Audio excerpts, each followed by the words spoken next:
Hey, how you doing? This is SEIJIHITO here to bring you another live stream on this great day. It is what Wednesday, May 20th, 2026. I said 20th, 26. It's always with the intros every single time. Something always gets me. So we got, a variety of things that we're going to talk about here. We got things dealing with Trump.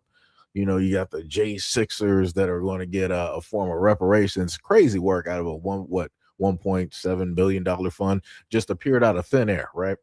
On top of some stuff dealing with Chud the Builder, right? Yes, he's racist, Chud the Builder, right? We got that along with some other videos that we will be going directly over as well. So hey, what is up, D Love? What is up? What is up? What is up? So let's get directly into the first video.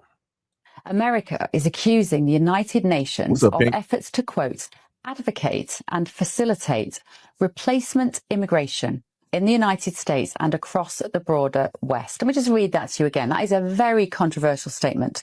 They've accused the UN of trying to advocate and facilitate replacement migration in the United States and across the broader West.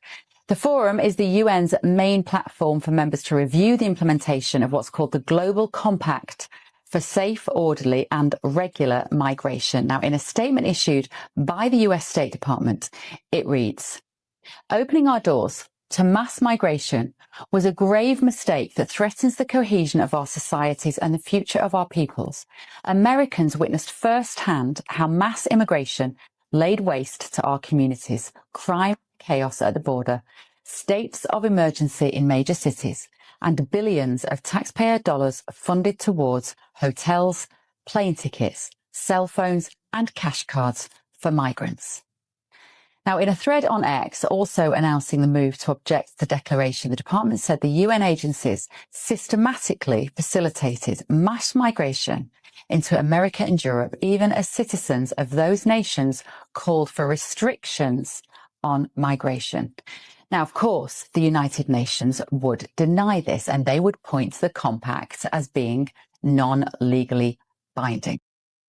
Now, there's the issue with that, and again, this is a video that I gave to you guys in a short form content.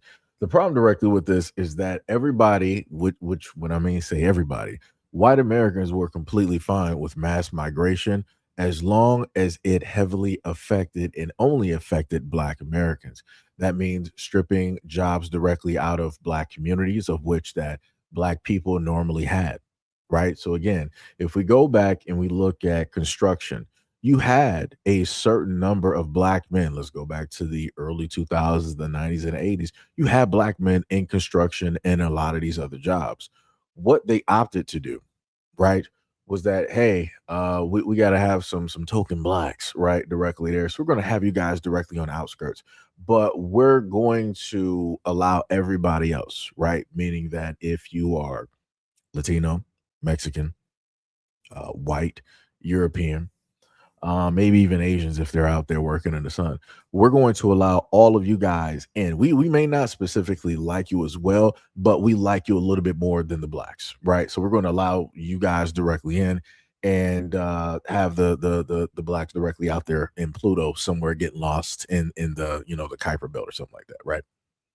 And inevitably, what happened was that since they wanted to get rid of Black Americans out of a lot of these jobs, they effectively allowed a lot of these people to get so much power that they can now progressively move white folks, right? They can start to move around because there's enough of them there. They can now start to move white people around in these industries, and they can now start to 100% employ their own people, start up their own businesses, which then means what, guys? That then means that white people are going to start to lose out on jobs, more so specifically white males. And I'm like, well, it'd be like that. Because for the longest time possible, I try to tell people, because of the amount of overt and covert racism that is here directly in the United States, this is what specifically is going to take place and happen. Because you got folks directly out here that's like, hey, we don't really like or care for the Blacks. We don't want them to move. We don't want them to do this. We don't want them to do that. Now, understanding the fact while saying that, understanding the fact that if black people are to have a little bit of power or a little bit of something that is going to benefit the face of the United States, is going to benefit the small towns, is going to benefit the economy, the cities, the towns, is going to benefit the police, the firefighters, the ambulance, it's going to benefit everybody if black people are allowed to be, to move around and get jobs and to formulate businesses. We're going to put everything back home, which is America. White people are like, nah, we don't really care about that. We're going to cut off our nose to spite our face. So it doesn't matter how it makes us look, as long as it's not there because we say so and we don't want it to be there. That's what's going to happen, no matter how much hurt, no matter how much pain, no matter what it's going to specifically do to the United States. It's just going to be done. And here we have it. Here we have it. That's some crazy work. That is clear cut diabolical. And again, you have a lot of white folks even still past the whole thing, right, of those types of jobs. Even looking at farming, who are the main ones crying about they can't get out the produce. They have nobody to work. They have nobody to do this. They have nobody. White people. The main ones who have made sure that over the many decades that, hey, whatever farmland is directly out there, that we're going to give that directly to the whites. Even if black people did have that land and we specifically gave it to them, meaning the government, we gave it to them, we're going to take it back and we're going to give it directly to the whites. And again, if you would have just allowed things to progressively go the way that it was supposed to go, you would have had black farmers out here feeding the American people. You wouldn't have had a whole bunch of farm issues. You wouldn't have tons of farmers going online crying and weeping and crying, talking about, we don't know how we're going to sit up there and do this and that. And, this is our livelihood. You wouldn't have had none of that because black people would just sit up there and work. Because that's all we know how to do. It's like, hey, we got a job. We're going to sit up there and do it. No ifs, ands, or buts. We're going to sit up there and make a way. But nope. Sounds too much like right. Again, y'all opted to do what? You opted to cause problems. Even right now, we got problems where black farmers have people encroaching directly on their land, doing things to the crops, livestock, and many others. You've had black farmers directly under attack as well. But those stories aren't going to really make headlines. Those stories aren't really going to be spread directly all over because the current climate that we're in, a lot of those folks don't care. So, it'd be like that. So I guess people are just fine with starving. I guess people are fine with, continuing to allow the corporation, aka the United States, to outsource and place and put jobs everywhere else. I guess people are fine with not allowing American people to work, but allow everybody else to work. I guess that's where we are. That's crazy. That's diabolical. Somebody said in the comment section, they was like, the people like you have the same legal rights with the whites. It's not a racial problem. It's a religion problem. America doesn't support Jesus. Yeah. Like I said, now you're trying to go into this whole, biblical thing. This is the whole thing. When people don't really have a stance and they can't really say anything, people just factory default set to the Bible. Just factory default reset. Like I said before, I got a lot of things I can speak on directly, dealing with that, but I'm just going to let that directly be. Oh, we got a troll in here. Get him out of here. Who we got? We got Vincent Taylor. What is up? Somebody said that's a global problem. They don't want farmers, and I'm not talking about global problem. I can care less. I can care less what's going on all over the globe because Black Americans are not all over the world. I'm talking about directly right here in these United States. I don't care what's going on with nobody else, nowhere else. Their business is not my business. I'm worried about home first. Like I said before, that's a lot of people's problem. Instead of being worried about home, everybody want to be worried about everybody else. Everybody want to have their concerns about everybody else. Worry about fixing the inside of your home, the outside of your home, your front yard, your backyard, and both sides of the house before you decide that you want to move over and start worrying about what's going on in a different country.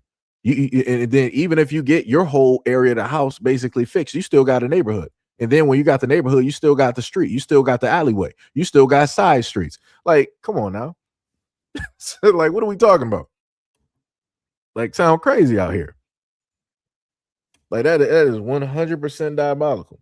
But again, because I know this is not a subject that people really care for, especially when you bring up the blacks, as they like to sit up and say online, the blacks, right? So we're going to continue directly over to something that specifically deals with white folks. Let's go to their God and Savior, Lord Trump. The Justice Department has this new fund that was announced today, $1.7 billion. Yeah. Why should taxpayers pay for the January 6th? Well, it's been very well received, I have to tell you. I know very little about it. I wasn't involved in the whole creation of it and the negotiation. But this is reimbursing people that were horribly treated. It's anti-weaponization. They've been weaponized. They've been, in some cases, imprisoned wrongly. They paid legal fees that they didn't have. They've gone bankrupt. Their lives have been destroyed. And they turned out to be right. I mean, it was a terrible period of time in the history of our country.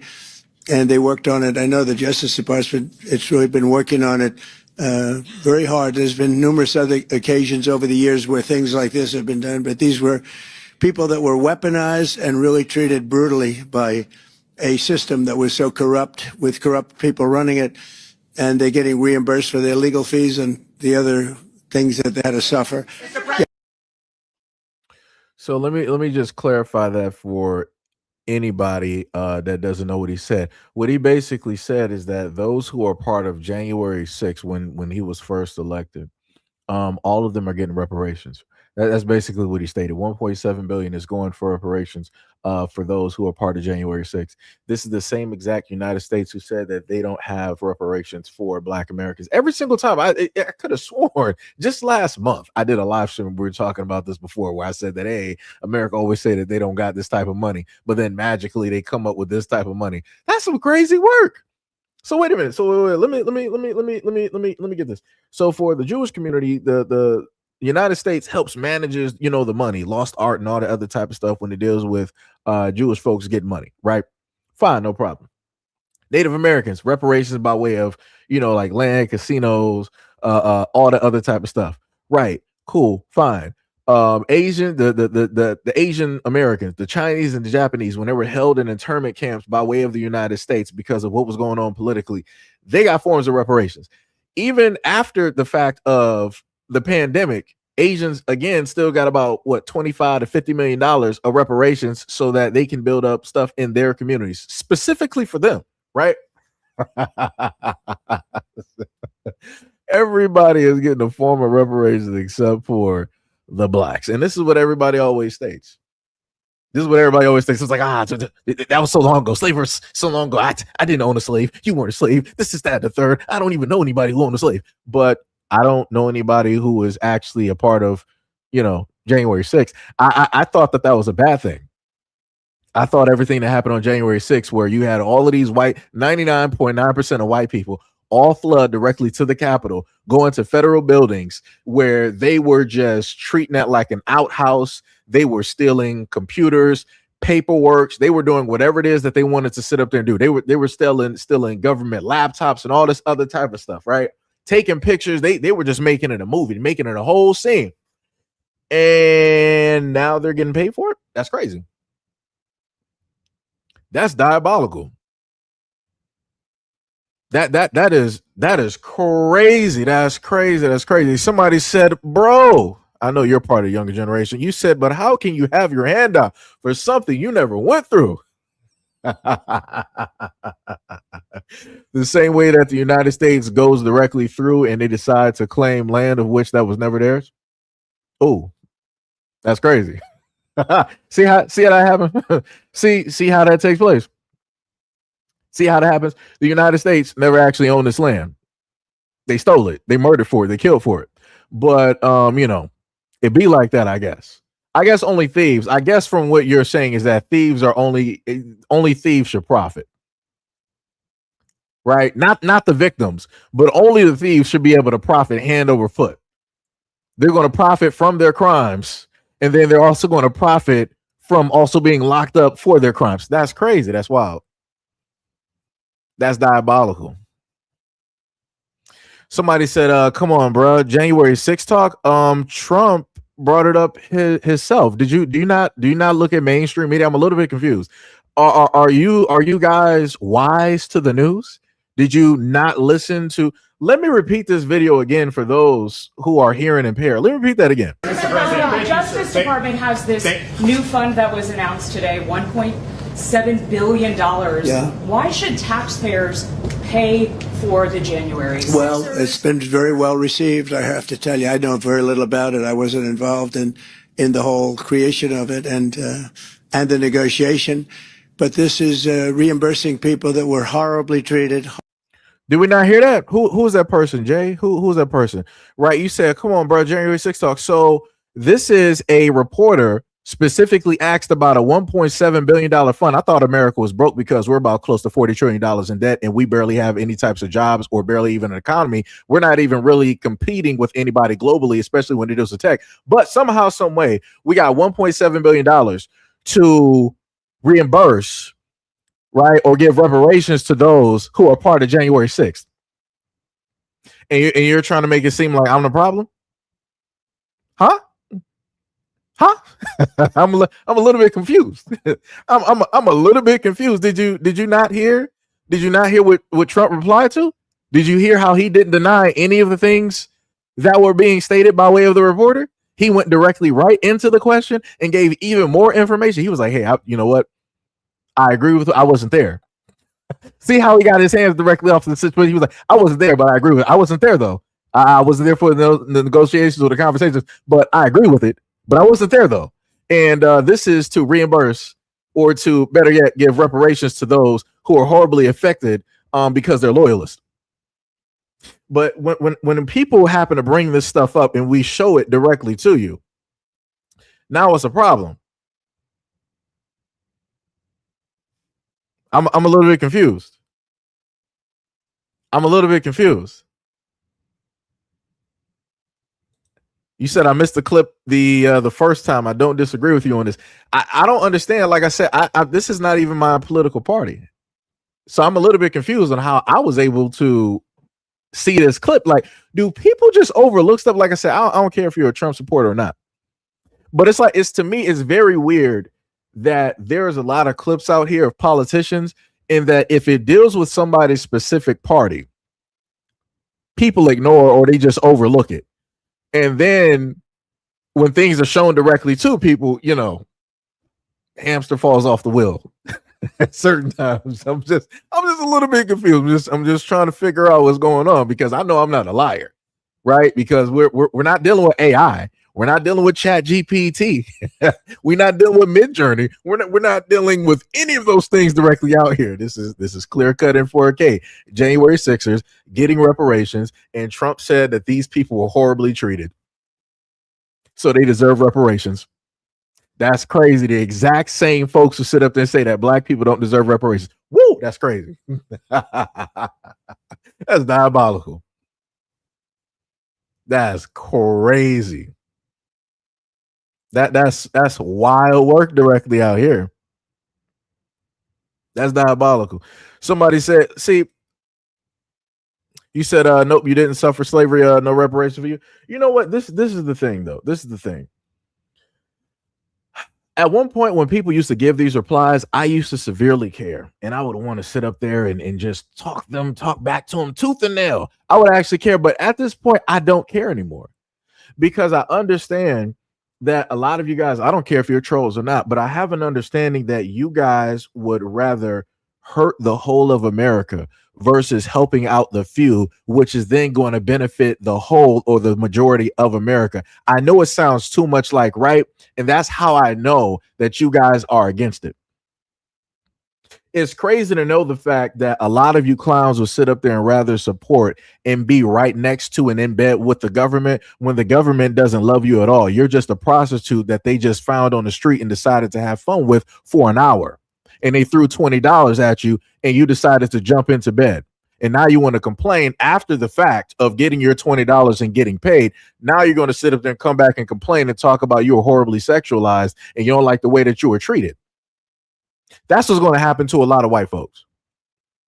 when it deals with the falling down and the collapsing of America as we know it at this moment in time. Like I said before, I'm going to sit up there and enjoy this ride the exact same way that I've been enjoying this ride for the get-go. So for the white people directly up out there, when the next pandemic basically comes directly forward, y'all better be out there protesting. Do not pull up to the doors or try to go on social media like you did previously when they dealt with this election and try to get Black Americans involved. When who and anybody else basically comes knocking at the door and they start inundating y'all with a whole bunch of stuff and telling y'all what to do and what not to do, don't sit up there and look or try to shift the point of view directly to Black Americans as if we're at fault like you did with the last one. Because let me go back into this again, white people. We just came out of COVID, some years ago, right? Now we got the Hanta virus, whatever it is, something that's been around for a minute, right? It ain't just show up. It's been around for a minute if you do your research, right? And now all of a sudden, didn't they just sit up there and say we got Ebola now? Y'all are some clowns. Y'all are some straight clowns out here. Yo, y'all are some straight clowns out here. Yo, let me tell you something. Yo, I don't care. That's the main thing. Like you're talking it technically into a void, but luckily I'm actually here to look at how stupid you are and what it is that you're writing. So like I said, I'll make money off of this and you won't. Like I said, you're writing for free. I'm talking for money. So it's levels to this. So like I said, keep writing, and I can keep responding, and I can make this live stream as long as possible. It'd be like that. Now, the other thing with what it is that you stated, it doesn't matter. America's in debt anyway.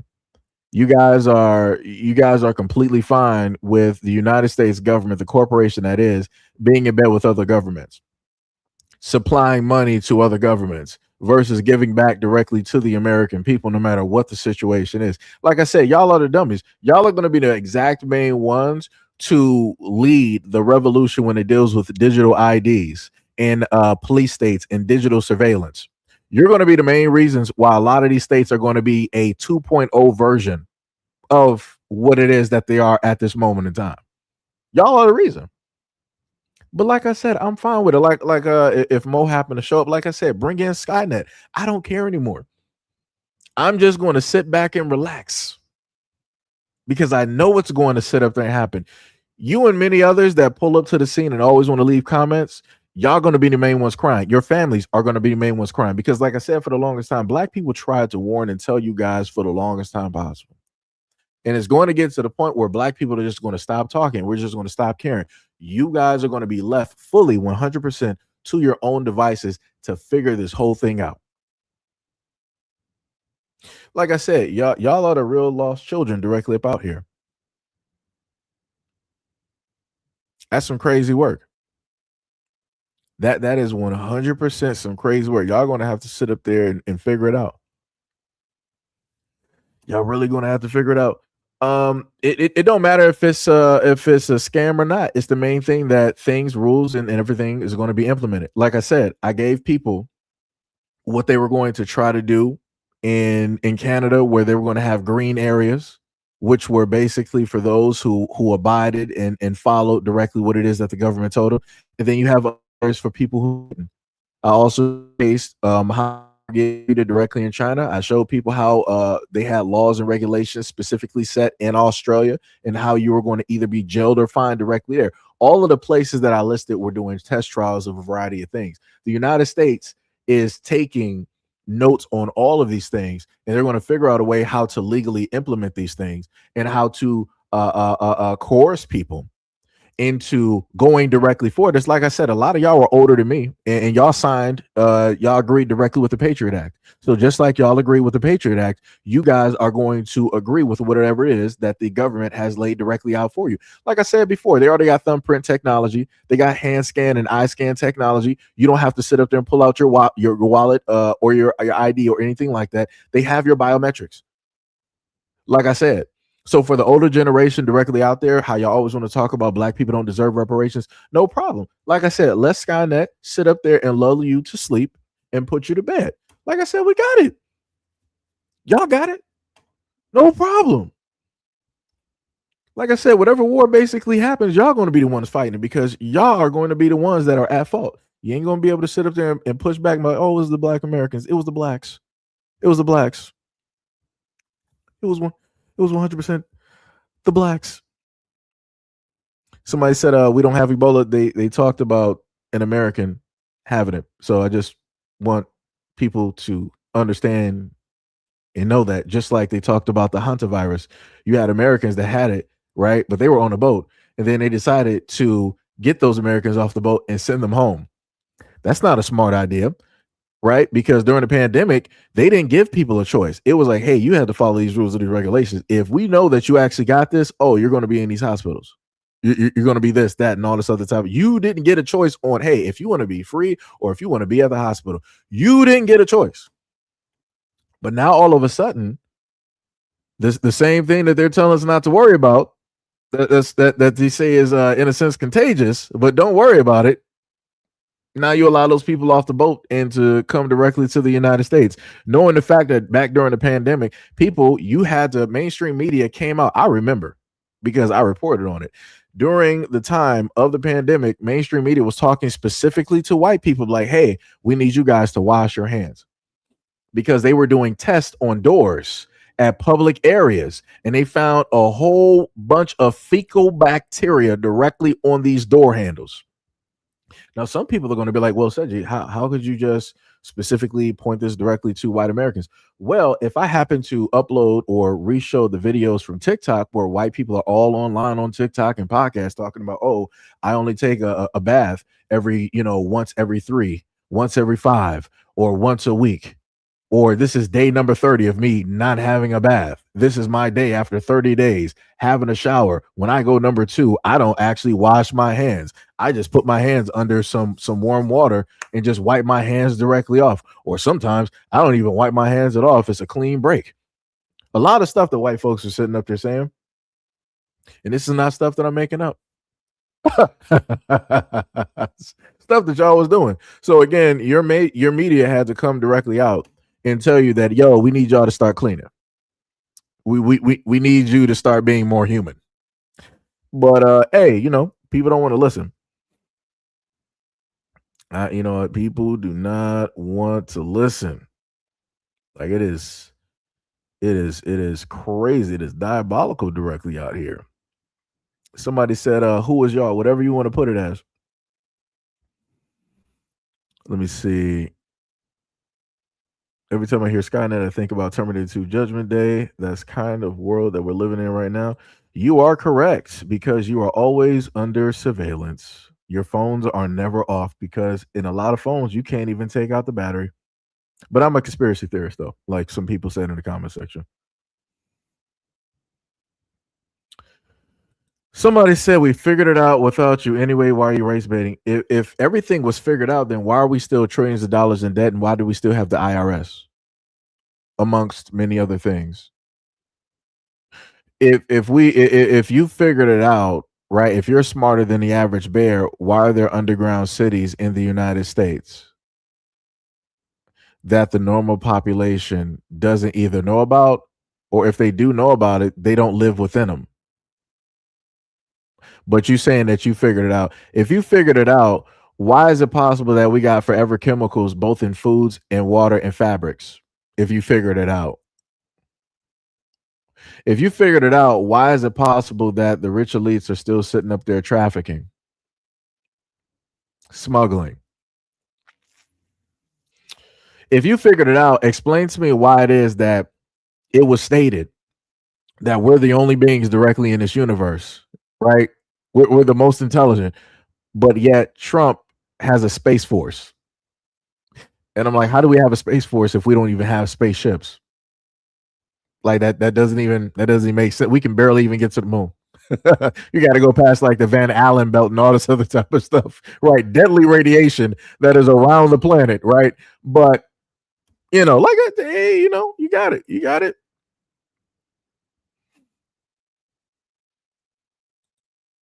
You said, so you're saying that white Americans are helpless without the solutions provided by Black Americans? Nope, I didn't say that at all. I said that you guys tend not to listen. White Americans tend not to listen because they think that they know better. Even the smartest people need help. Even the smartest people need advice. Like I said, if the president of the United States was supposed to be the end all to be all, he would not need other people in order to inform or tell him about all and every other things that's going on directly out here. President of the United States can only have two sets of eyes, two, sets of ears. That's it. I'm sorry. Well, one set of each. You know what I'm saying? Two eyes, two ears, one mouth. You know what I'm saying? So if that is the case, right, then that would mean that the president of the United States should be the end all to be all. He should know pretty much any and everything, be able to do everything himself. He shouldn't need advisors or anything of the sort to inform him of anything. But that's not what we're dealing with.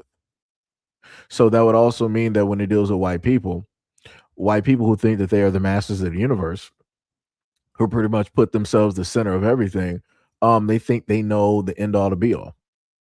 And they don't. This is exactly why Europe, the population of whites in Europe was almost wiped out by themselves. So then going back to the pandemic, what was going on? Pretty much close to the same exact thing, where people were just sitting up here doing whatever it is that they wanted to sit up there and naturally do. Did not care how it was going to affect everybody else. But then mainstream media, white mainstream media, had to come out and basically say, like, hey, you can't be doing this. But like I said, y'all got it. Y'all got it. Y'all got it. Somebody said, funny thing is, most of us didn't agree with the Patriot Act. You're making a lot of assumptions based on no facts. Well, I'm based on the facts that it passed. And I didn't see a far outcry directly about that realistically. And especially during that time, we did have the internet. We did have things such as YouTube and all these other types of things where people would make videos and all this. A lot of people wasn't sitting up there crying and complaining. Like right now, let something happen. Everybody wants to go online and start crying and complaining. During that time where we had the internet and we had websites and everything of the sort, people had camcorders and all and phones that could record. People could obviously put out their opinions. People opted not to do it. But like I said, obviously it passed. So you had a overwhelming majority that were like, hey, we're going to do it. And especially during the time of the Bush administration, because everybody loved Bush Jr. Everybody loved him. Just like everybody loves Trump. And what did Bush Jr. sit up there and tell y'all, white folks? He specifically went to his last dinner and made a joke about the war on terror, which again, really wasn't a war on terror. It was about oil and gold. And then he also said that those weapons of mass destruction got to be somewhere. And all of the elites, all the higher ups in that room laughed. But they weren't just laughing at the joke. They were laughing at you. Like I said, y'all do it to yourselves, man. Y'all do it exactly to yourselves. Y'all do it to yourselves every single time. The government has shown you time and time again that it does not care about you. It is not for the people. It is not for the country, because it is not a country. It is a corporation. They told you this 99 different times, and y'all still living as if y'all just signed the Declaration of Independence and all this other type of stuff. Like, oh, freedom. Y'all sitting up there like living like this is Braveheart. It's like, no, we're way past all of that. Way past all of y'all. Keep bringing them 1776. It's great. Like y'all keep bringing them 1776 like y'all really about to fight for something. Y'all ain't gonna do nothing. The only thing that white folks are going to sit up there and do is that they're going to section themselves off from the rest of everybody else. That's what you're going to do. It's not going to be a country. Like I said, it never was. This ain't the United States. It never was. How you going to be United States, but you got different laws, rules, and regulations in every single state? Ain't nothing unified. The only thing unified is technically money. Realistically, if you think about it, through every single state, pass all of the laws, all of the rules, all of the legalese, and all this other. The only thing that is finite that everybody agrees on that has the exact same weight is money. Gun laws are different in every single state. Driving is different in every single state. Marriage is different in every single state. How you take care of your kids is different in every single state. School systems are different in every single state. Religion is different in every. Like, come on. But we're the United States. What's so united? Now, if you want to say the divided states of America, yes, you could easily sit up there and say that. No problem with that. I'm pretty sure a lot of other people would.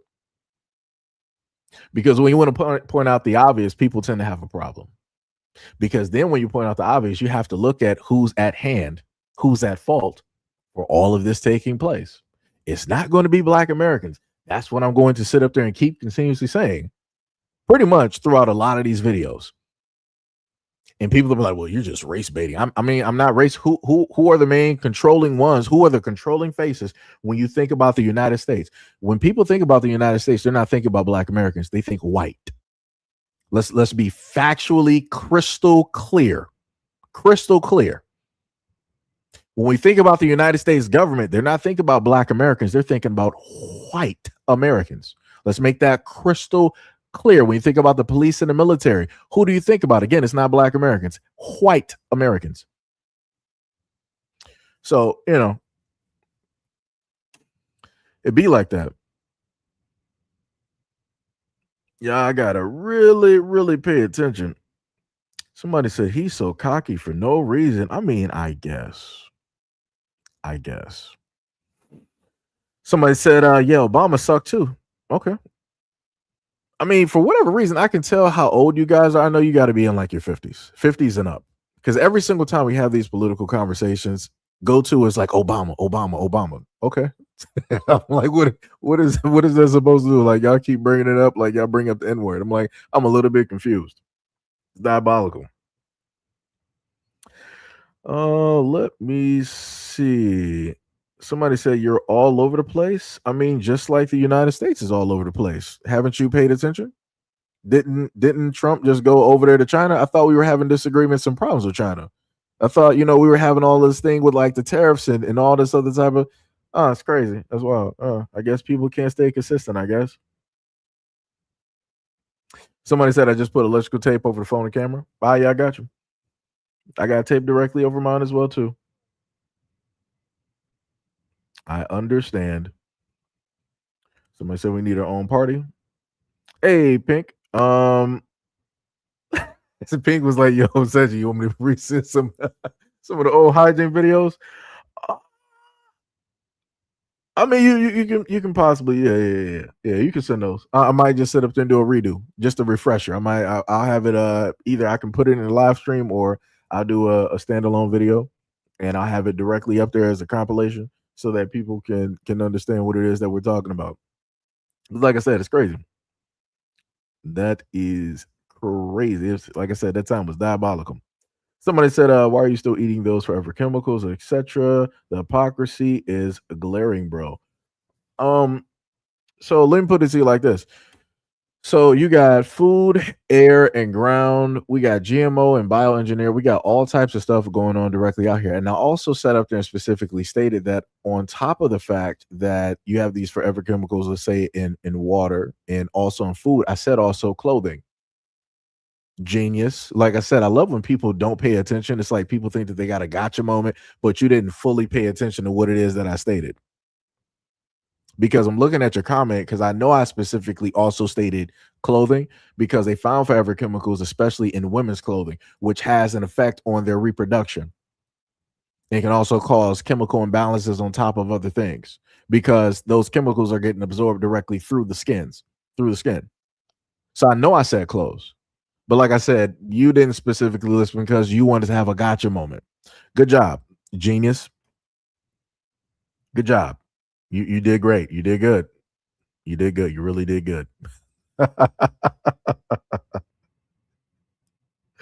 Yo, it's crazy. Let me see. HM said the Space Force is pretty much the use of satellites for intelligence, intercepting communications, providing recon tracking other countries' satellites. What is it? Somebody said, you accuse us of supporting it without any basis. Move these goalposts like a good hypocrite. The funny part is, if you actually disagree, you could actually move around, but you opt not to because this is the only place where you could actually get attention.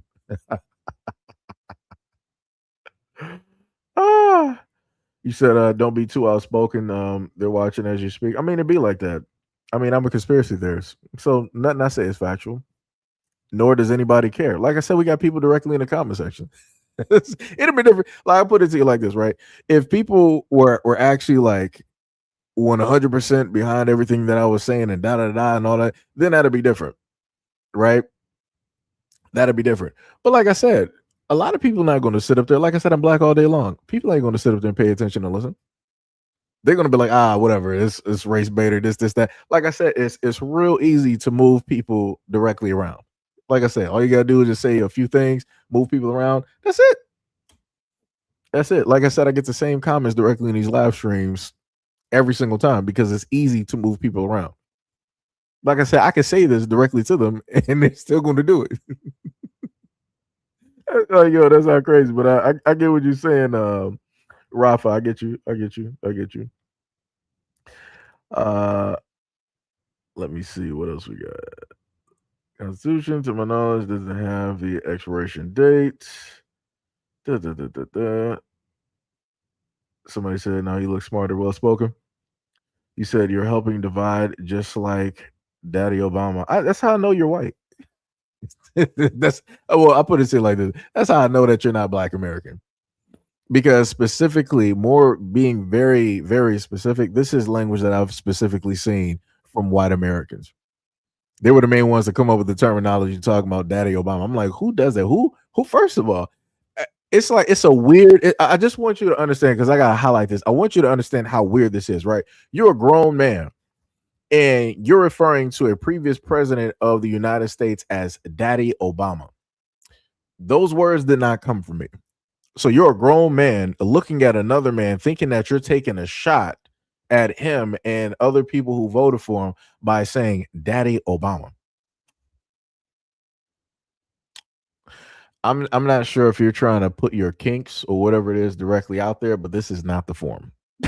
This is not the form for that. I'm just gonna let you know. This is not the form. Not the form. Shout out to HM. What is up? He said melanated built everything except the motherland. What was it? What else we got? I'm trying to roll directly through here. Somebody said that they're 43. I could tell. You said NSA. Pink said, give me 5 minutes. I'll send it through IG. All right, I got you. I'm going to have to go through and probably filter. I'm probably going to have to take some time out after and filter some of that stuff. If I remember some of those videos correctly. Somebody said that some people were kind of shocked with that NSA leak in 2013. I wasn't shocked by nothing. They've been spying. Like I said, I knew about that back during the mid 2000s, I guess you could say. And like I said, it was explained and it was told. Like I said, I read all of the stories where I remember Yahoo News specifically, AT&T caught up in lawsuit, and because they were giving information to the government and many other, like I said, everybody was caught up in it. It didn't matter, AT&T, Sprint, everybody was caught up in it. You know, what else we got? Somebody said, can we all just get along? No. No, we cannot all just get along.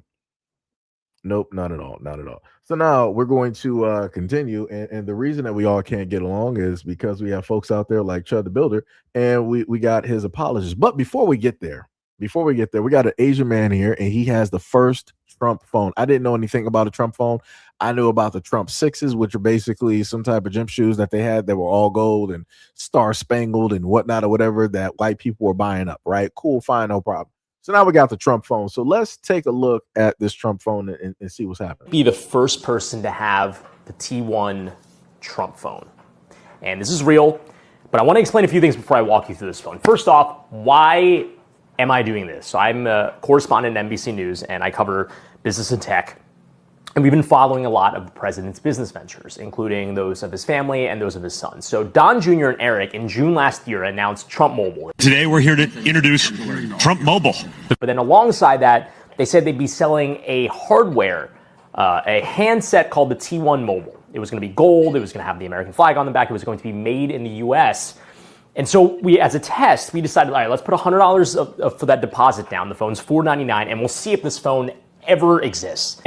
Woo, people pay $500 cash shout out to you true Trump loyalists and believers, putting down $500 of your hard-earned American money directly to a United States president for this phone. Shout out to y'all. Y'all really love Trump.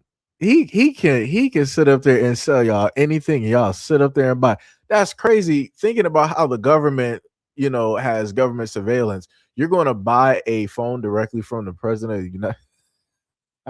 This is incredible. This is just thinking about that. That is incredible. That is incredible. So you already know that that a lot of these corporations spy on American people. So now it's like, okay, well, let me just throw money directly to the president of the United States because, at least there I know I'm getting spied on, but I'm fine with who's doing the spying. I don't have anything. Oh, my God. This is incredible. This is incredible.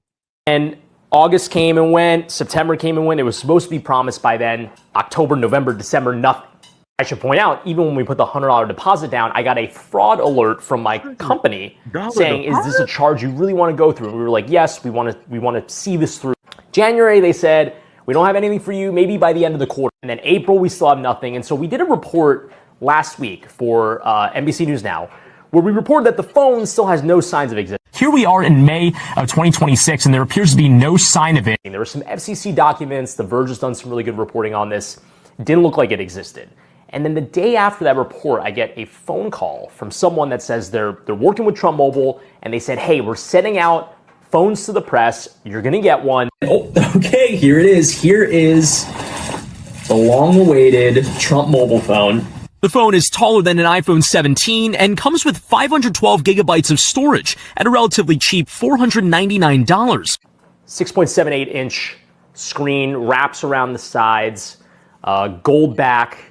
It's got 3 cameras, 48 megapixels in the main camera. There's an American flag on the bottom. Only 11 stripes, which has been catching a lot of attention on social media, but a charitable reading would be that the 13th stripe is the Trump Mobile. Regardless, it runs on Android, and it's pretty standard. I mean, playing around with it all day. I made phone calls, I made text messages with an active SIM card that Trump Mobile provided me. Out of the box, you would need to provide your own SIM card, but it seems to be working fine. And all the apps on here, pretty standard in a Google phone. You'll see the Google Suite, but you'll also see that it comes preloaded with Trump's Truth Social. That's his social media platform. But outside of that, this is a fully functional phone. I mean, it feels pretty all right. It's a little bit bigger than your standard iPhone. This is an iPhone 11 here. We think this is a repackaged phone of some other sort. Because again, they said it was going to be made in the USA. There are FTC implications behind that. You cannot say that something is made in the USA if most of its parts do not come from the USA. You will not see a mention of made in the USA on the website anymore. In fact, even on the box, the only thing you will see is proudly assembled in the USA, which... So you mean to tell me that they told y'all, first of all, they gave you a look of a phone that was, close to an iPhone, but then they gave you something that was an Android. Then on top of that, you had to pay $500, but on top of that, you had to put down $100 deposit. So technically that's like a $600 phone. And then it was like delayed for several months. And then it finally, it seems as though almost like as if after Trump went to China, that seems as though when the phones started getting delivered, when they started getting those phones directly out to folks, and it just looks like a basic repackaged Android phone of a previous model, and people paid $500 to $600 for this.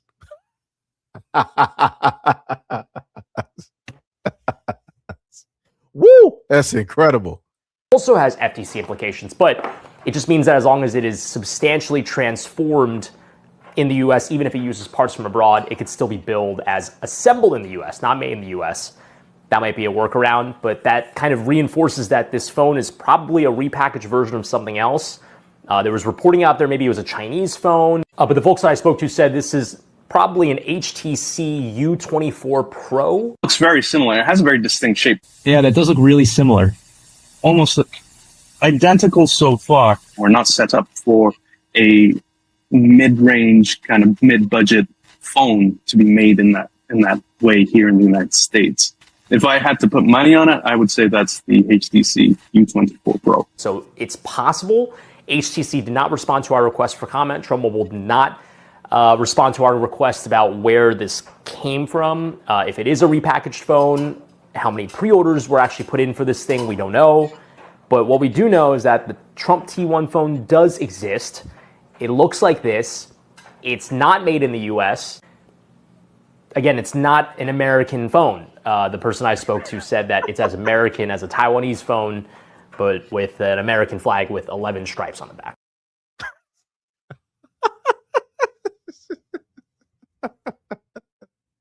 They can't even make the phone in America. You might as well just bought a phone from overseas. You might as well just for $500 to $600. You might as well got an iPhone or some other phone from overseas. This was so incredible. Like I said, God bless those Americans. God bless those people. You know, like I said, they are so loyal. Bless their hearts. Can't beat the allegations. Like I said, he can do whatever he wants to sit up there and do. And he knows that he has such a loyal fan base that they will go to the ends of the earth. If he said that, hey, walk into a volcano, they walk into a volcano. If he said it and told people like, yeah, we got the best scientists and we did tests. You can actually breathe, you know, under the Mariana Trench. People are like, oh, word? Let's go to the Mariana Trench. Yo, this is incredible. Listen, God bless those people. God bless them. God bless them. Every single one of them. I love those people. I 100% love those people. So now we're gonna go. Oh, what was it? Melissa said you bought the Trump coin. Yeah, I remember that. I was following that. At a certain point, it was worth a lot if you initially had got in before. If you got in before, you would have been fine. But the moment in time that everything was like moving, it was pretty much over.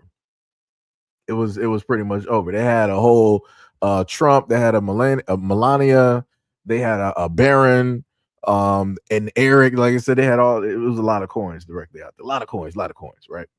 So now dealing with the whole instance of America, we're going to listen to this. Oh, you say, yeah, you was late. Yeah, see, that's the whole thing. You got to get in early. You got to be there for like some pre-sales or whatnot or whatever. But since you're basically, you know, a normal, average, everyday person, you're not going to be hip to a lot of these things, right? You'll have a lot of insiders or people that are close that'll know when a lot of these things are happening. So they'll be the first ones to put in a whole bunch of money. And that's what they normally do, right? You'll see a lot of these folks before a lot of these coins open. You'll see a lot of these people magically have like 100,000, 50, 100,000, a million or whatever of these tokens, coins, or whatever it is. So that by the time that they release it, they already know that it's going to skyrocket. And then at that point, you'll start to have a lot of those people pull out their money. They will pull out, you know, specifically what it was worth, and they'll just run off with the bag. You know, it'd be like that. That's why I told people before, you know, it's almost in the sense of a first come, first serve, you know, type of deal. You know, it's not something that you really want to be late to. You know, somebody said, I'm cheap. I'm buying an Android. It functions. That's all I need. Rafa said it's not even assembled here. Yep. Looks like I was late. Yep. Raj, what is up? You said, I've never seen a man who has this much control over a group of people. Trump may have Jim Jones beat. Rafa said Doggy Coin was okay until the tariffs. Yeah, it'd be like that. It'd be like that. Like I said, you know, that's what I told people before. I'm like, if in order to really make a profit, a nice margin directly off of it, you have to do a lot of research on top of research on top of research. And you just have to be a part of a lot of those type of, I guess, telegrams, discords, or wherever it is that a lot of those folks happen to speak. So, you know, you'll know specifically what's going on and what's happening. Because the moment in time, because I put it to you like this, right? There's going to be, because I can already see, because everything is moving digital. And I said this for a long time, even back during the pandemic, there's going to be a point in time where you're going to see all of the media start really amping up and talking about cryptocurrencies. When it gets to that point, you're going to have a choice on how it is that you want to move. But depending on how you decide to flinch or teeter totter means that you've just wasted precious seconds and minutes. Right. And you're going to have to make calculated risks. And again, I am not a financial advisor, so do not listen to follow any of the advice that I'm telling you. But what I'm saying is every choice has consequences. You got good consequences, you got bad consequences. But the moment in time that the media is talking about it, that means that everybody behind the scenes, like the rich folks, the elites and stuff, that means that they already got their money set. That means that they already got themselves positioned so that when they give it to, so when the 1% gives it directly over to the public, like, hey, let's start talking about this. Let's run it on MSNBC. Let's put it on Fox. Let's put it on NBC and all these other channels. And we're going to also have all these other people on social media talking about it. People who really wasn't talking about cryptocurrency. The moment in time that you see that happen, that's going to be the make it or break it time for a lot of people. And what's also going to happen is that you're going to have some people that's going to be able to skate by from, dealing with investing, which is the rich and the elites. They'll be able to skate by and not really deal with, any negative things, dealing with the government and all this other type of stuff. But what's going to happen is that when it deals with ordinary people, like what it did with Bitcoin, when it did Bitcoin, Litecoin, and Ethereum, when it deals with ordinary people investing in these and they're actually becoming self-sufficient and independent, this is when they're going to be like, all right, we're going to sit up there and cut off the well. We're going to turn off the faucet, and that's it. They're going to turn it off quicker than they did before. Because what happened last time, pre-pandemic, was that, and I remember these stories directly in the news and how they were using, both a combination of FOMO and scare tactics in order to get people away from it. They were like, hey, if the government basically catches you with such and such and such, you could potentially face jail or prison time because they're going to think that such and such, you're trying to get away from this and that and the third and rah, rah, rah. And they were like, yeah, the reason why cryptocurrency is bad because, you got bad actors directly out there, such as these terrorists in these sleeper cells. And, we got information that, these terrorists in these sleeper cells are doing X, Y, and Z. And that's why cryptocurrency is bad and that the American dollar is good. But yet, criminals have been using the American dollar since the beginning of time, pretty much, well, since the inception of the American dollar in order to commit crimes. So I'm like, that doesn't make sense. I'm like, just say that you want people to do the crime while you still profit off of it at the same time. You don't want people to do stuff and you're not able to get a red cent directly from it. Just be honest. Like I said, if they would just come forth and directly be honest like they did with the Georgia Stone, people wouldn't really have so much of a problem. But they feel that they can't actually be that honest because people would go into mass chaos. I mean, which is partially true. That would happen. You can't tell everybody everything. People are not fully prepared. People are not fully prepared. Somebody said I got to run. So you just wanted to say it was fun to talk. Don't be offended, amigo. I think maybe you rely on fallacies of extremes too heavily, but no worry. Have a great day. It's just the fact that a lot of folks don't want to pay attention specifically to what's being talked about and what's being referenced. You gotta, filter through a lot of stuff to get to the core of what I'm talking about. But it'd be like that. Melissa said, and then it will be too late. Yeah, I mean, you got the first wave of cryptocurrency that happened. That was the very early wave. That was like early 2000s to about, I think, what was it like? I want to say 2012. Because the after effect of 2012, when people started, investing directly in it, at one point, you had Bitcoin at $1. If you take $100 and you bought Bitcoin, way back when, you would be in a whole nother tax bracket at this moment in time. But people didn't want to, take a chance. I know I didn't specifically take a chance when I saw this on anime websites. I thought about it because I saw it so many times. I'm like, man, maybe I could go down to CVS and I can get a gift card, and that way I can sit up there and actually put money into it and buy it just to see what happens. I would have probably put $50 on it. At that time, I would have spent the amount that I normally spend on video games on Bitcoin early on. I would have been in a hole. I wouldn't even be here right now. I would be on vacation somewhere, Turks and Caicos or something. I'll be somewhere else. Let me tell you something, but it'd be like that. I guess things are meant to be that way. So what happens? You know what happens. Robert said, crypto's not for everyone. The average Trumpy doesn't know who or what that is. Oh, but they will know about it. I mean, technically, they learned about it when Trump had a coin. They did learn about it then. But going back to the government, this guy is going to, I think he's wearing an American flag t-shirt, if I'm looking at that correctly. This is a delivery truck driver. He's going to explain to everybody how it is that the rich and the elites obviously are preparing for something. So let's take a look at this. I have noticed a very strange behavior among the rich folk.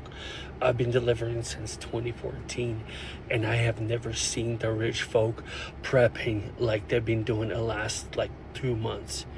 They have buying, a lot of them have been buying dry foods, buying generators. A lot of them have been trying, getting dry foods, rice, beans, all the stuff I've been delivering. And when I delivered, they're like, oh, put in a garage. One of this other guy, he has his whole entire garage built out. And when I asked him, why is he doing it? He's just like, my gut feeling. So I don't know what they're being prepped for. Why are they buying so many of the emergencies? But they're buying a lot. They're prepping, and I deliver to people who are earning million plus. Some of these houses are $2-3 million, and they're prepping for something, not to leave or go anywhere, just to stay in. They're prepping. That's highly suspicious. What do you guys think? So that's what he's saying, right? And the reason I wanted to showcase this is that the only time that people tend to believe stuff is if somebody white basically says it. So it has to be believable. If I basically say something, everybody's like, conspiracy theorist. You don't know what you're talking about. This dude said that he is the delivery driver. I'm looking at his background. I can clearly see the vehicle, right? And I clearly see the straps that you would normally use for products or packaging and different things of that sort. But this is something that I've known about for a while. Shout out to Jesse Ventura. He's talked about this back when he had a television show, and he's been highly vocal about a lot of these things going on, especially about the Ozarks and many of the things. There's been stories directly out there about the rich and the elites creating bunkers all over the world. You can go back and listen to Trump talking about the White House, the ballroom. He said that it's not just a ballroom. He said it's going to be a ballroom, and then you're going to have a medical facility, and then you're going to have some type of army room facility directly there. It's 6 stories deep. It's going to have shielding, so that you're not worried about any type of attacks happen. Like I said, yeah, that ballroom ain't just a ballroom. And he's vocally telling people specifically what it is. Because if it was just a ballroom, you wouldn't have to make it 6 stories deep. You wouldn't have to sit up there and do that. But like I said, can't tell nobody nothing. You can't tell nobody nothing. It'd be like that though. People will find out. Yo, Shauna, what is up? What is up, Shauna? What is up, Mahoko? What is up? What is up? What is up? Robert said World War III is coming. They know it because they are the ones who will start it. That's true. That's true. ETC said, I have $400 of XRP. I brought a few years ago, and it just sits there. Yo, shout out to you. Shout out to our I know about XRP and a few others, directly out there. I've actually talked about different cryptocurrencies and whatnot over time. And, to what I always knew was going to happen, either the videos get very little traction, or you get bots, or you get people who are, naysayers and different things of the sort. And like I said, I'm fine with it. Whenever you happen to give people information that's not coming from mainstream media or some other type of sources, people tend not to believe you. And then these be the exact same people that didn't want to listen. And then they're trying to dive in and get to stuff late when it's far too late. And I'm like, yeah, that's crazy to me. That is crazy. Like the whole duration of time that ain't nobody been talking about any of anything dealing with digital or cryptocurrency or whatnot. That moment in time, people should have been looking into stuff, pouring stuff directly in. But I also have a know and I have an understanding that being a content creator, I know how everybody's being inundated with so many things. So you got different viruses out here, other things going on medically. You got insurance, you got a family, you got jobs, you got food. You job scarcity, you got gas and the looming wars and all this other stuff. So I get it. People are inundated by all of these advertisements, which then takes their eyes away from things that they technically should potentially give an eye to or listen to or focus directly on that could potentially do some other things different. Like I said, I get it. I get it. Trust me, because like I said, I'm here. So, I look at a lot of stuff more than a lot of other people directly about there. Yo, Tippy, what is up? What is up? What is up? Melissa said, why would he lie? Many people are witnessing things. I think I'm too scared to pay attention and take seriously. The main thing I told people is this is that, whenever you happen to, see some things, take it with a grain of salt, but still pay attention directly to it. Because you never know where the information can lead you and how it can potentially help you. Right. And again, there's nothing you've had doomsday preppers since before I was born. And for me, I don't find nothing wrong with it. I feel that people should prepare for whatever inevitable. You can't, really be prepared, but you can still be prepared, right? So, you might not be able to protect or prepare yourself for every single thing, but at least you got something there, right? And this is why I did live streams before where I told people like, hey, let's go and look through Amazon and or whatnot or whatever. Let me show y'all some solar panels. Let me show y'all some water filters or different things of the sort to help with a variety of things. Like I said, I've touched on so many different topics over the years, just trying to get information directly out to people. But again, people have not to listen. So it'd be like that. Shauna was like, yep, it'd be like that. Yeah, that's bars. 100%. 100%. Tippy said, poor people might snap, and instead of targeting the poor people probably target the rich. They have those bunkers and they can't hide from their judgment. The thing that the rich do have, though, they have privatized military. So you will see a point in time where you'll see the likes of Microsoft and Google and Amazon and all of these big tech, like it'll get to the point where you'll see them with their privatized armies. It's going to sit up there and have them. And just like they got theirs, you will also have the rich. They'll have whatever it is that they got. Like I said, you got AI and you got robots. So they might not have a human privatized army, but they'll have a robotic one. It doesn't matter if it's the dogs, it doesn't matter if it's drones, it doesn't matter if it's the automatons that can just walk around like humans. Or all three. They're going to have stuff there in order to keep ordinary people directly at bay. And even if they don't, they'll make sure that they're far enough away that they don't have to worry about somebody just, getting lost and just making upon their land. Like some of them might be like far up in the mountain somewhere, somewhere deep in the woods where, there's cold and bears and all this. Like it's a days or something trek just to get up there. So they're going to see you long before you see them, and they'll get rid of you because it's out there in the wilderness, and they'll just give you to the bears because there ain't nobody coming out there. Melissa said, I wish I bought that house that had a fallout shelter. Oh man, that's crazy. That's an old style house too. ETC said, I must have I dived in and gotten the stuff late. Hey, as long as you got it, that's good. That's the only thing that matters. Just hold it. Just hold it, because if you read anything dealing with XRP, you can basically see from the white or the light papers and everything that's been going on in the last several years with XRP. And again, their dealings with the government, the SEC. You can see where XRP is heading. You can look at the partnerships. You can look at the money that is pouring directly in. You can look at the other people that are, eyeing it, and all of the things dealing with tokenization. Such as with what is it? VR and augmented reality. VR and AR, right? So virtual reality and augmented reality. So I can basically put it to you as just imagine Monopoly, but instead of it being Monopoly, imagine the board in the shape of the planet. And imagine instead of just having those little pieces, right? You got different things. So the electric is dealing with the grid, right? But then you got the electricity dealing with other places around the world. So you got more than just one electric place that you can, run directly to and snatch up. Then you got water. You got more than just one area dealing with water, right?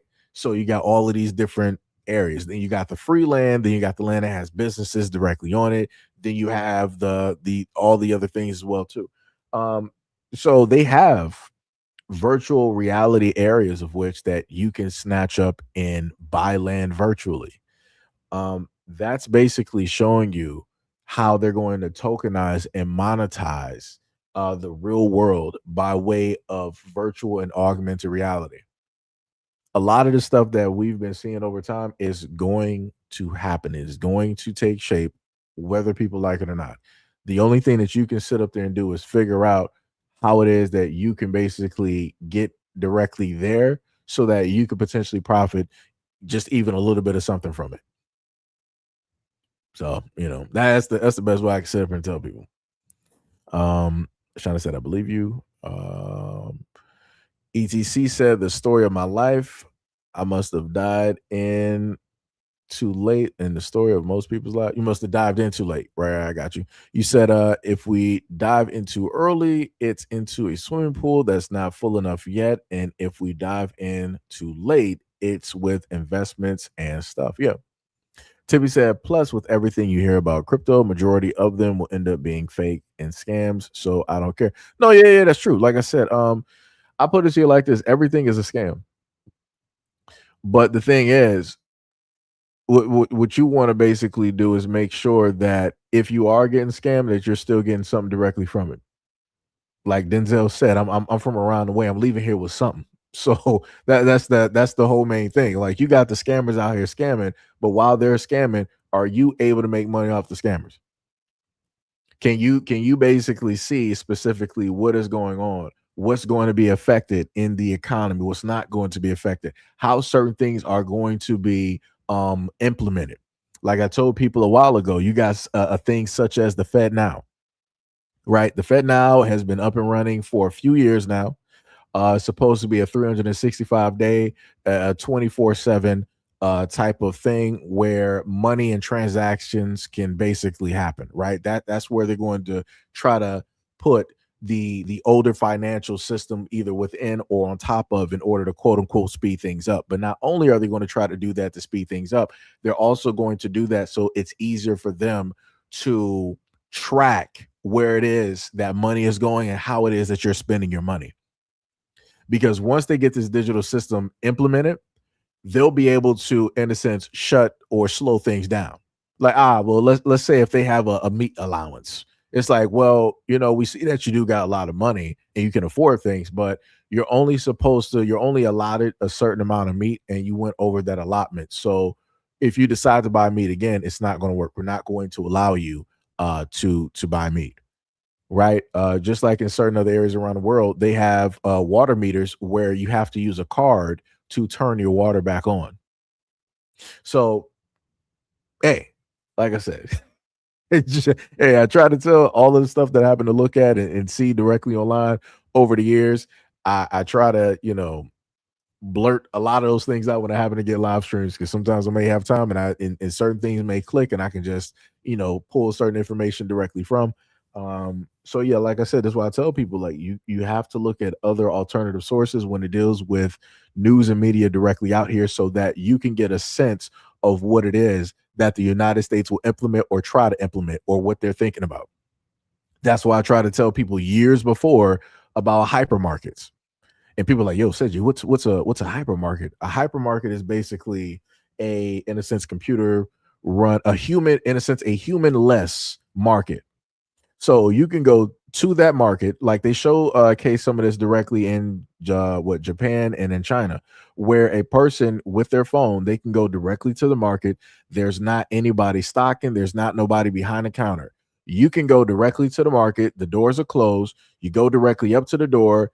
It registers your phone. You go directly in. They already have, your balance and everything like that. It's already being surveilled. So they know that you're in the market or who's in the market.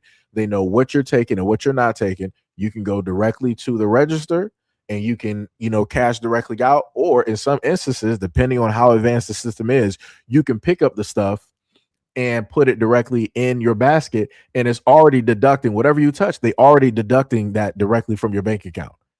Like I said, that's how people don't even understand how advanced a lot of this AI and this tech is directly out here. They don't have to actually have people in these stores anymore. That's why I try to tell people like, hey, I get and I understand that people have certain issues with how it is that they're being paid and how they're being treated at these jobs. But the worst event that could happen is that all of these stores and these businesses, they just implement AIs and robots. And at that point in time, there's nothing that you're going to be able to do.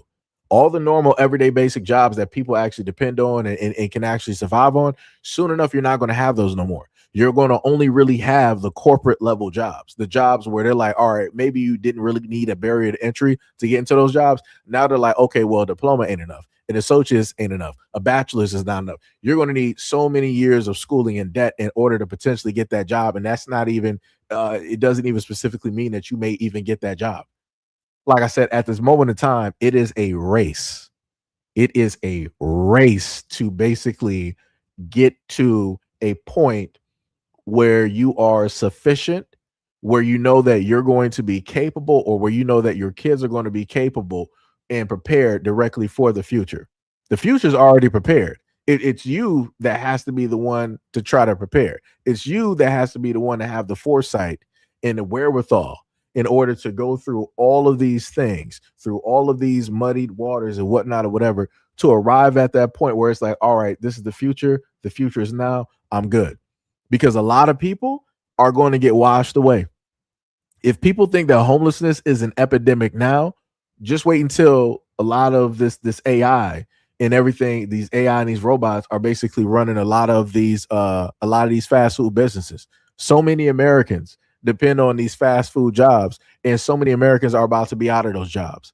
They already set up there and gave you a Taco Bell that looks like it was something out of I think, what was it, like Judge Dredd? I think, yeah, it should have been Judge Dredd. They gave you like the standard issued muted colored Taco Bell or the McDonald's that you didn't see anybody at the next not the register, but at the second window where you get your food. It was just a robot just like sliding the food directly, down some pipeline, almost like looking like the Jetsons. Like I said, hey, people gonna have to figure it out. I'm pretty sure I'm going off a tangent and moving technically away, but this is America, so it's feeding directly into that. Pum said they wouldn't need all this protection if they treat people right. That's true. ETC said the problem with real estate is that the market is cynical and you've got to get into it at the right time. However, it wasn't always like that. True. Shauna said, how about people start preparing their lives and their families ready? That's true. That's true. FX said, I'm new here and hi, beautiful ladies. ETC said, if you can get in within 5 years of a crash, you can usually do really well with real estate. That's true. ETC said that the 6th year is usually when the recovery starts in real estate, with the lowest prices being 5 years after the crash. True, because I remember what happened when we had the economic fallout. What was it like? What, 06, 7, 8, 9, 10, and I think around sort of like 11 and 12, that's when things started picking up. You also said, but that's not always the case, and it depends very much on the area and the market. That's true as well. Tippy said, well, those robots can't stop server heavy storms. Just saying. No, right. Shauna said, got a point, Tippy. Rafa said, ridiculous to think an investment of $100 on Bitcoin would have made you a billionaire today. Yep. And there was this one dude who was trying to tell people way back earlier on YouTube or on Twitter, and he was trying to tell people, like, hey, just a few dollars directly, even if Bitcoin at the time was like $2 or $10, just a few dollars directly in there would have changed people's lives. Even still right now, if people cashed in, it would still change people's lives. But, people did not want to listen. And that's normally how it works. But I guess, realistically, it's beneficial for those who actually got in, because they were just able to get in and get directly out. So like I said, you had some people with Bitcoin, then you also had a Litecoin family. Litecoin was out there too. You had Monero, you had Ethereum. That's another big one too, but the gas fees on that are astronomical. But I think with what is it? Ethereum, isn't it immutable or something like that? I forgot. It's been a minute, but they put like another layer directly in there in order to try to halve the gas fees. If people don't know what gas fees are, that's basically when you want to exchange money. right? So it's multiple things. So if you're on the blockchain and you want to exchange money, you got your USD, whatever your currency is, and into that you're gonna suffer gas fees, right? But then after you now have that currency and then you want to go into a platform and spend that currency, you're going to face gas fees and then taxes directly on that. So then after you exchange your money, get that currency, take that currency to a platform to basically spend and invest it and or wrap it, which again, you're going to suffer through gas fees.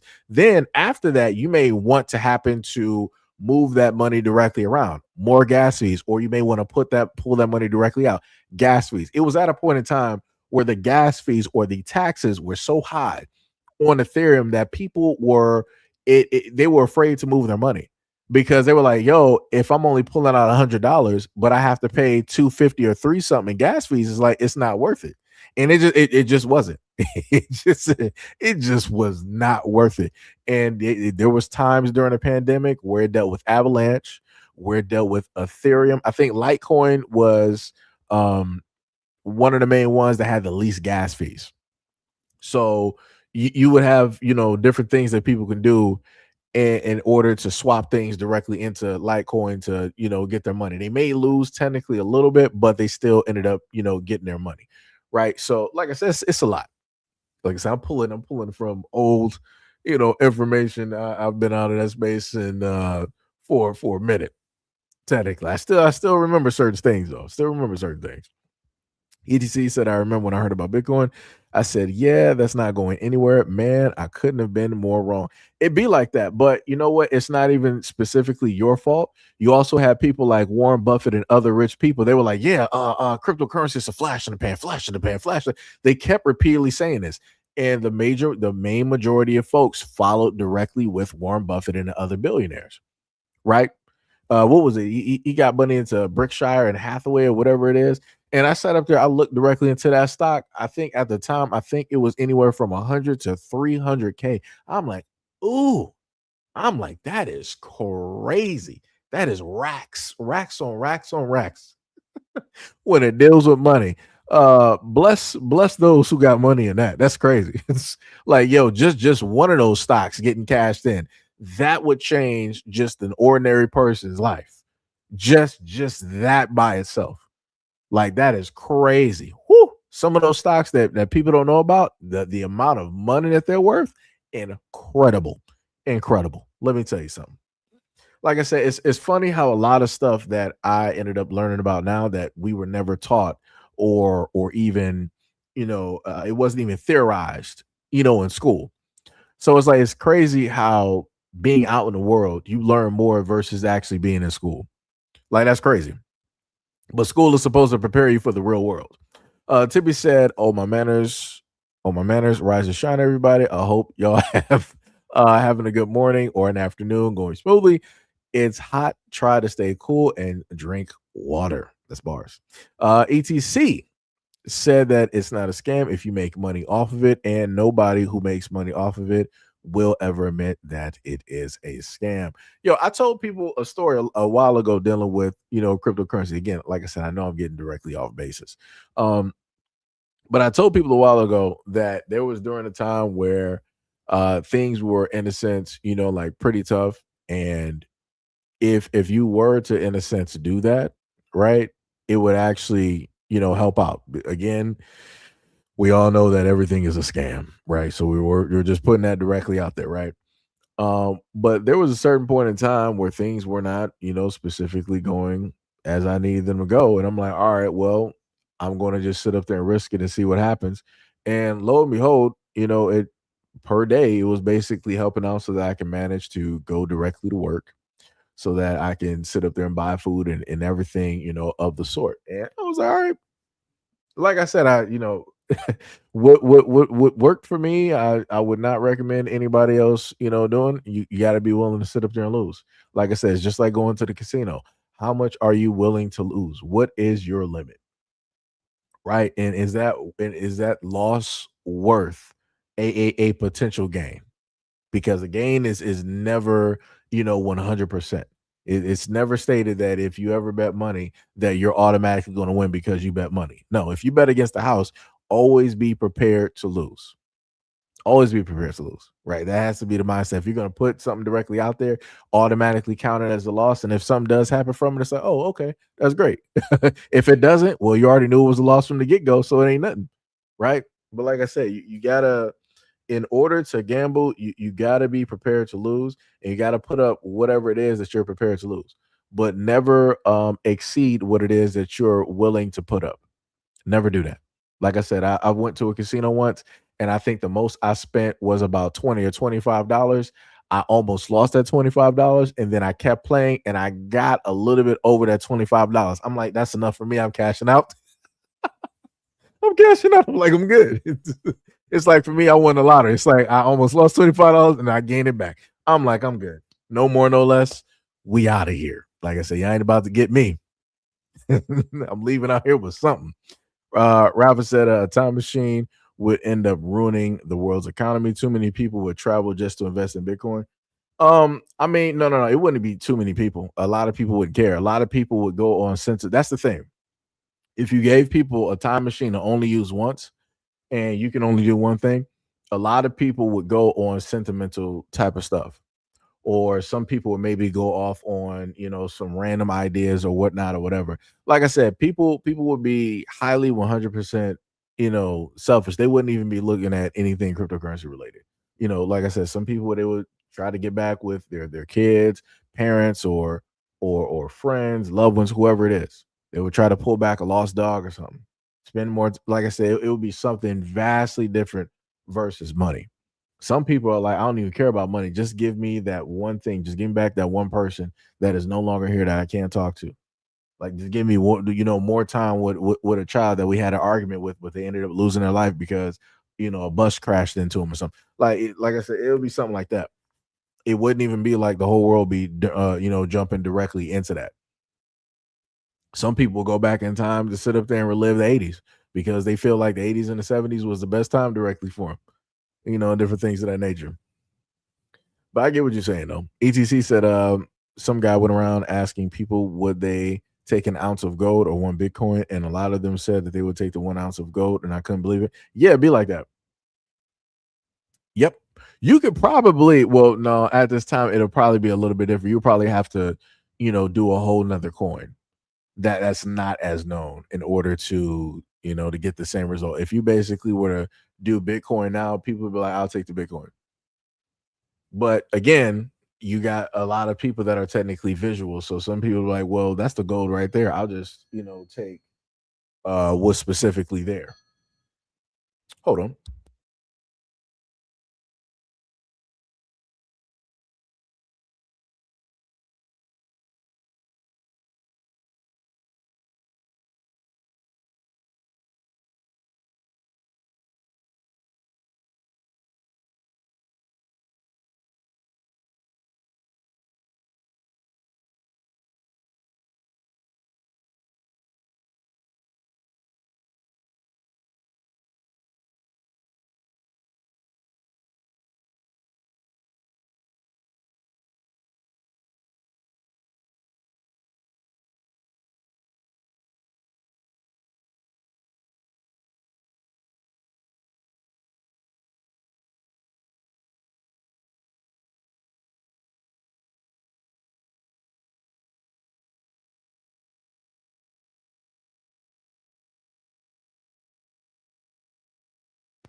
So yeah, that's where we're at directly on that. One of many, what is up? He said automated consumerism, bars. Shauna said, you've been saying that? Mm-hmm. Yes, indeed. One of many said brick and mortar is becoming that of a bygone era. That's bars. That's another thing I spoke on before, and I talked about the whole effect of Blockbuster, Hollywood Video, and Redbox. But even Redbox didn't even last that long because then the streaming services was like, yeah, we're about to get that directly up out of here because people thought that Redbox was the wave of the future. And I'm like, yeah, that doesn't really have the staying power as it should because people aren't really buying DVDs like they were. Like I said, at one point we used to have the format wars. And the crazy part is the main individuals that would have the biggest effect on the formatting wars are the AD movie industry. the X movie industry had a heavy effect on the formatting wars, where it was like DVD, HDVD, UHDVD, and Blu-ray and all this other type of stuff, along with the military. But as soon as that entertainment side went directly digital, everybody else went digital. So, like I said, it's a lot of things that, in a sense, lead industries that people don't pay specific attention directly to. That's the best way I can put it. ETC said, and he probably should have asked them 1 ounce of gold or Satoshi, but of course nobody knows what a Satoshi is. It'd be like that. It'd be like that. I mean, people could look it up. People could look at white papers. people could look these things up, but a lot of people don't want to look stuff up no more. One of many said, question is, why does anyone have to accept any of this? Why is adapting to what folks don't want the only way? Because that is the controlling powers that be. And because the many that are out there, realistically, a lot of people would rather be controlled because they feel that it's easier and it's less responsibility.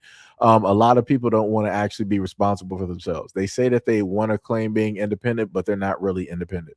Everybody's still hooked up to a system. We still use USD, which is petrodollar. It's not backed by gold or silver.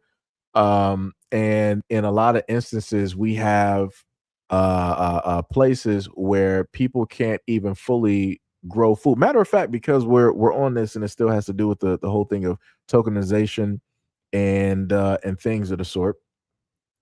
Let me bring you guys this video that this young lady was speaking directly on. This is something that I didn't know anything about, right?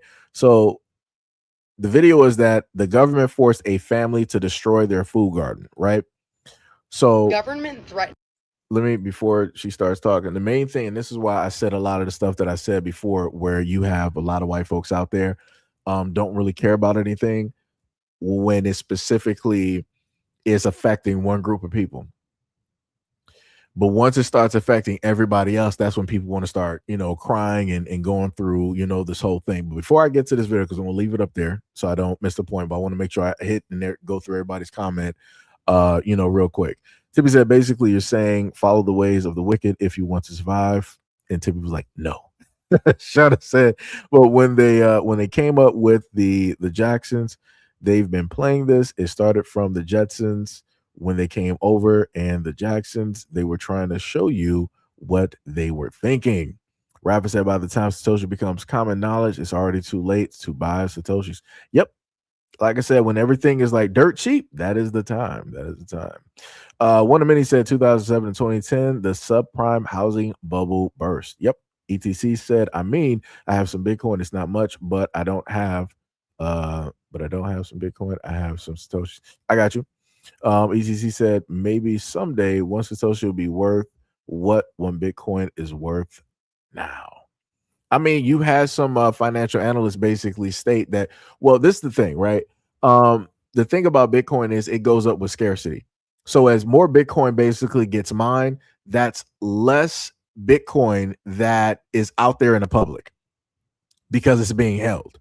So the more that's being held, the higher the price will basically reach. So we already saw it reach like 150K.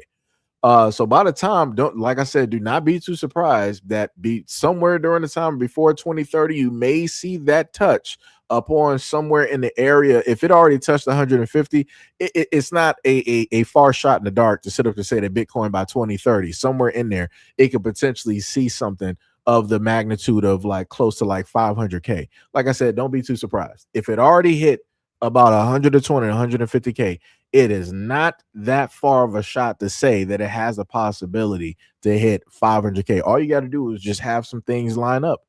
Like I said, let the economy start running good again all over the world, where people are basically spending, where people want to sit up there and invest.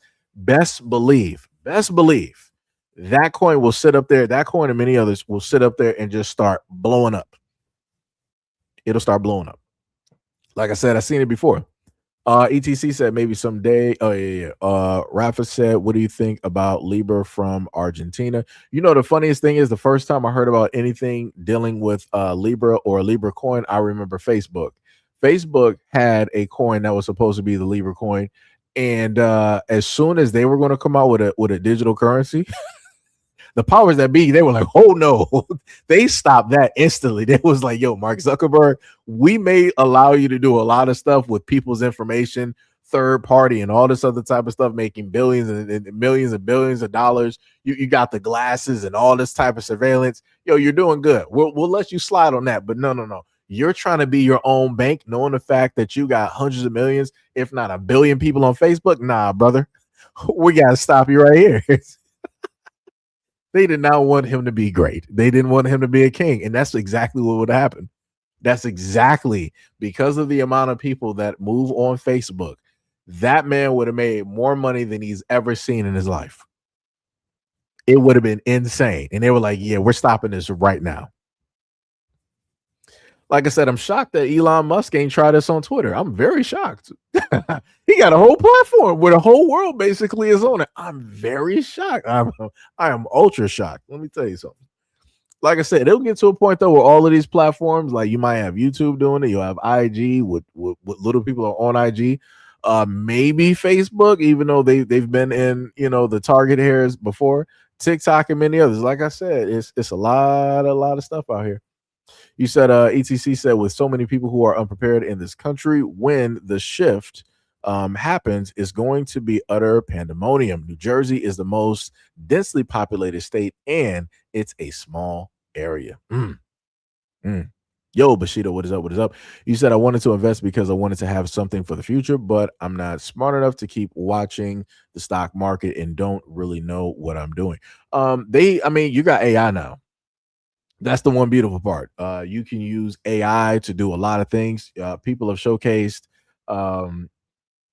different things that they've done with AI in order. They give, like, let's say they gave AI like $1,000 or $5,000, and then that AI, as well written as it is, it ended up making them pulling back, a good 10, maybe 15.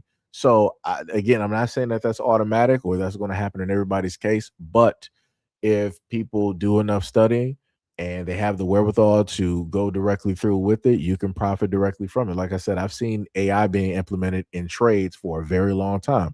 People got bots that trade stocks and ETFs and all these other types of things. So if you got bots that can do this, trust and best believe that all of these, other folks directly out there, they got AI that's doing the trading for them when it deals with, currencies and all this other type of stuff. Fountain, what is up? You said I'm traveling to the transatlantic trade. Baffa said, what happened to all the haters? I don't know. One of many said 2 worlds, Black Mirror bars. Bushido said, if I had a time machine for one thing, I would invest all I got in GameStop during that time. Yo, and Bushido, the crazy part is I told people before, I had GameStop. I had, I think, 1 or 2, and it was nothing I could do. Everybody was locked. I think I did a live stream during that time. I remember doing it at night. Yeah, it was at night. It should have been around like 2 or 3 o'clock into close to the early morning. And I was telling people about what was specifically transpiring and happening on the market where it dealt with GameStop, and how the powers that be, like a lot of these hedge funds, they were playing with people's money. So it was like Webull, Vanguard, Robinhood, and all of that. They were playing with people's money. They specifically stopped ordinary people from trading. Usually when trades stop, the numbers are not really going to be moving like that. But the numbers were still fluctuating because trades were still happening.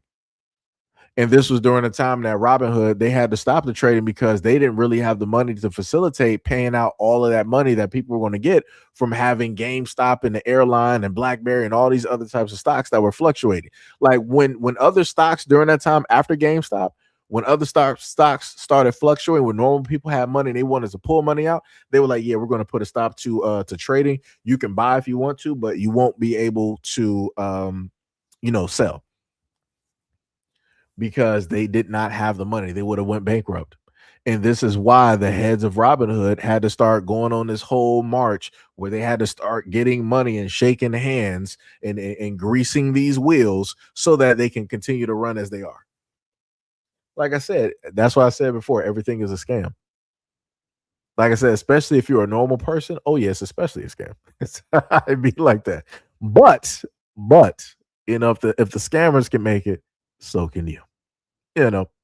And that's why we saw the court case, and I think I covered a little bit of that, where the this one white guy, he was following the cookie crumbs when it dealt with GameStop and how it is that these hedge funds and these large entities were trying to short GameStop into bankruptcy. And because if GameStop went bankrupt, they were going to make millions off of it going bankrupt. So the dude basically literally bet his whole house and became he ended up making hundreds of millions of dollars off of this bet. But it was an educated bet because he was following the cookie crumbs that were directly out there. And the craziest part is that you got the United States government that called him in order to question him because they thought that he was like an inside trader, had inside information and all this. But it's like, you want to question him, but you don't want to question the people that's right there next to you that you know that practice insider trading and things of that such. Like I said, they don't like when ordinary people win. This is another reason why the powers that be make sure that the literacy rate is very low in the United States. They don't want stuff like that happening. Like I said, they got to put stuff out there in the open. They have to. It's a very simple rule. They have to, if they're going to do the wrong things, they have to put it directly out there, even if they don't want to. So, like I said, if the literacy rate is low, they can put any and everything directly out there. The average Joe is not going to be able to pay attention or read directly into it or have critical thinking skills. This is the reason that we got a lot of the social media such as TikTok, where everybody goes directly there and they inundate it with thousands of videos, and all of them are like 15 seconds to 20 minutes to train people that this is the amount of time, this is your attention span now. They don't have to specifically train people to have a short attention span. People will train themselves by way of social media. And by way of doing that, that also trains people to have low tolerance and patience. But it's like people don't pay attention. You know, like I said, it's a lot of stuff. It's a lot. No Freedom said, I would go to the future and get the tech likely forever and study the past. I would manipulate and control the future. You also got to remember the butterfly effect now. Timmy said, why I was going to say something similar to that. I'm putting black people in charge of the world. Everybody would be better off because we're not evil. No Freedom said, to live forever. Autocorrect. One of many said, thank you for that response. Brother says, no problem. I got you. Rafa said, what stock do you think will blow up? I don't even know what to tell you right now. I'm not even there at the moment. Just to be honest with you, I'm not even actually there at the moment in time. I'm looking at a lot of things just like in general that's not, like stock related. I would say the moment in time that you will have water in different necessities being tokenized, those are going to be the things that are secretly going to blow up. Because at a point in time, they're going to tokenize water. And the reason why I say that is because I have a video where a woman, it wasn't a TED Talk, but it was some other conference. And she was saying that what needs to happen in the future is that the everyday basic needs of people should be tokenized and that it should be treated as a resource so that people just can't, go to and from and basically get it whenever they want it, so that it's controlled, tightly controlled. So if something is controlled, that means they can control the market, they can control the price and the scarcity and whatnot, just like the same thing with Jordans, right? If you got a low supply, even though Jordans are made with a ridiculous supply, if there's quote unquote a scarcity directly to it, there's going to be a high demand. If there's a high demand, that means that people are willing to pay technically any and every price directly for it. We've seen this with Jordan, right? ETC said, I think I'm going to start buying the stocks that all of the big wigs like Trump and these other people are buying, or maybe I'll just get some automated artificial intelligence stocks. All of that is good plans. All of that is good plans, along with what one of many basically stated as well too.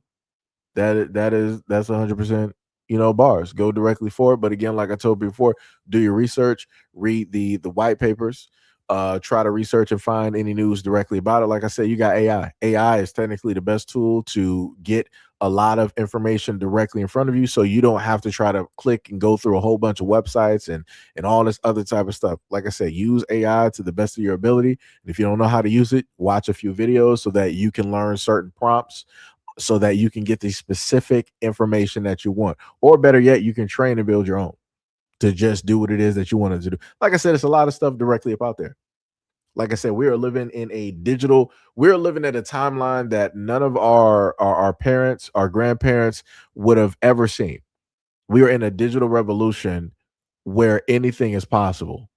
It's like almost like using a Green Lantern ring. It's like how wide is your imagination? How vast is your imagination? Right?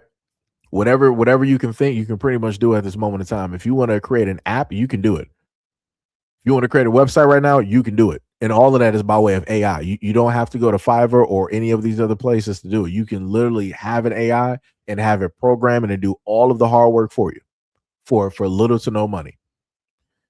You know? One of me said, if you're going to do anything with crypto, get you a cold storage wallet. Yep, I told people about that before. Get you a ledger. I told people, and let me be very specific, because I like what one of many said. When you happen to get a cold storage wallet, by all means, make sure do not buy that off of Amazon or any other place, because people can tamper with stuff. Get that directly from the source. If you are to buy a cold storage wallet, get it directly from the source. So if you're getting the ledger, get it from the ledger website. Do not buy that from a third party. Do not go to Amazon. Don't go to any of these other places, because they could potentially tamper directly with that, which is going to put the security of whatever currency that you have at risk. Please at least heed my word. You might not heed my word on anything else, but at least heed my word on that, because I've seen too many videos where people have decided to get some ledgers or cold wallets directly from a third party, and they ended up finding out that it was compromised, and that as soon as they hooked it up and started doing the ledger was automatically given the information to the op, for lack of a better word. It was given it to, whoever the thief was, and there's nothing that you could do about it. Like I said, during the time of the pandemic, I've sat here and watched people run off with millions of dollars in cryptocurrency, if not potentially hundreds of millions of dollars overnight. So like I said, please heed my word. Out of everything that I normally say on this channel, I'm like, hey, take it with a grain of salt. Heed my word on this. Is finite. Please get that directly from the source. Do not get that from a third party. You will thank me later.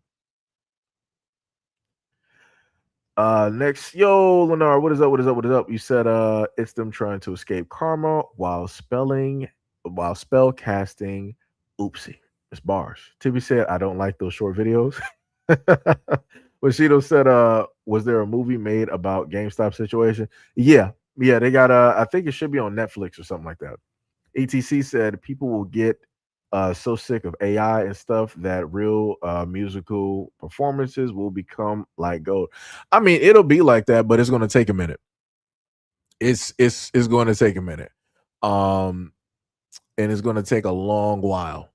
But we're not there yet. Like I said, you got people right now, they're able to make AI movies. And some of those AI movies, I'm like, wow. I'm like, that is incredible. I'm like, what prompts did you use? Because I'm like, I would start making videos, using it. I'm like, yo, that's looking incredible. It looks real. I'm like, yo, the tech out here is crazy.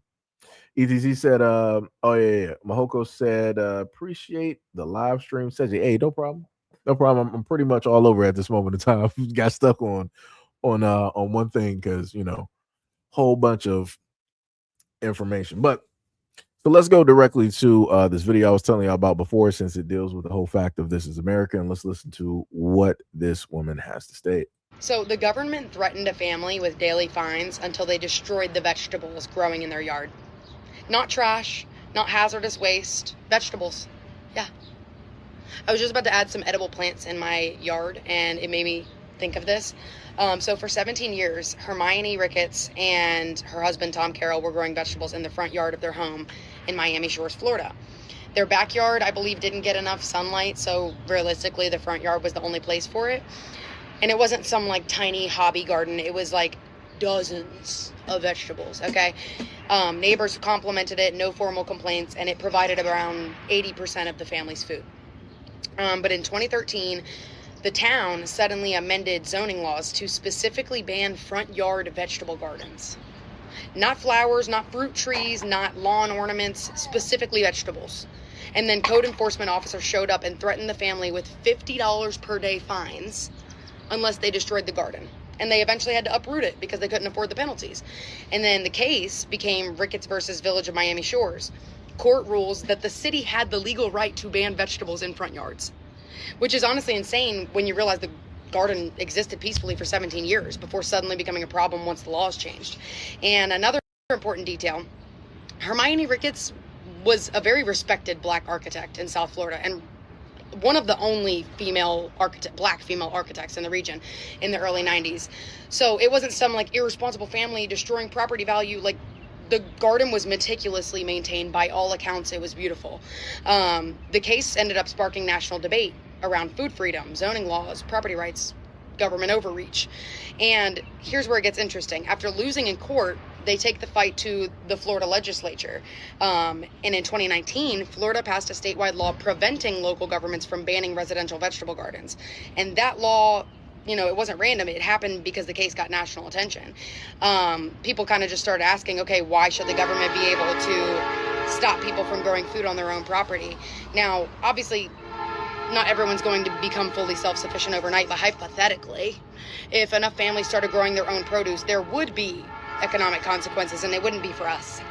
If supply increases, demand decreases. If more people grow food at home, they buy less produce, they spend less at the grocery stores, they become less dependent on massive food systems, we rely less on corporations for basic survival. And historically, powerful systems have never loved populations becoming too independent. And this is why this story is bigger than vegetables, because once you realize that the government was perfectly okay with flowers, decorative bushes, flamingos, statues, grass, you're drawing the line at food. Was it really about aesthetics or was it about control, right? And that's what I was trying to, get through a little bit earlier, right? We asked some people earlier. I was saying like, hey, you're all over the place and da da da. I mean, that's because the conversation is going to be all over the place. Normally, this is technically how I talk. just to be real, it's not really structured. It just flows. It just goes to and from. It goes, everywhere. Hoop-de-loops. Ring around the rosy, pocket full of posies. It goes everywhere, right? When it's not actually structured, because that's how I normally talk. So as she basically stated, there was a black woman who was an architect that had a garden that was standing for 17 years with no problem. All of a sudden, the powers that be, because obviously we're not dealing with a black town and city. We're not dealing with black people directly in power.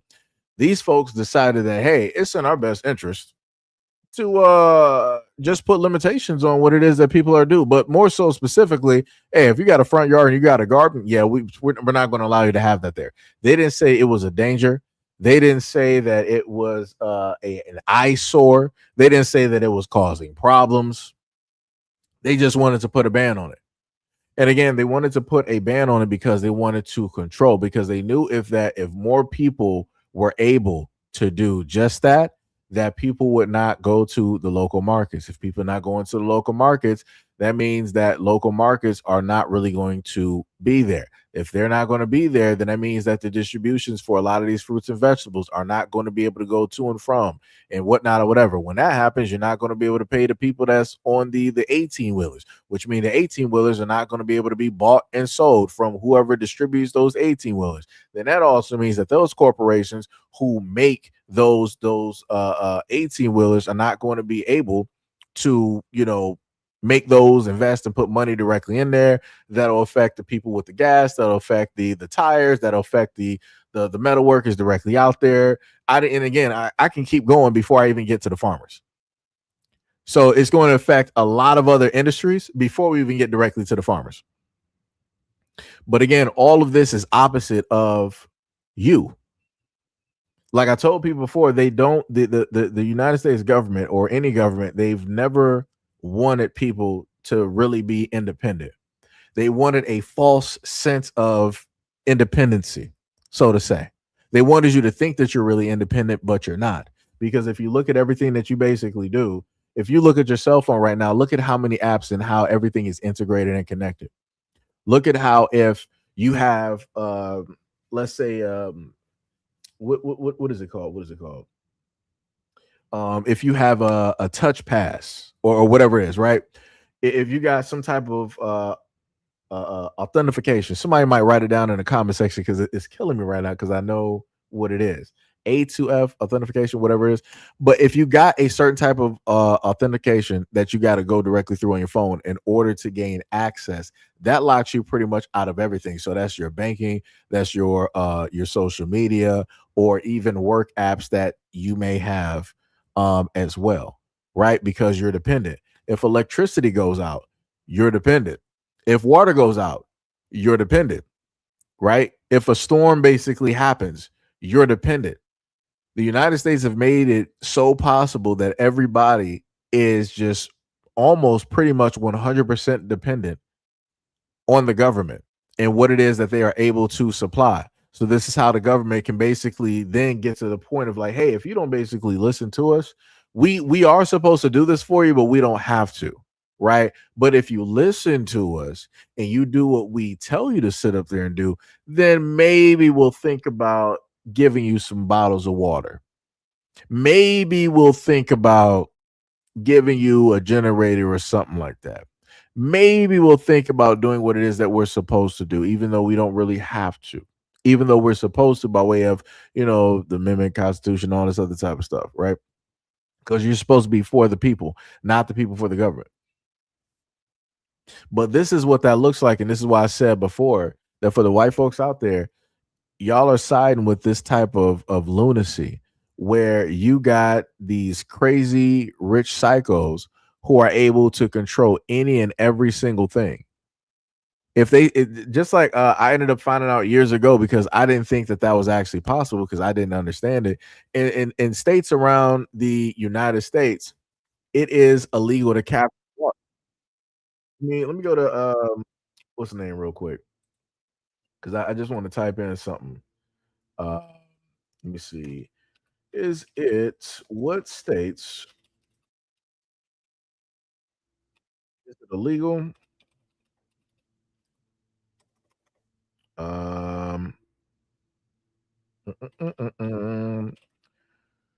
To collect water.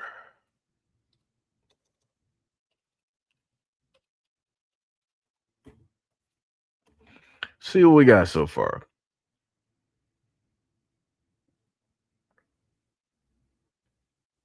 Right, they said collecting rainwater is not completely illegal in the United States today. However, some states have restrictions, permits, or limits on how much water that you can collect or how you can use it. The states most commonly known for stricter rainwater collection rules are Colorado, allows rain barrels, but residential collection is limited, commonly up to 110 gallons total from 2 barrels. Utah allows collection, but may require registration for larger systems. Nevada, regulated in some areas due to water right laws. Arizona, generally legal, but local rules may apply.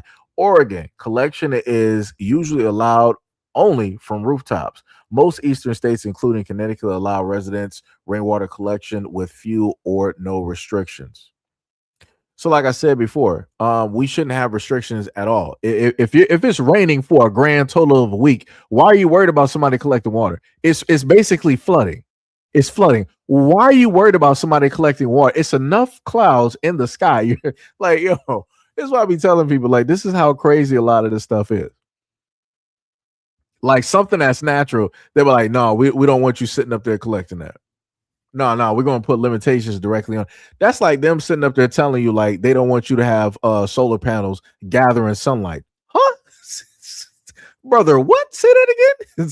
That don't make no sense. I'm like, come on now. Like I said, it's crazy. But like I said, this is the type of control that they like to implement. There's been other times around in different cities where some of these cities, they're like, hey, we don't want y'all having a community garden full of vegetables and all this other type of like they'll make so much like red tape about stuff it don't even make sense. Like I told y'all before, that's why I tried to tell people back during the pandemic how crazy law enforcement and the government is, where you got barbers who make content creation where they give homeless men a pickup, basically meaning that they go directly out there and they bring a chair and they bring their clippers and they give these men who are on the streets a fresh new look to make them feel better about themselves, and you know, so people look at them, you know, different, right? They won't look at them or try to treat them the same way, because like I said, they might be down on their luck. They might be, you know, out there strung out on drugs or some alcohol or something like that, or you know, or maybe mentally something got to them, so they never, you know, got straight. And then you had the police. I can't tell you the countless videos I done seen of men out there doing this barbershopping, and the cops are just sitting there and they're just watching this dude, and then they hand him a ticket. I'm like, what? I'm like, y'all clowns. Y'all clowns. I'm like, this is why I don't like the police. Y'all are 1000% clowns. You enforce stupidity. 1000%. Like I said, they're going to mark my words on this. Mark my words 1000% on this. Pretty soon what they're going to do is they're going to make it illegal for you to help another person, because they're technically already doing it right now. If you wanted to basically serve hot food directly to the homeless, magically the police are showing up. They're like, well, this is not a designated area. It's like, yeah, you might mean good, but this isn't a designated area. You don't have a food handler's card. You don't got this and that and all that. They'll bring up all of this other nonsense to basically scare you. And if it doesn't scare you, then they're going to write you a ticket. And if that doesn't work, then they're going to sit up there and I guess try to jail you somehow or something. Because I gave another video on that where it was a white woman, and she has people out there. She has a type of outreach where they have clothes, they give clothes, and they give food directly to the homeless. And she recorded everything. She said that they had, at least at the time, about 98 tickets directly from the city dealing with the fact that they want to go out there and help out another human being. The city not doing it, the government not doing it, the police not doing it. So, and that's how the government works. If they're not out there helping the people and they can't reap the benefits from all the notoriety and the celebrity and all the stuff that comes from it, they don't want nobody else doing it. That's how the government works. They don't want nobody else doing it, and they're going to send their dogs in order to stop you. Like I said, that's why it's a little bit confusing to me when people come directly here and they try to, you know, talk about the content that I do. I'm like, you ain't been here long. I'm like, you ain't watched none of the you ain't really been there for none of the live streams and the videos that I've actually covered and the information that I try to drop directly to people. You ain't been nowhere. That's why those conversations are always funny to me, because I can have live streams directly like this, and a lot of those folks will never show up. And I also want to note to people, when you look at this live stream, the numbers are actually fairly low. The numbers are fairly low due to the fact of the content. And I want people to notice that. If I decided to have a conversation technically about anything else, numbers more than likely would have been higher. Just like with the videos that I've recently put out, and it was specifically tailored. One, I had some videos tailored to Black men. I got, you know, very little looks at that, very little responses, right? And then I tailored videos directly to Black women, very little looks, very little responses. But then if I put other videos that have nothing to do with any of those factions, you start seeing people pull up. So, you know, like I said before, it's it'd be like that. You can't help it. You can't save everybody. It's crazy work. Let me see. You said empowering cuts. You said that is the that's the organization of your friend in Philly. All right, shout out to your friend in Philly at Empowering Cuts. Shout out to your friend sitting up there, you know, helping out the folks out there. You said that's all he does is he cuts hair for the homeless all day long. That's dope. Shout out to that man. Much love, respect, and appreciation to him and others, you know, out there doing it. Like I said, doing the Lord's work. Like I said, that's for me, that's the, like, realistically, and I said this before, if I had a choice to really do something for a job, for me, I would want to go out there and help out those who need help. That's realistically what I would want to sit up there and do. But, you know, it'd be like that. You know. And like I said, trying to, you know, get people to support you know, things like that is very tough. It is a you know, a very tough thing. So, you know, that'll be on the back burner. that will be, you know, on the back burner. Like I said, I feel like for me, that would be way more interesting, content, along with having conversations with real people directly out there, getting to know them and their lives, and a different story. Like I said, I felt like it would be a very dope thing to be able to do. What else you got? You said that Tippy said, please stop the group of people feeding the homeless. Yep. Michael Zulka, you said Second Amendment. Alive Tree, what is up? You said you are speaking that knowledge. Let me see. You said he got his own trailer going through a GoFundMe, donations, and etc. That's dope. That is dope. Like I said, shout out to those people who support him as well too. Shout out to those people.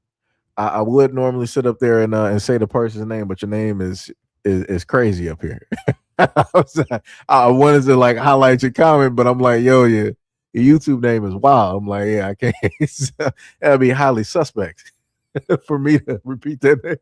Can't do that. No Diddy. Can't do that, But like I said, all respect though. Let me see. Patricia Griff. Hey, what is up, Mr. Griff? What is up? What is up? What is up? What is happening? Alive Tree said facts. They push brain dead content. Yeah. Like I said, they push all of the content where it leads people to be more selfish versus actually just wanting to, in a sense, help folks out. But it'd be like that. Tippy said exactly. If the government cared about human beings, nobody in America would be homeless and or starving. That is true. That's true.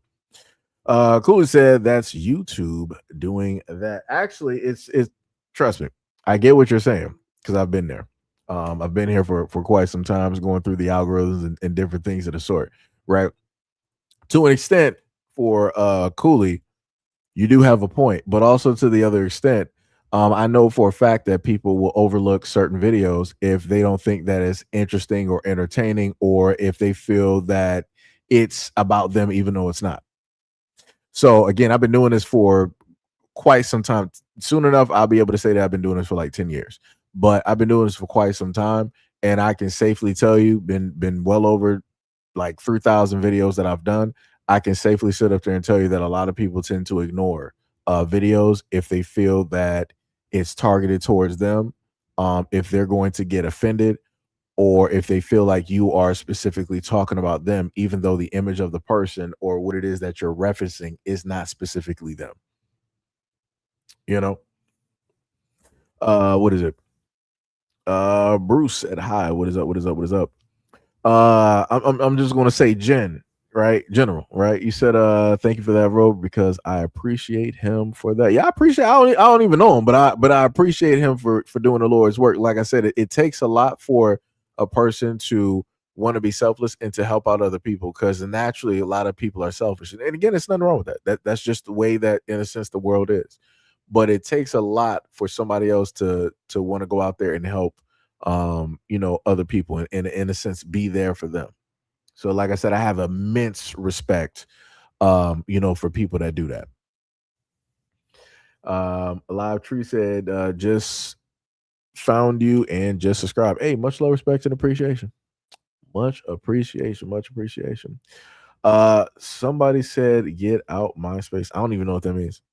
I'm not sure if you're talking about just being on YouTube or if you're talking about on MySpace. I'm like, who still uses MySpace? I'm like, yeah, that's like some archaic technology right now. I'm like, MySpace, like what? Like, that's crazy. At one point in time, MySpace used to be popping. Yeah, it ain't been like that for way more than a decade. Way more than a decade. Crazy work. Mahoko says, Seiji, you always show us very important news that nobody else is talking about. I appreciate that. Hey, like I said, as long as I'm able to put some stuff out there that there's some takeaways, or that people can just so happen to use or research themselves, that's all that matters. For me, I'm doing my job. I'm doing what I set out, to specifically do. Right. But now we're going to take a look at a few other videos. So let me take down the Trump video phone. I'll probably save the Chud the Builder thing for last. I'll probably do that, right? What was the that was other Chud the Builder stuff. Okay. So going back into the whole issue with building directly in the United States. Right, we're going to listen to this black man here and what he has to say, but before that, he's going to play a video to, you know, make his point. Right, so let's just take a look at that. People within the politics of rural America, they need to realize that a kid that gets hired to work in the tire shop the rest of the year and then drive a floater in the spring, that's not necessarily what we all mean by bringing another generation back in agriculture. You're not going to put down roots and raise a family being seasonal help, and we need to figure out how to get them involved. Oh no. So let me just pull it back right there. Right, so the white dude was basically saying that they're trying to figure out a way how to get the newer generation into farming, because as you can clearly look, he's older. He's probably like, you know, 50s, 60s, whatever. He got 1 foot in, 1 foot out, meaning that he's alive now and he's almost gone at the same time. So they're trying to figure out a way to get the younger generation in there. And just by them being able to work in the tire shop and then, you know, being able to drive one of these vehicles, that's not what he specifically means. He means he wants them to get their hands directly in the dirt. He doesn't want this to be a flash in the pan. He wants them to be seasonal. He wants them to be in there during the good, the bad, and the ugly when it deals with this, because this is what America needs, but more so because they want to keep how the face of farming, they want it to look just like him. And this is why I said before at the very beginning that a lot of people would cut off their nose to spite their face, because you got black Americans that had farmland, but you got people like this and many others that want to come directly through and they want to take that farmland directly from black Americans. If these white farmers can't take the land from black Americans, then corporate will come directly in there. If corporate can't specifically do it, then the city will come in and they'll be like, well, you know, we got this brand new bridge or this train system. We got this roadway, this highway that we need to sit up there and build. And in order for us to build it, we gotta, you know, in a sense, go directly through this land. So you're going to have to sell it. If you don't want to sell it, then we're going to just implement eminent domain and we're just going to take it directly from you. So they treating this like the Boondocks, like Fleece Johnson. Well, Tom, you can do this you can do this the easy way, or you can do this the hard way, Tom. The choice is yours. Yeah, Tom. It's that type of deal. They're trying to do the Fleece Johnson.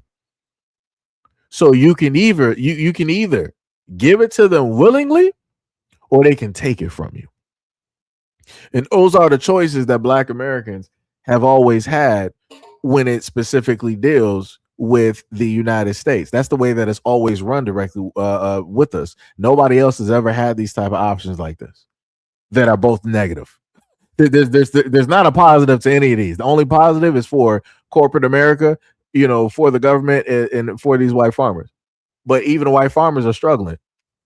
The only ally that realistically they would have had is if black Americans were directly there, because we would have been there to, in a sense, take the blow when it dealt with what's going on with the farms and you know, putting food directly on the table and all this other. We would have been there. But nope, people don't want to sit up there and do that. People don't want to sit up there and listen to black folks, right? Which then, which then technically goes into this video. We're going to get back to finishing this video, but then this falls directly with this video here. White people. So when I grew up, my mom would always try to wake me up and get me ready so that I could get on the school bus on time. And then some days I would just oversleep, or I would ignore her because I wanted that extra sleep because it was just so cozy and comfortable and I just felt so good while I was sleeping. And then ultimately I'd miss the bus, and then my mom would cuss me out, get me dressed, and have to drive me to school, but she's cussing me out the whole way there because she told me I have to get up. That is me as a black person participating in anything political right now, because we told you to get the up. You did not want to get up. You were so comfortable. It was oh, sleepy. Oh, 5 extra minutes. You wanted 5 extra minutes so bad, you got it. Y'all wanted 5 extra minutes so bad, you got the 5 extra minutes. Now we driving you to school, and we barely want to drive y'all. Y'all wanted 5 extra minutes, and y'all got this. Now we barely want to drive you to school, and we cussing y'all out the whole way because we told y'all to get the up, and y'all didn't want to get up. You didn't want to get up. Y'all wanted 5 extra minutes so bad. You got it. Congratulations. It's the country you have. Now they killing y'all. Now y'all actually care. With the 5 extra minutes, that's all y'all wanted. So just know, while anything I'm politicating in right now, I barely want to be there, bro. Because we told you so long ago. And you did not care because it wasn't happening to y'all on a mass level. It was happening to us, so it was cool. Y'all. So to hero for hire, this had nothing to do with anything, baby mama. That's a stereotype.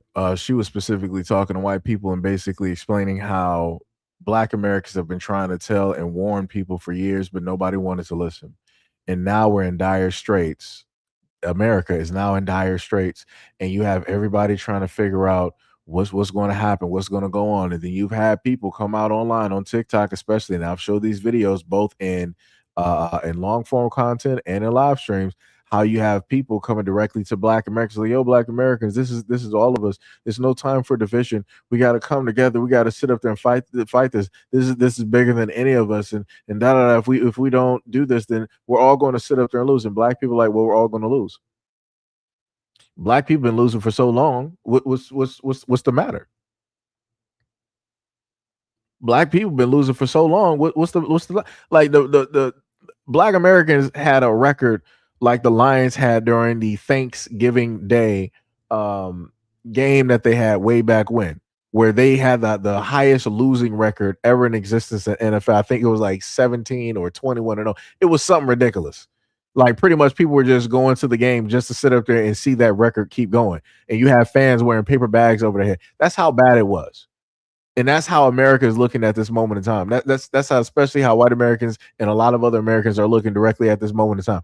Y'all now have to suffer with a losing record. We got the hugest losing record because people out there allowed it, because this is what they wanted, because specifically it was only supposed to affect Black Americans.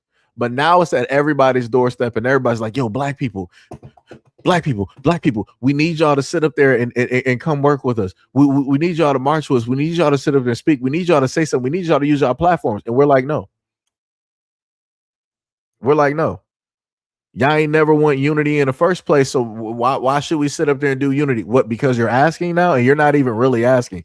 In a sense, y'all sitting up there giving snide remarks, throwing shots, and it's not even dark. And then you're trying to tell us to do what you want us to do. Like when it dealt with these No Kings and all these other protests, y'all wanted us out there on the front lines. But y'all saw us like over the last 10 years when we showed up to protest, what happened? We were the only ones getting attacked by police.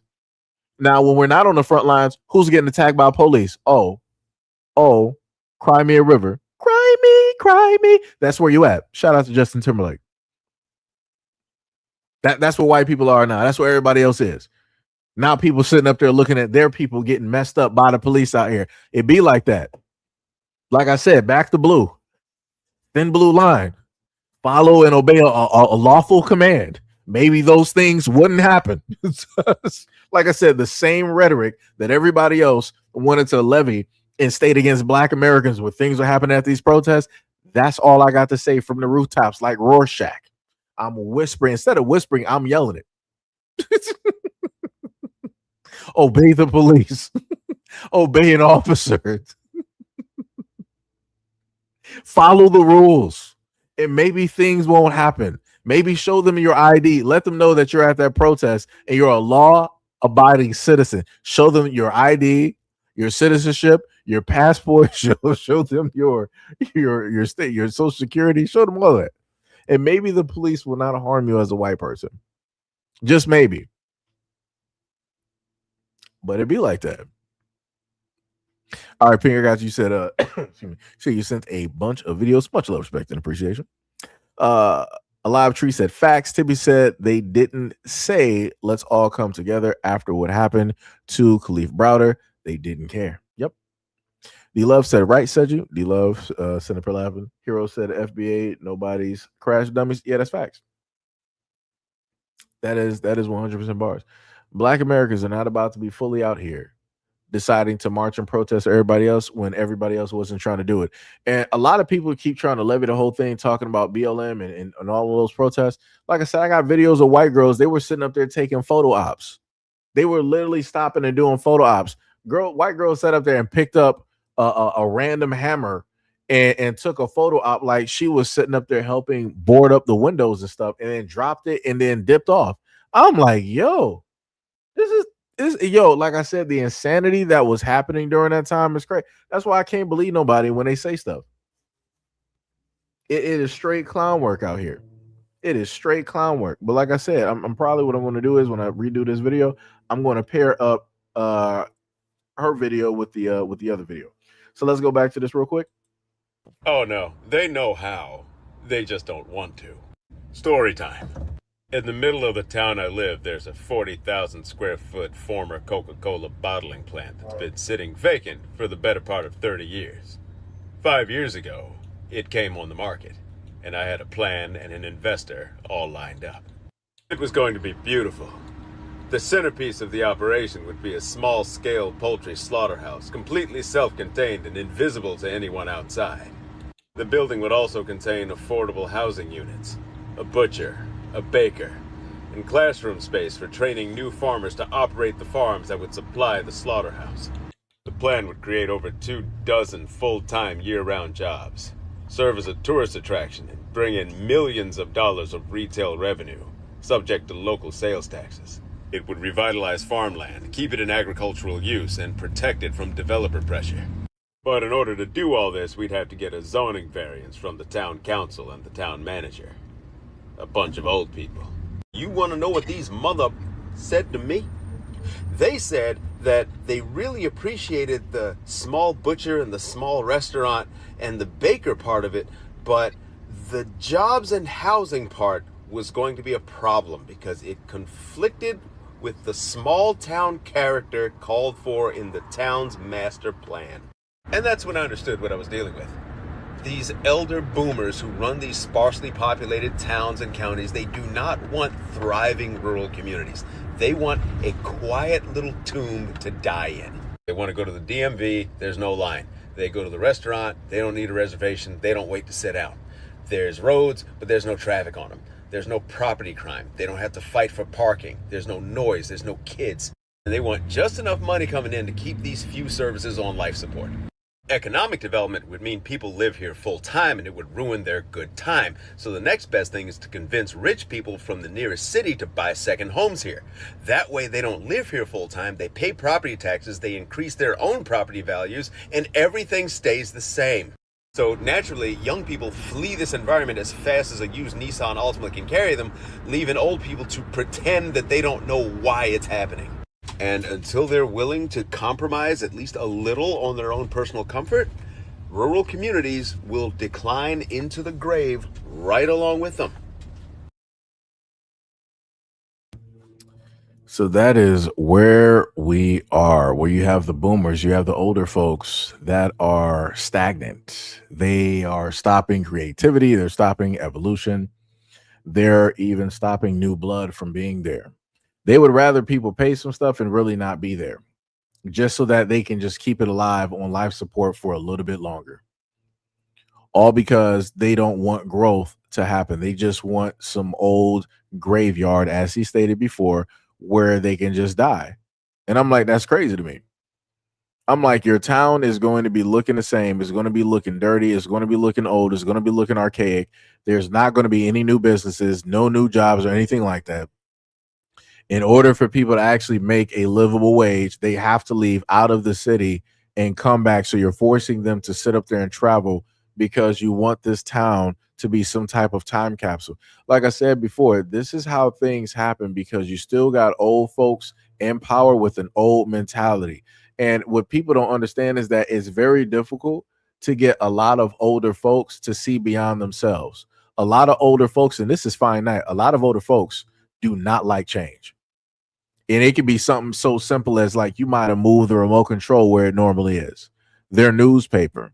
You could have cleaned the refrigerator and made it nicer, had everything filed away. But because it's not where they've been seeing it for the last 10 years, they're about to rage out, get angry, and throw you directly out the house. Like I said before, it's like, yo, no. And I've told myself before that I'm going to do my best in life. Out of everything else, I'm going to do my best in life to not be that. Because I refuse to sit up there and be at a point in time where I'm in my 60s and my 70s and I'm just like looking around and I just want everything to look the same. You want everything to look the same because that's what you're comfortable with, but it's not about your comfortability. Everything is going to have to change one way or another. You either be with the change or it's going to mow you directly over. I'd rather be with the change. I'd rather understand the change. I'd rather evolve with the change. I'm not doing this. I'm sorry. I'm not doing this. I'm not doing it. Impossible. Impossible. That's ridiculous. We are not doing that. We're not doing that. But like I said, this brother here, he had the idea of trying to start up a business directly in that town. And the powers that be, they were like, nah, we don't want that here. We don't care the millions of dollars that it's going to sit up there and bring in. We don't care if it's going to do this, care if it's going. They were like, nah, it's great that you had the idea, but nah, you ain't doing that here. Like I said, they cut off their nose, to spite their face. It'd be like that. This is why, like I said before, what needs to happen is that you just got to have people like him with other like-minded people. And like I said, when his idea starts running and then it makes millions or hundreds of millions of dollars, I will be petty as all get out. And I'll be like, yo, this is what I'm about to do. I'm about to sit up there and pull back. And I'm about to make a video about how I tried to implement this exact same plan, this exact same, $1 million, $100 million business directly in this town and city, and how the townsfolk shut me down. They said that they didn't want the money. They said they didn't want the jobs. They didn't say, they said they didn't want people to be employed. Like I said, I'll be petty as all get out. Petty. But, it'd be like that. It's crazy work.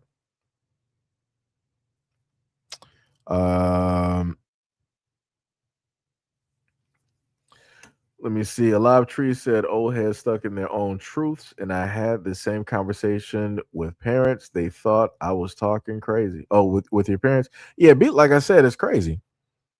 Like I said, I remember having conversations with my grandmother during the time where, mentally she was, declining, and she would start losing it. If certain things were moved around or whatnot or whatever, like it was bad. And I'm like, yeah, I can't do that. Nuh-uh. We're not doing that. We're not. I don't care what vitamins, whatever it is that I got to sit up there and take. We're not doing that. We're not doing that. What is it? Shauna said, question is, they don't want the jobs and the money because it will come from a black man. Is that what it is? Probably so. That probably is it, to be honest. So now we're going to go directly into another video. Let me see. Let me take a lady's video down right there. We can take her video down. I forgot. What was this one? The black athletes out. Okay. So this one is going to, do I want to get to this one? Or do I want to do the other one? Yeah. Okay. Yeah. I'll do this one first. So, this lady is basically going to talk about how the NAACP wants the black athletes to pull directly from their colleges, because of everything that is going on with down south and how they took the black majority and they split it directly up. Right. So let's just take a listen to what she has to say and then get directly into it. I want to talk to the black athletes out there, those college athletes 18 years old and above. The NAACP put out a statement telling the young black athletes to forfeit their schools, protest against their schools in the South where the redistricting is happening, quit there and go, I guess, to an HBCU that's still funded by white people. Now, hold on. Let me tell y'all something. Go look at what happened to Colin Kaepernick. I'm not picking on Colin. But Colin did that bull crap, acting like he was taking a stand for some nonsense. And he been a free agent ever since. Nobody's picked him up yet.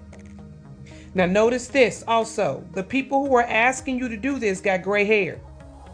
Okay, so nothing's going to happen. They get ready to die in the next 20 years. These are the idiots asking you to forfeit your life. Okay? That's what the boule does. Just see, the God is letting these people expose themselves. Okay? The Divine Nine and the boule, they've always been in place to protect the 13 families. To protect the white Democrat, the white liberal. That's been their job. So the master said, get out there, boy. Do whatever it takes to secure our vote.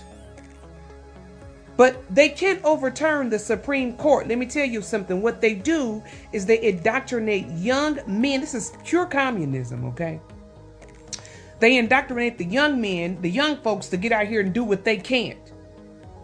So while you boycott your school, lose your scholarship, go to another school who you might not even, and that's going to be on you. You understand? They're going to be like, well, they're not team players. They whined about some redistricting when all the redistricting is making things legal and really is getting these lousy, no good politicians out so y'all can stop having Newport boxes and natural ice cans and crime all in your neighborhood and all around the streets where it looks like crap.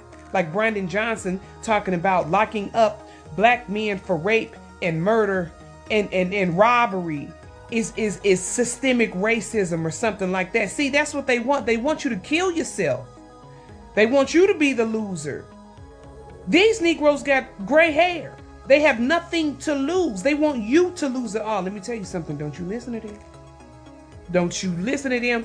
Don't you listen to these race-baiting, ignorant fools. This has been the playbook since the 60s.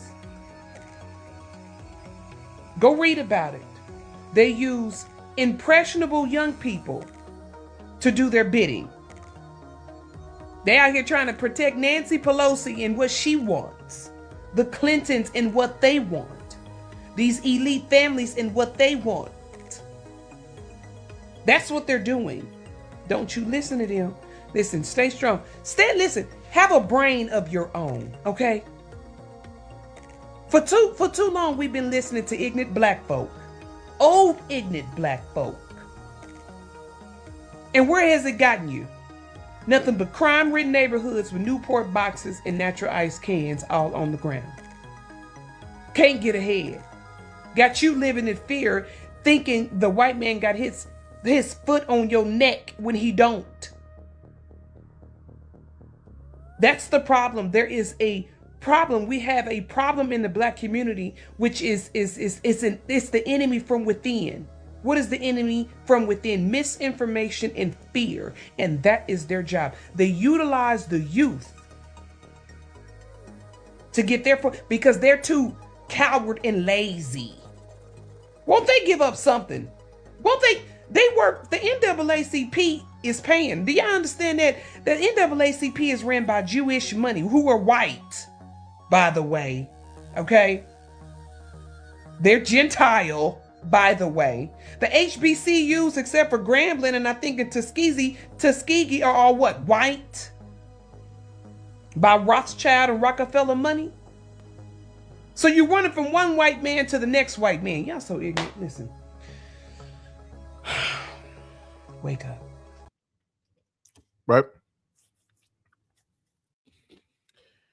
There's multiple points that she made.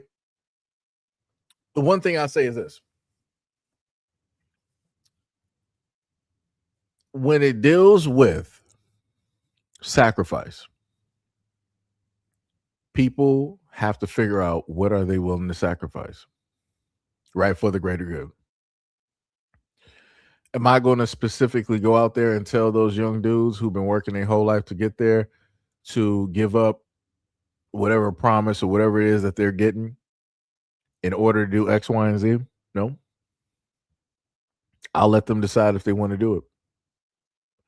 Because they have a family, they have families and everything that's riding and betting directly on everything that they're doing, everything that they're sacrificing currently at this moment in time. Because do I 100% have anything to give directly to them other than like a thanks and I'm happy that you did this? Nope. Does anybody else have anything to give directly to them? Nope. Is the NAACP going to guarantee them any type of monies like millions of dollars or helping to take care of their family? Nope. So, like I said, I got to look at this very, very differently. Now, what I can say is that not the ones of now, when it deals with the young boys, now very easily those families could opt to just put their kids directly in the HBCUs. But again, is that going to stop them from, being scouted? No. Just because they're going to HBCU doesn't mean that they can't opt to swap colleges. Like I said, those college scouts and whatnot, they can make some very, very sweet, lucrative deals for those kids. They can change their lives real quick. And I've stated before, that's the problem when it deals with HBCUs. That it's great that it's a host to Black folks directly out there when it deals with education and everything of the sort. But what else do you have to offer them in comparison to the white colleges? Like, what millions of dollars can you offer them? What road can you offer them when it deals with the NFL and all this other type of stuff? Because if you really think about it, if these HBCUs were actually as serious as they say that they are, they could have really made Black athletes. They could have had all Black, football league. If you think about it, as big as an HBCU is, they could have, in a sense, had their. I'll put it like this: they could have had their own Negro league, right? So you have the whole thing where it deals with the United States colleges, right? That battle each other and all this other type of stuff, right? But then you could deal with the prime, right? Which are the HBCUs, right? You got all of this Black talent directly there. They could really have their own league, in a sense, down there. And then those leagues will then go out there and fight against the other white colleges, right? Or multicultural colleges directly out there. Like I said, it would have been incredible. And that within itself would have brought money directly to the HBCUs. But like I said, people ain't, either thinking that far ahead, or again, like I said before, they're not really trying to empower those Black colleges like that. So, it'd be like that. It be like that. Yo, what is up, Mo? We was talking about, I was looking for you early. We was talking about Skynet, man. It's called talking about Skynet, brother. It was all Skynet for about a good hour plus. We was talking about that. Good Skynet, good Skynet. Shauna said, and the whole time not even thinking about the child and what they want and what they need. They're trying to protect them, but what about protecting the child? That's true. Tippy said they're not boycotting. Becky won't allow it. LOL. What's going on in the South? This one. D Love said, Albert, who, yeah, I don't know who the what's the name is, who that dude is speaking about. So now we're going to go to the quote unquote, as people will say, the Asian persuasion. We're about to listen to what it is that she has to state about the dating world when it deals with white men. So let's take a listen to this real quick, this nonsense, before we get into the prime time, right? So out of my friends and my guy friends, there's one of my guy friends that if any of my girlfriends were single, I would hook them up with him. He is 6'1", really good morals and values, really nice guy, really good guy at heart. Like, I was like, yeah, like, if any of my friends were single, like, I hook him. No, I can't. We have been friends for 6 or 7 years, but turns out he is just like any other man. There are no good men here. Because tell me why. He is dating around, right? Like, good for him. And he's talking to this girl right now for almost like a year. And the girl apparently asked. The girl asked, what are we and can we be exclusive? 2 bomb questions. And then so I was like, okay, are you gonna be exclusive with her? No, he won't be. What do you mean? What? He said, I would be down to be exclusive with her just to do stuff, but she's not relationship material. I'm like, what do you mean? What do you mean she's not relationship material? You've been talking to this girl for like a year. What do you mean you're just wasting her time? He was like, I know usually within the first couple dates that if she's a material, like relationship material or not. So he's just gonna keep talking to her and just kind of see where things go, but he has no intention of getting in a relationship with her. Yeah, so I have no good. So it's crazy how she wanted to put all that weight on the guy friend. You stated that he was a fairly attractive guy and that he's 6 foot tall. Why on God's green earth do you think that somebody that has the pick of the litter at a very young age is going to decide that, okay, I'm going to lock myself down? Are you stupid?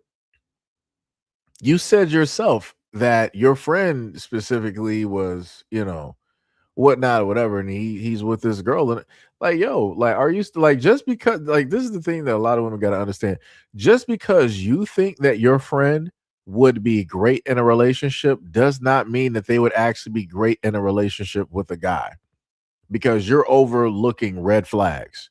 Like, however they act with you is not how they're going to be acting with a guy. Like, I Lord have mercy. The deafness in this video is crazy, because she wanted to act all surprised. Like, what do you mean she wouldn't be in a relationship? As he said, he was like, I usually know within the first, few days if a person is relationship material. More than likely, he was able to get things done in that first couple of days, and he was like, yeah, she's not worth it. That's probably what happened. He was probably, able to do stuff directly with her and, enjoyed it, but he was like, yeah, this ain't the one. Because he's thinking to himself, he was like, well, if I was able to easily do this, then how many other guys that were able to also easily do this? That's what he was probably thinking. But like I said, you can't tell somebody like this that they're not going to listen to common sense, because they think that they know every single thing. And especially when it deals with guys, they think that they know everything. And then she wanted to try to put all the weight on the guy and basically say like, oh yeah, there's no good guys out there. No, how about your friend maybe just easy? How about that one? How about maybe she's not as great as you think she is? Like, if you feel that she will be a great relationship, why don't you date her? If you feel that she is that great and you are trying to pedestalize her and back her up that much, why don't you date her? Like I said, it's crazy out here. It's wild. 100%. 100%. So now we're going to go to the creme de la creme, right? I got my beat down low and my top laid back. So now we're going to go directly to this video where you see it here. And it says that free Chud the Builder. N-words are allowed in this space. Crazy work. Crazy work. And they said it was probably something else above it. They said something words are allowed. And you see they got the Chud the Builder link down there. And you got somebody by the name of Ryan Gabriel, color me surprised on that name, who decided to, share this initially. So let's just take a look at what they're saying directly in here. You see somebody that they got, Chud the Builder's picture directly up there. Crazy work. I'm like, y'all really idolize this dude. That y'all other. I'm gonna let it be. But let's keep going. Have to get together and get this guy out of jail for real. Like, to do it by telling the truth, do it by contributing a little bit. But man, I'm serious, bro. If y'all saw that live stream, write a statement to his lawyer and come testify against him. Like, do this lawfully. But man, come on, guys. That person should not have any victory party, bro. I will literally prioritize this shit for even catching the pedos. Pay attention to what he said. He said he would rather prioritize trying to free Chud the Builder versus adults who are going after minors. This is a what, man. Y'all ain't beating allegations. Let me tell y'all something.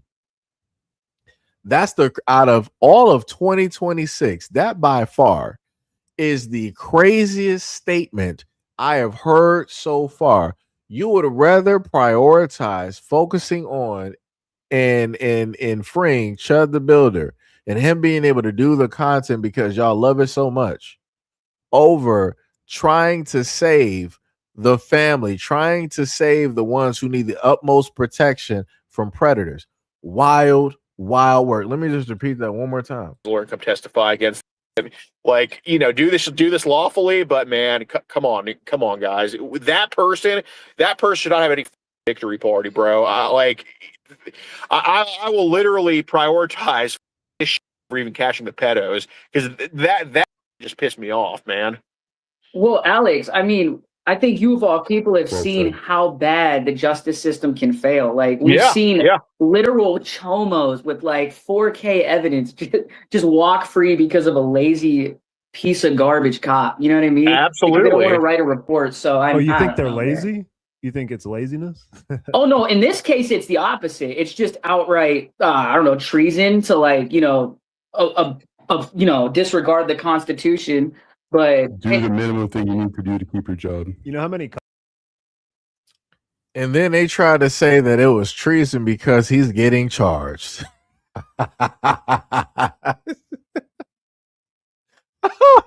I ain't never in my life.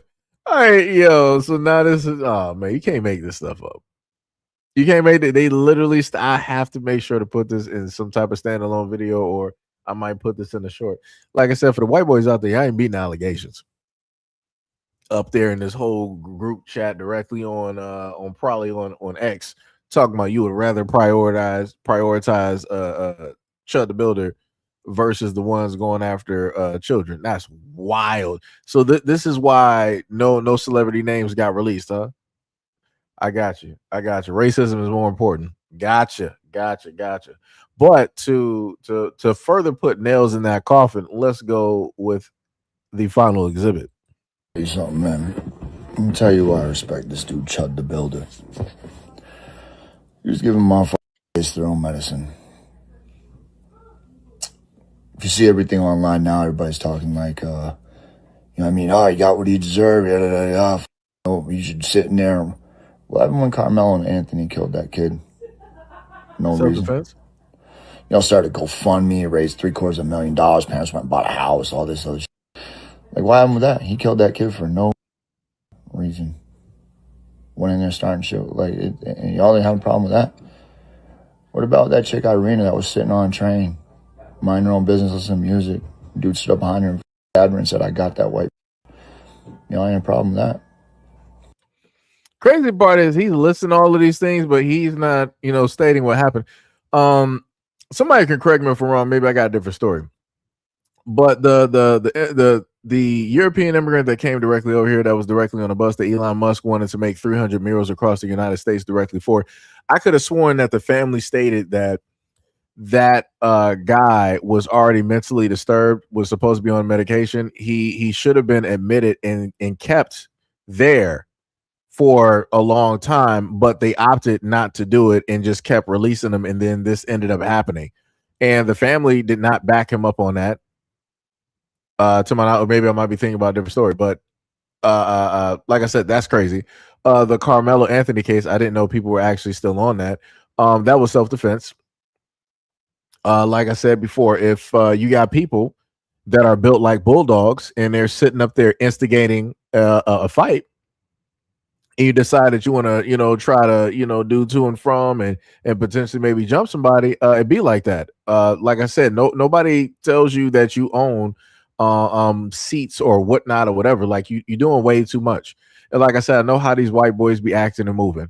I don't know why these folks out here be moving stupid and make it seem like every single time something happens, like they're just innocent. And they always talk about black folks having a victim mentality. Come on now. What? Let's keep going. I see content creators, black people going up to white people for no reason, beating up women, beating up old people just because, saying, are you racist? Them, you know what I mean? Touching their hair with them, doing for no reason. You know what I mean? So, who's that dude that did whiteface? You know what I mean? But there's no such thing as whiteface. I need white people to understand that. They're historically speaking, whiteface is like a mountain or a cliff somewhere. There's no such thing as what I've never seen people want to be victims so bad. How do you go from being the hero, from being the quote unquote God of gods, to now being a mere mortal? What are we doing? And then I can't sit up there and take this dude serious.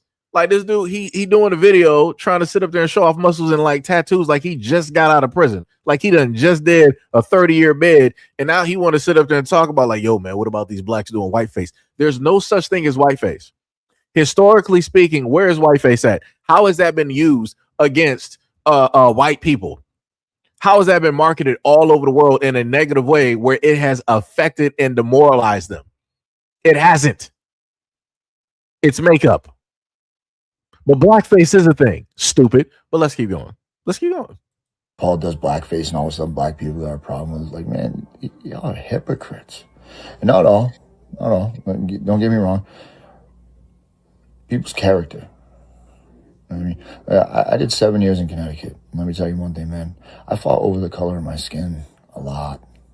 I mean, a real lot. And the hatred some people have for white people just because we're white, it's insane. But I respect Chud the Builder for giving off case no medicine, how you like it. Like, how would you like it if y'all wouldn't have a problem if black dudes walking up people want to call them cracker, white trash, cracker, what's up, white trash? Y'all would think that was funny putting a bunch of legs, but when you get tissue on medicine, y'all cry like a mother. When were black people doing that? Like people said before, the most dangerous place for a black person to be is in a white person's imagination. This dude literally brought up a whole thing like, oh, well, what, if blacks are setting a percentage, I would have thought of where are we doing this? Where's the trends of us specifically going into these sundown towns and these all white communities? And this is what we're sitting up there doing. We're just going there specifically to antagonize, to go specifically directly at y'all, to ruin y'all day, to disrupt and do all of this other. Where are those videos at?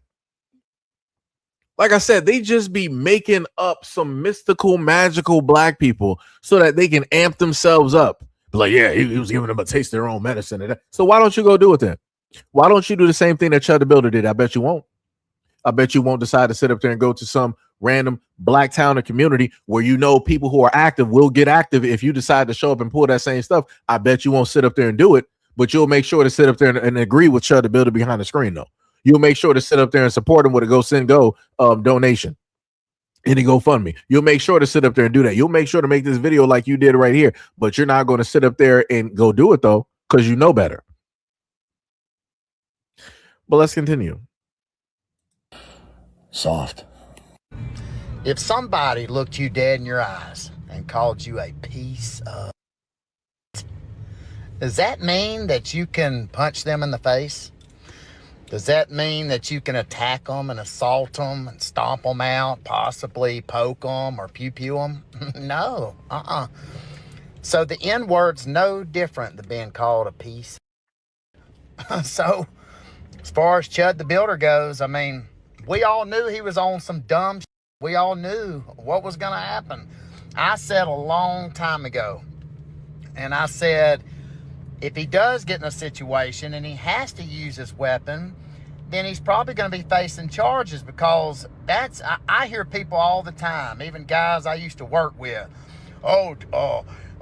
Randy, if somebody touches me, I'm going to pew-pew. I ain't going for it. Self-defense and I'll carry my strap all the time. And I keep telling them, I'm like, and then some of these guys were like unstable to the point that like you could tell they wanted to use it, and more likely they were going to get in trouble.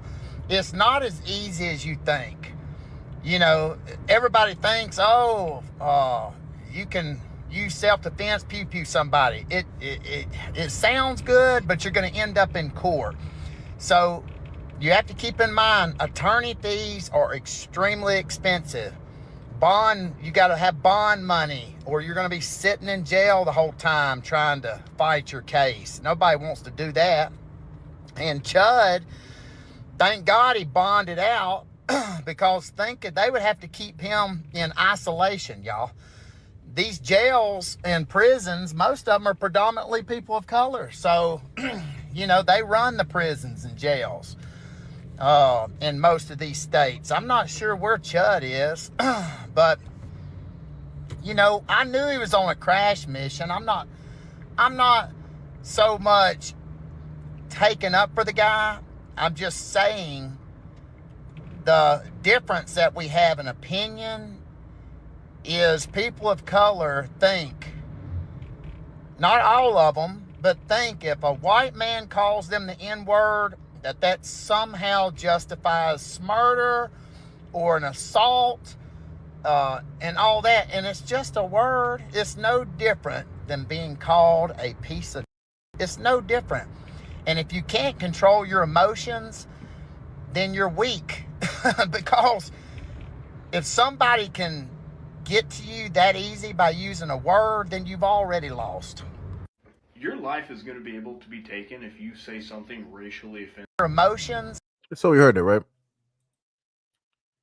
And I'm looking at the. Let me. Matter of fact, I'm just gonna put this directly up there, right? So let me see. Right. So let's just look at local. I sat up here and just decided to type that in real quick because I wanted to see something. Right. This is just dealing with locally. right? Because like I told people before, you got folks out here that try to make it seem like Black Americans are just every single place. Like we make up the populations all across America. Like we're just every single city, every single time. No, we're not. No, we're not. No, we're not. No, we're not. Right. So it says directly in front of you, race demographics in American jails, local jails specifically, are roughly right. They said white at 45 through 47%, Black and African American 36 to 38%, Hispanic and Latino 14 to 15%, American slash Alaskan Native 1 to 2%, Asian slash Pacific Islander 1 to 2. And this was based on stats from the United States Bureau of Justice Statistics from 2023 through 2024. So it's technically it's somewhat recent, right? We're not dealing with like 2012, we're not dealing with 2009, 2004, 1994, right? We're dealing with something that's fairly recent. So again, and especially in a lot of these white towns and in these cities, white people make up the population in those jails. So I don't know what he's sitting up there talking about. He must be talking about some major city where it's predominantly Black. Or you must be talking about something that might be, multi, racial melting pot, area. If we're talking about like some Utah, maybe Oklahoma, Montana, type of stuff, it's like no, like no. But you can't tell nobody nothing, whatever. And then he wanted to sit up there and say, it's just a word. No, it's not. No. It has historical significance. It has history directly attached to it that we can flip open a book and look directly at. Matter of fact, we only got to flip open a book and look directly at. We can look at pictures. We can look at documentaries where people have done, where scholars have done research. But like I said, folks don't want to look at none of that. They don't want to pay attention to any of those things. Like I said, I got a pictorial book that has no words, but it just has pictures associated directly with what he said. It's just words. All right, let's look at these pictures real quick then. Well, like I said, you can't tell folks now, but let's continue. Then you're weak. Because if somebody can get to you that easy by using a word, then you've already lost. Your life is going to be able to be taken if you say something racially offensive very soon in America. Hear me out. With what just happened with Chud the Builder and now in the UK, this is what's going to happen. And I fully conspiracy full-blown believe this is why it's happening. For one, you have Chud the Builder, who is going around, yes, being racist, but doing the very thing that I'll just say other people are doing, and he's showing the hypocrisy. For example, the trend among the Black community of holding the door for white people and then slamming it in their face. Let me just let y'all know something. When I first ran across this video, because I think there's going to be another person who's going to list this as well. I looked this up on TikTok because usually that's where you can find trends. I specifically typed that in. I didn't see nothing. I saw his video pop up, but I didn't see no videos. I didn't see no trend. Oh yeah, Black people are just going all across America and they're holding the door open for white people, and then they're just slamming it. What? How do you equate that to being the same thing as going around antagonizing and threatening people like, oh yeah, do something, do something, chimp. I'll sit up there. I got my gun on me. Do something. We got 18 rounds for you. Do something. I bet you won't. I bet you don't walk up on me. You'll get something. Like we're not doing that. Like, how are you trying to even equate the exact same thing? For all intents and purposes, if Black people were doing that, you could consider that a prank. They're not trying to antagonize anybody into a fight or to get violent. They're not poking and prodding, hoping that somebody is going to want to, cause bodily harm. They're not doing that. But that's what Chud the Builder was doing. But again, this dude is sitting up there making up stuff. And I've covered a lot of dumb trends. This is something that I did not see at all. I looked for it directly on TikTok. I typed it in, didn't see it, but I saw his video. But it's like, okay, got Geico Caveman sitting up there just making up stuff. You see that on the internet, and it has thousands, tens of hundreds of thousands of likes with no problem. Chud the Builder does it, and then he is labeled a racist streamer who's problematic, and yeah. Then what happens? happens because he gets attacked because of these things that demographics are doing, and in self-defense. Yeah. Now in the UK, you have a man who was knifed. The police get there. The immigrant who did that, holding the knife, still with blood on it, said he said something racially offensive. So the police in the UK handcuff the man on the ground, bleeding out, only for him to later lose his life. Yeah, true. Look it up. But I am telling you right now, we are along those lines in America. If another liberal Democrat gets in power, if the Senate, if the House, the presidency, we cannot let that happen. And Where did that happen? Where didn't y'all have back to back? Y'all had, there was Biden and there was Obama, back to back Democrats. Where did that happen? You're like you're on this fairy tale like this old, like, yeah, my granddaddy told me it's a race war coming. A race war, race war is going. It's a race war. I'm prepared. There's a race war. You going on that whole mythical type of scheme. The only ones that'll cause a race war is y'all. This is why you got Chud the Builder. This is why you got another white boy directly out there that's trying to get famous like Chud the Builder, going out there trying to do the exact same thing. Like I said, dumb stuff, man. You can't make money no other type of way, so you got to use black people in order to do it. Being mediocre and white is not going to cut it no more. You actually have to do something. But because you don't want to do nothing, that brings you right back to us. This is a clear cut why this mediocre white man, who is clearly looking like he was out in the sun way too long, wants to sit up there and talk about black Americans. But then he also wants to bring in politics and the Democrats, which I'm like, how does that have anything to do with black Americans? But, oh, that's right. You're trying to, in a sense, segue in some type of way to say that, oh, what happened in the UK, I thought we were American. Why are we busy and worried about what's happening in the UK? I thought we are free directly from the right. I guess not. So he wanted to use the example of what happened in the UK by some immigrant, that somebody was probably Arab or somebody that was African, that decided to do a knife attack directly over there, and how the police handled that situation. Well, my friend, you might want to look at the laws and how everything basically went down there, and you might have an understanding directly of that. But somehow he wanted to swing and make parallels and be like, yeah, what happened in the UK, if we have another Democrat directly in office, that's going to be us. How? Have you not seen all of the school shooters, church shooters, movie theater shooters, market shoot? Like, what are we talking about here? What are we talking about here, buddy? Didn't y'all have somebody? Didn't y'all have a full-fledged shootout? Bow, bow, bow, bow, bow, at a Las Vegas country show or whatever it was, a concert? Wasn't that y'all? Matter of fact, Charlie Kirk. Who was that again? Who was that? Was that a black American that did that? Somebody let me know. You know, I try not to see color.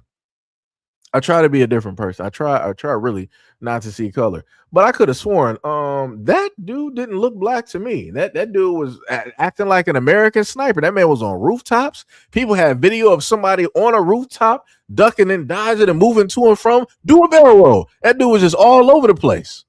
It's crazy work, but people want to talk about black Americans. That's crazy. That's wild. I ain't never seen so many folks focused on black Americans. Y'all need to look into the people that went directly after Charlie Kirk. Those were not black Americans. That was another one of your gods, right? That was somebody that y'all idolized. For whatever reason, y'all really thought that it was going to be somebody black that was going to do something. No, I've been telling y'all for the longest time, if there's any type of downfall to this country, it ain't going to be at the hands of black Americans. Rest assured, it's not going to be because of black Americans. Like I said, why are we in $1 trillion worth of debt? Why is there a black hole financially when it deals with the Pentagon? And there's, unanswered questions where money is basically going? It's not black Americans. Like I said, I've never known a black American to lose $2 trillion, to lose track of that. Only y'all can do that. Only you can prevent forest fires. And only you can make $2 trillion disappear. Only you. Can't nobody else do that. Only y'all can do that. But whatever. Y'all got it. Like I said, this Republican wants to keep doing the exact same. but black Americans, but I promise you, they're the ones that sit up and say that black people are the only ones focused on race. All right. That's why so many of us are becoming extreme to prove that point, only for us to be called out as the extremity, while certain demographics have that privilege. So I just found out about Chud. What certain demographics have that? This is the thing. It's crazy how he goes in and out of basically just talking about black people. And then it's like he's scared to sit up there and say it. But I'm like, you're supposed to be this tough white guy that's on gear. Because this is normally how they look. When the white dudes that are lacking testosterone, they're on like gear and stuff, they start looking like this. So like he looks like the Liver King. So I'm a little bit confused on how you say that you're emboldened. You say that you are He-Man, master of the universe. You say that you agree with Chud the Builder having freedom of speech and him being able to defend himself, but you can't even just say, you're not even trying to say the N-word. You just don't even really want to say black. You said it once, but you never came back to it. You kept making otherisms. Like, I've never seen this. Like, this is wild. I'm just going to say other people, other communities. What? Say specifically what you mean. Ain't you a white man at the end of the day? Don't you have some pride? Don't you have some security within yourself? Are you really that fragile? You can't just sit up and say black people, black community every single time that you basically mean these specific people that you're talking about? That's crazy. You talking about we got specific privilege. Magically, black Americans got privileges that white people don't now. All of a sudden. Since when? Since when? Let me know so I can get that privilege card. Because I need my privileges up. I need the platinum, diamond, rhodanium, whatever version of it. Alpha Rainbow Edition. I need all of that. I need all of that. Because like I said, I never get that in the mail. I might have seen AARP and everything else. But I ain't never see that. Talking about we got some privileges other people don't. That's crazy. That is crazy. But whatever. Presidency. We cannot let that happen, and that's why so many of us are becoming extreme to prove that point. No, they're becoming extreme to prove a point because they're doing what it is that they always wanted to do.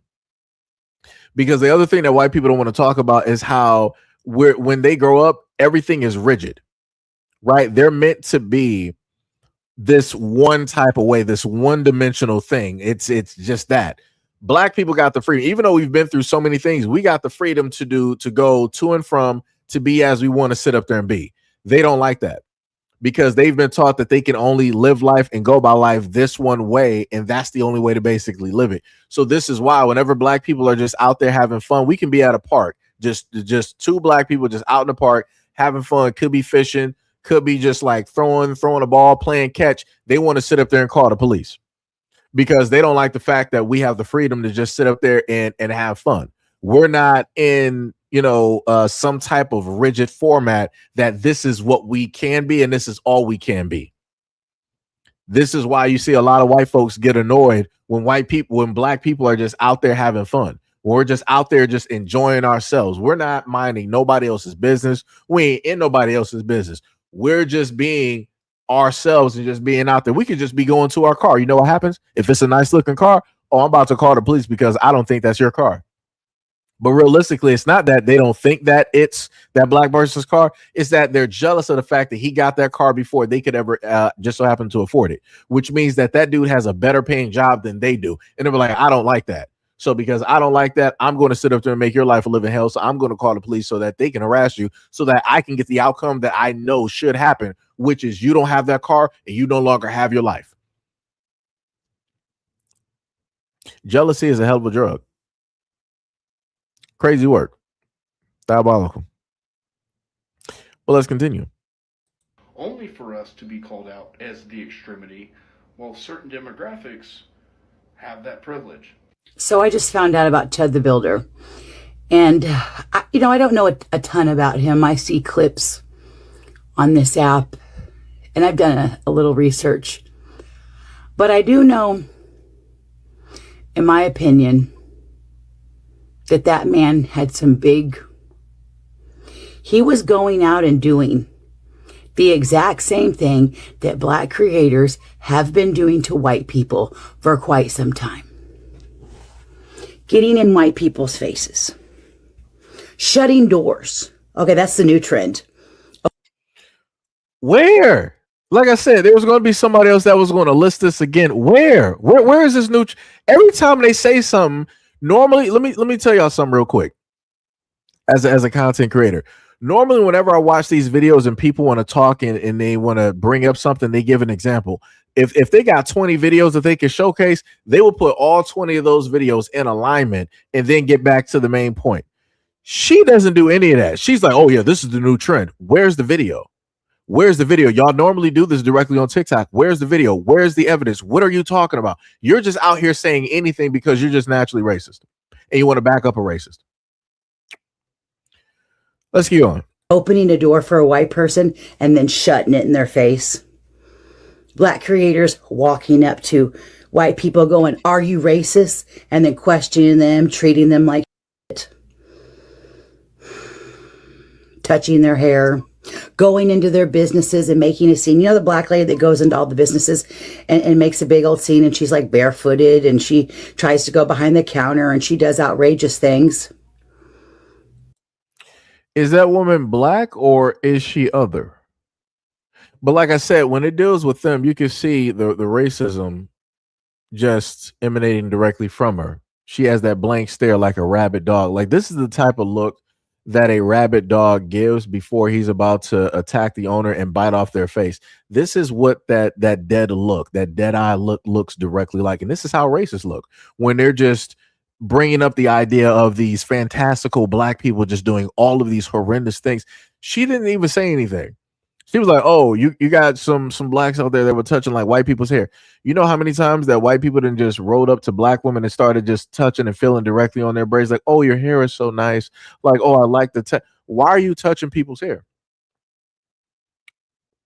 So those videos I've seen, what those content creators are doing was giving white people the exact same treatment that they've given black Americans historically when it deals with their hair, because white people think automatically that it is their God-given right to touch black people because they feel that black people are their property. And black people sit up there and say that, don't sit up there and touch me. And when we see these videos and how black people react and they start sitting up there getting mad and stuff, these three white people, oh, it's not that serious. She just touched her hair. Maybe she could have asked, but you know, she didn't mean anything by it. And yada, yada, yada. It was actually a no, it's not a compliment. Your hands are dirty. Your hands are dirty. Your hands are dirty. Your hands are dirty. Stop touching black people's hair. Touch your own hair. Why are you not fascinated by your own hair? Why are you not fascinated by your kids' hair? Why are you not fascinated by dog hair? But you want to sit up there and run your gnarly, mangled, dirty, bacteria-ridden hands directly through black people's hair. What? And then you want to try to justify it online. What? Okay. To me, that was our Chud the Builder. He was one person that would actually go out and do the exact same thing that they were doing to us, but they couldn't stand it. They couldn't stand it that somebody dared play the game that they've been playing on us for a long time. That one guy that goes around to old people and asks them, hey, did you used to own slaves? Are you a slave? I mean, what they've been doing to us out in public for quite some time. That's not the same thing as saying the N-word. Like this is like I'm trying to show you again. She got that dead look again. That's crazy how these pauses work. But she got the same exact dead look, and she's trying to justify Chud the Builder going out there trying to antagonize and threaten black men who he knows ain't even on that type of time. Because like I said before, they all know who to do this to. I want y'all to understand this. These type of white folks here who want to justify what Chud the Builder doing, they know what type of black people, what areas to go to, and they know what areas not to go to. Like I said, don't get it confused where all of they want to show you all of this military, they want to show you the police, they want to show you all of this on how brave white dudes are. They know what areas to go to and what areas not to go to. If you got areas in the United States that the police don't even want to sit up there and go to, they just overlook. They're just, hey, I'm not even responding to a call there. That should sit up there and tell you something. Why doesn't Chud the Builder go there? Why doesn't he go to those areas to mess with those black dudes there? Huh? But he's supposed to be this tall and shaped, you know, white dude, this specimen. this peak specimen of white maleness. But like I say, he's only brave when he got a can of mace and a gun directly on him. Crazy how that works. I guess he's not that brave with just his hands. This is why in any interaction that he has, he was like, "Go ahead and chip out. Go ahead and chip out. Don't get too close. I got something for you. I got something for you. I got 18 shots for you." Like this is why he keeps listing things directly with the gun, because he wants people to know. He's like, "Yeah, I'm going to sit up there and say this. I know something could potentially happen, but I got this gun on me, so I know you ain't gonna do nothing." That's crazy. And that's the idol. That is the idol that they believe in. That's some crazy work. Is no different than what Chud the Builder was doing to them, and they couldn't stand that. There's no way they were gonna let a white boy walk around freely out in public and get in their faces and call them the exact same bullshit they were calling us. Huh? And again, we got the dead look again. It's crazy how that works. I guess this must be her resting face. I don't know. But it's crazy to me how she's like, so Chud is giving the blacks a taste of their own medicine, and what it is that they've been calling us, that's the energy that he's giving. Where do you see that? And like I said, the craziest part is I don't even think this woman is fully white. That's the craziest part. I'm looking directly at her face, and I'm like, something about you looks a tad bit different. Dare I say, Hispanic. But like I said before, it be like that. It 100% be like that. So I would not be too surprised. It could be a 50-50 either way. I know that I'm right somewhere. I'm putting money on black and I'm putting money on red. I know that I'm going to win somewhere. Like I said, it's crazy. The obsession, how it is that they will try to find a way to give a justification on going out there in public and being racist. He's going out there and bothering people who don't even care about him. He was never even on their radar, but he had to come in order for him to make money. He had to go to black spaces, to black areas in order to create content. Why couldn't he just live within his whiteness and be around white folks and create content that way? I guess white people aren't as profitable and monetizable as they think that they are. That's why I work. But let's keep going. And they're like, it was bound and determined to happen. You white people just kept encouraging him. You mean kind of like you black people encourage each other to slam doors in old white people's faces? And she brought it up a second time, and yet throughout this whole video of her murmuring and yammering, and the dead look that she just keeps giving, because that's the face that she was born with. Maybe she was born with it. Maybe it was Maybelline. I don't know. But it's crazy how you just stay fixated on this one thing and you don't show any type of proof. Where are the videos? How are you a content creator and you are not even, you're on the platform and you don't even get snippets or pair up the videos? That makes it seem to me that it doesn't exist. It seems to me that you may be fabricating some details. It is highly possible this woman is fabricating some details, because like I said, I've covered videos before where these folks just like her, they will pair up as they talk. They will pair up examples of what it is that they're talking about directly from the platform, because normally the footage is directly up there. She still hasn't done it for a second or a third time of her mentioning, oh yeah, the blacks, they were slamming door in old white people's faces. So that equates racism? Using a racial slur? Even if it were the case that they were slamming doors and closing doors in white people's faces, that's the same thing. Okay. Math ain't mathing, but all right. Kind of like how you were encouraging people to shoulder chuck white people on the sidewalk. Kind of like the millions of people the millions of views that those videos got of the black ladies just walking through white people and shoulder chucking them left and right. Oh no, though. So I didn't see a shoulder chuck, but videos that I have seen that black content creators gave examples of is how white people, when they're walking, they want to take up the whole sidewalk. And I've witnessed and seen that myself. I'm like, y'all don't know how to do a single file line? it's like it's three of y'all walking, and y'all want to take the whole sidewalk, and the unspoken rule is that you go one way and the other way is open for people to go the opposite direction. Y'all want to take up the whole sidewalk as if nobody is there, and then you expect other people that's moving forward in one direction, in the opposite direction, to basically make themselves smaller for you. No, we're not sitting up there doing that. Like I said, privilege. We're not sitting up there doing that. Like I say, anytime I happen to see, folks sitting up there walking, I'm like, I'll sit up there and move directly to the side. You might have a small sidewalk and a woman with like a carriage or something. It depends on if the sidewalk is small. It's like, hey, I don't got no problem sitting up there walking the street or walking directly to the side of the grass, whatever. It's completely cool or whatnot, or whatever.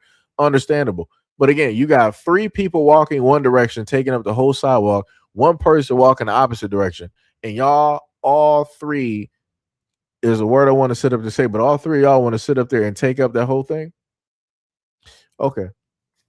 But you don't want to talk about that though. Don't want to sit up there and bring that up. So if people are shoulder checking, I mean, I guess. But again, are they Black American? I just have to, I have to ponder that question, because we've had a lot of people that's decided to do some things on social media and they weren't even specifically Black American. But somebody like her doesn't care about that.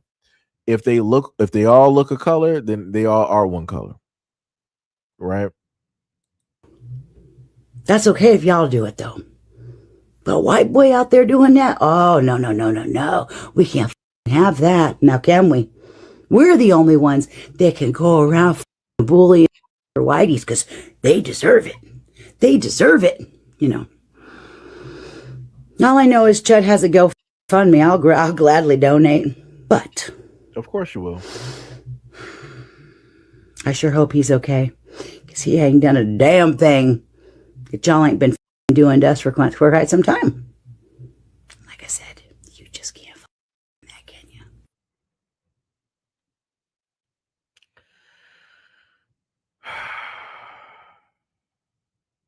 It's crazy. 100% diabolical. Like I said before, she wanted to go on like this whole rant, and then she wanted to sit up there and whisper and spawn. You guys just can't stand it. Can't. She would be the type, I can see it. Let this be the 1950s. She would be the prime example of a woman lying on a Black man or a group of Black men to have their lives taken. I can see it. It's directly within her. I can see it. I can directly feel it. It's directly there. Like I said, it's within her actions. It's within her words. It's within her face. But like I said, she keeps listening and talking about all this other type of stuff, and it's not making no sense.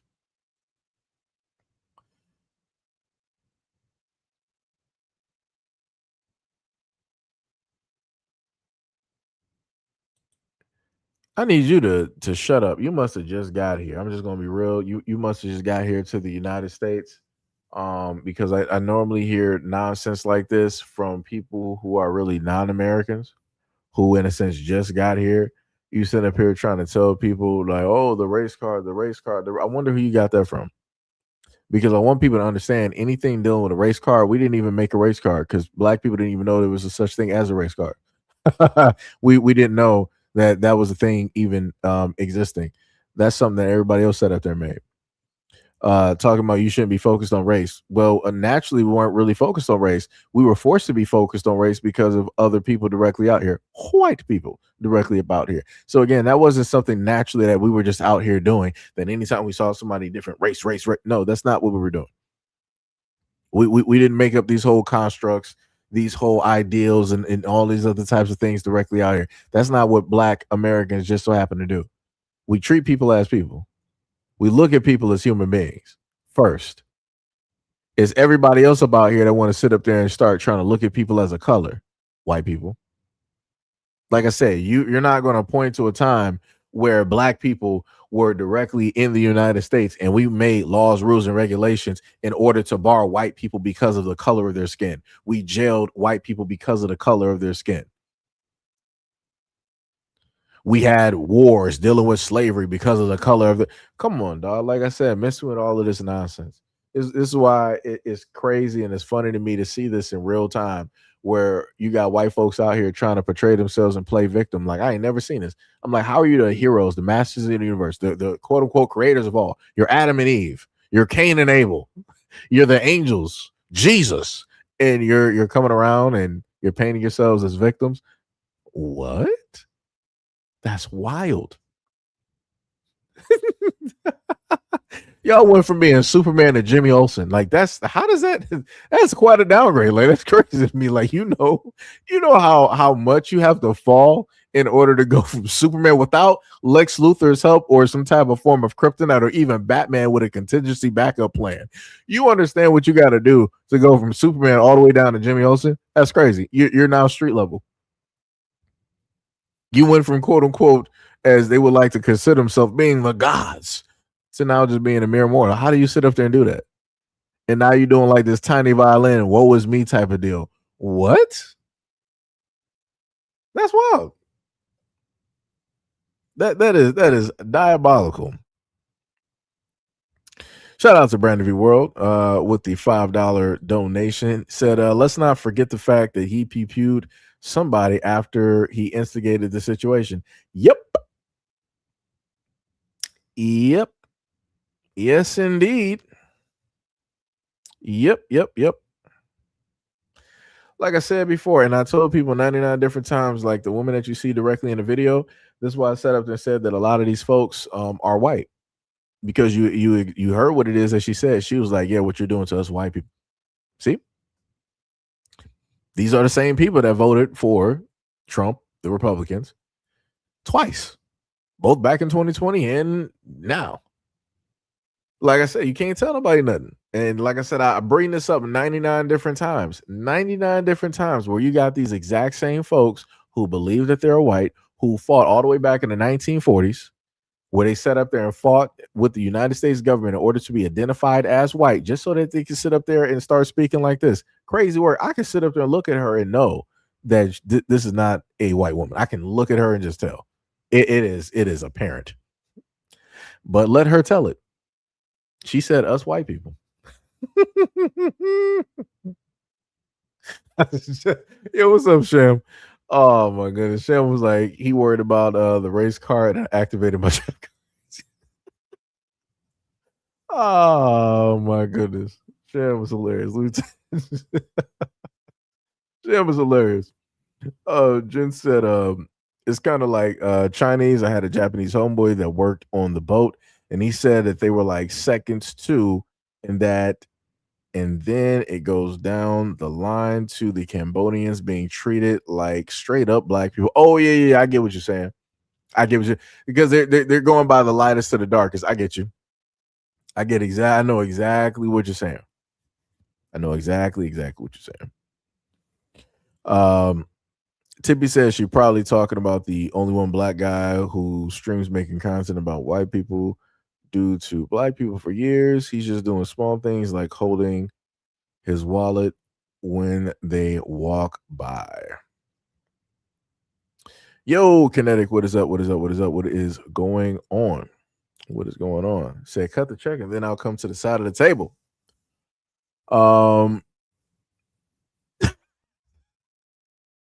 First of all, yeah, like I said, I'm not sure if that's supposed to be a play on R. Kelly, but we got Robert Kelly in here, and he said they don't make white people like they used to. They're much weaker now. That's bars. Like I said, there used to be a point in time where white boys would go out there and they didn't need nothing on them in order to speak how it is that they normally speak. They were just out there. I'm like, I respect that. I'm like, you fully behind every single thing that you sitting up here saying, and you ain't coming out here with a weapon. I respect that.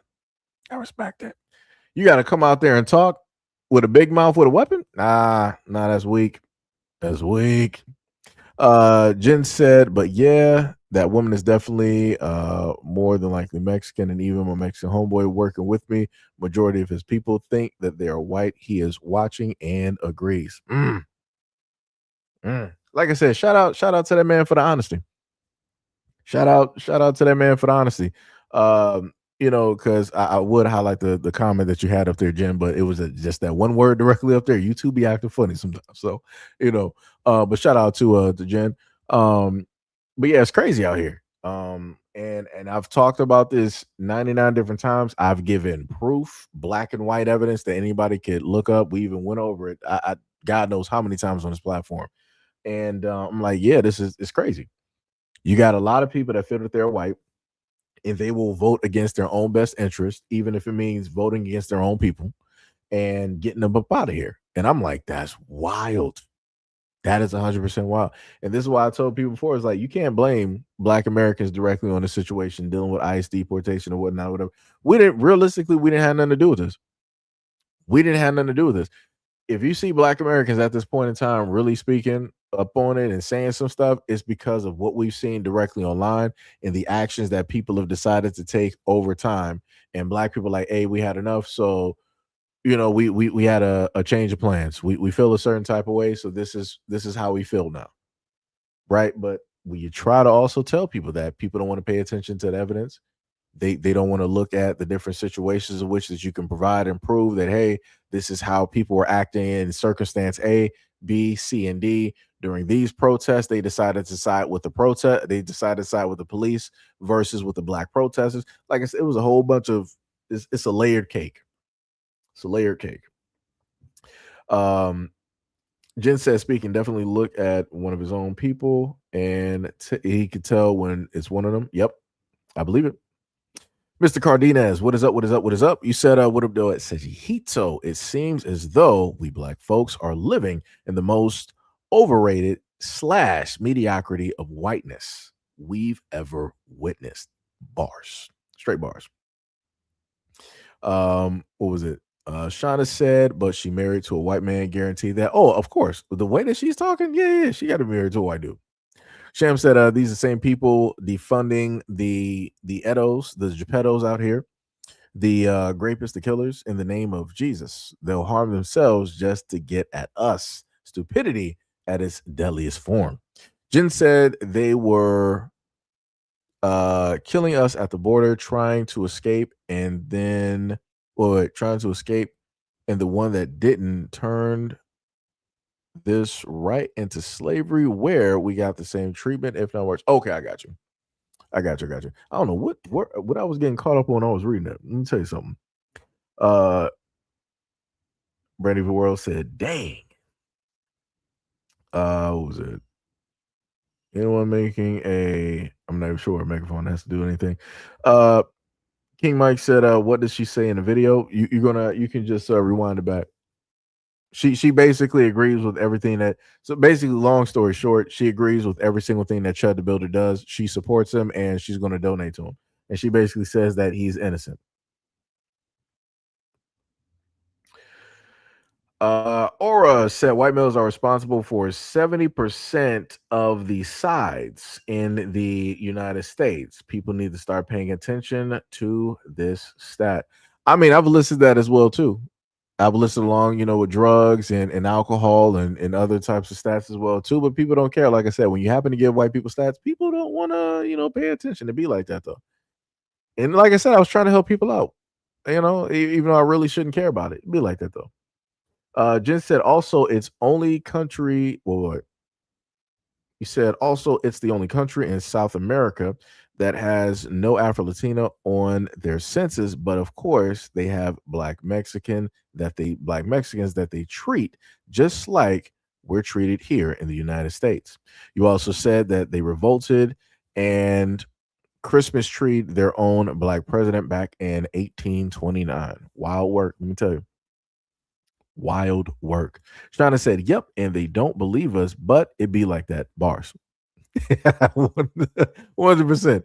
Jen said they actually had a black president, but it lasted for no more than 3 months, and he actually was changing things for the better. And they have a documentary on him that they go wild in the comments in denial. Oh yeah, I know who you're talking about. I know his face and his clothes and everything. I'm like, yo, that man was cold, but that's not what people want. You can't save everybody. Cannot save everybody. Let me tell you. King Mike said, thanks. No problem. Aura said, yeah, I feel you. It is wild. Mr. Cardenas said, just like their daddy, Trump is proposing to give each J6er millions under the moniker of reparations. Go figure. The idiocracy is too much for me. Bars. 100% bars. Let me tell you. I'm trying to figure out if I'm going, because I think I have that video. Is it loaded for the in the back here? Let me see. Okay, I actually do have it up there, and I have another video that's supposed to go up probably around 6. Yeah, I'll probably put that up there. I'll figure out what I'll do with the other few videos that I got up there. We'll figure something out though. But one thing I did find out about, and this is a curveball. I'm trying to figure out if I'm going to what I might do is, am I going to put this up at yeah. What I'll do is I'll put this up at 6. I mean, I'll still talk about it here. I'll still talk about it here. So I'll put that at 6, and then I'll give you guys the other one at around 12. So I'm gonna bring because I talked to I was gonna say Outlaw, Brand of Your World, directly about this before, because it was something that I had just found out about, and it's something I'm probably get my words a little bit mixed up because I'm trying to set this directly up at the same time. So let me just showcase to y'all this lady here. Like, so we all know. Let me just take that dummy directly off of the screen because I got tired of like seeing that lady's face. So we all know about the Tuskegee experiment, correct? Or at least a lot of us.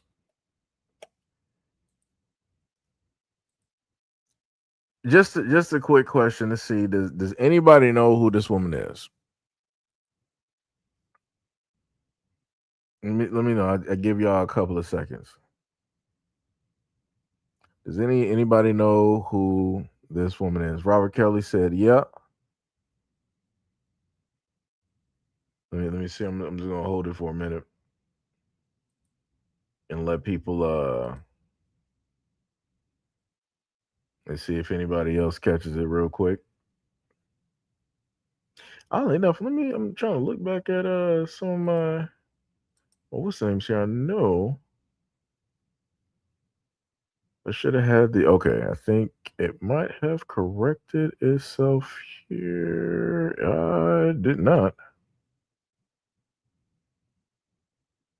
So, just in case people don't know who this woman is, her name is it should have been like Eunice. I should have it directly up here. Hold on, let me go back real quick. Yeah, her name is Eunice Verdell Rivers, right? Lori. This is Bushido said, is that Miss Axe? No, that's not her. Cardenas said the last survivor of the Tulsa, Oklahoma massacre. Nope. Shauna said, is that the woman that tricked the Tuskegee Airmen into getting Yep, you are correct. This lady here is the one that helped to gather 600 black men for the syphilis test trial that was supposed to last 6 months that ended up lasting 40 years. She was the only one that was there to oversee that whole process, like basically in, I guess you could say, her sector area or whatnot or whatever. And she also made sure to keep those black men there. So this is why I sit up there and say, and why, you know, I go off on a variety of things when it deals with content here on this channel. Because there's a lot of times that, yeah, you can pinpoint and sit up there and say, like, yeah, white people are at fault. And yeah, white people, when it deals with Tuskegee and syphilis, white people do have a fault to directly play directly in that. But also at the same time, this woman who passed, I think, back in like 1986, again, she was the one who gathered those 600 black men. And she was able to do that because she is a black woman. they looked at her and they probably trusted her. They was like, oh well, you know, she's in the medical field. You know, she's educated. She knows how to read. So, you know, if they say that we got bad blood, I'm going to sit up there and automatically believe her. And they did.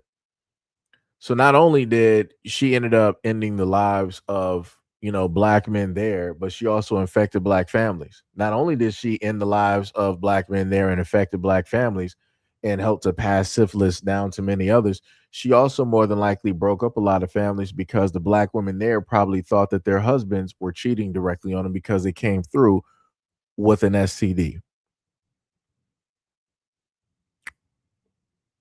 Like I said, when and you'll probably hear it in the standalone video that I got directly up there. When I read this, I legitimately had like a tear directly in my eye. I'm like, yo, that's horrendous.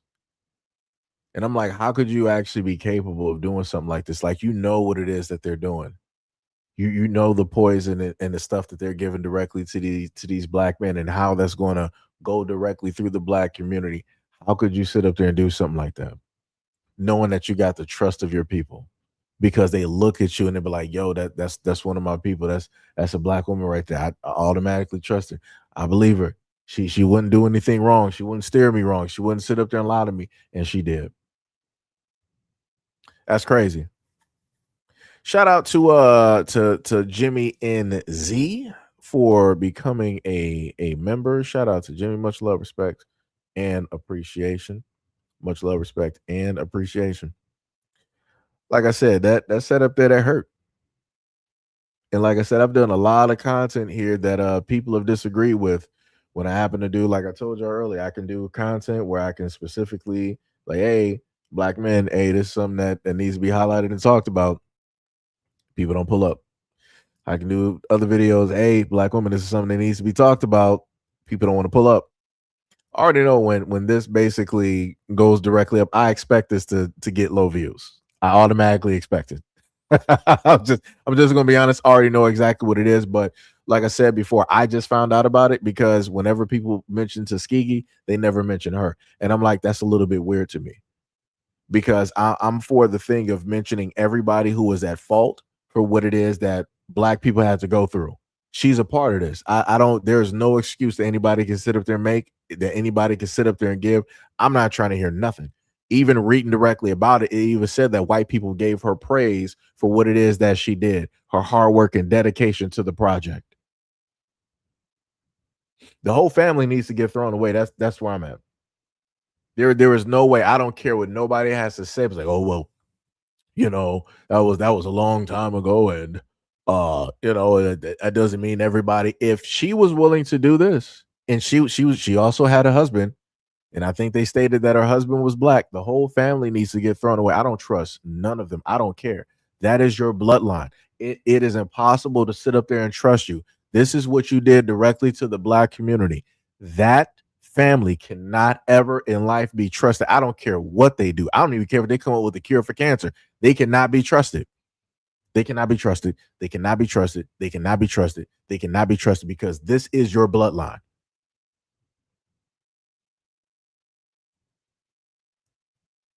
Like I said, I don't know. But like I said, that hurt.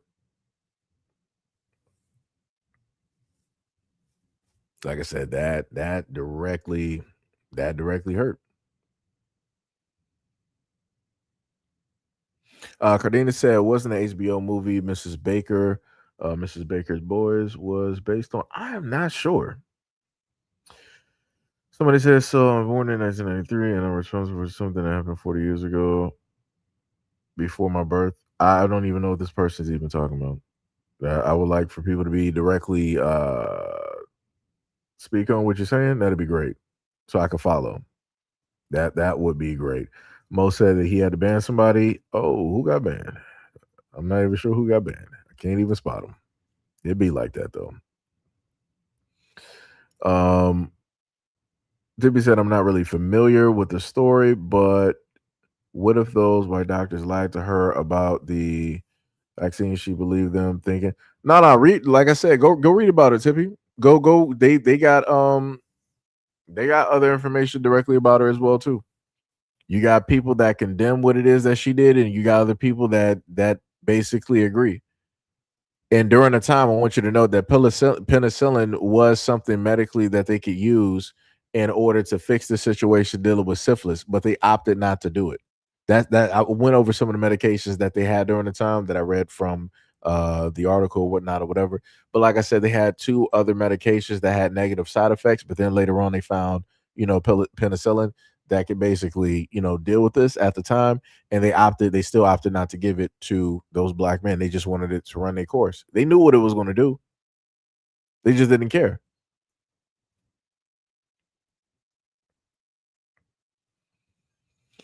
Okay, Mo said Miss Everest Boys is 1997. It's an HBO film based on the true story of the Tuskegee syphilis study, starring Alfre Woodard as Nurse Eunice Evers, who facilitates a study on syphilis in rural Alabama. Shout out to Mo for putting that information directly in the chat.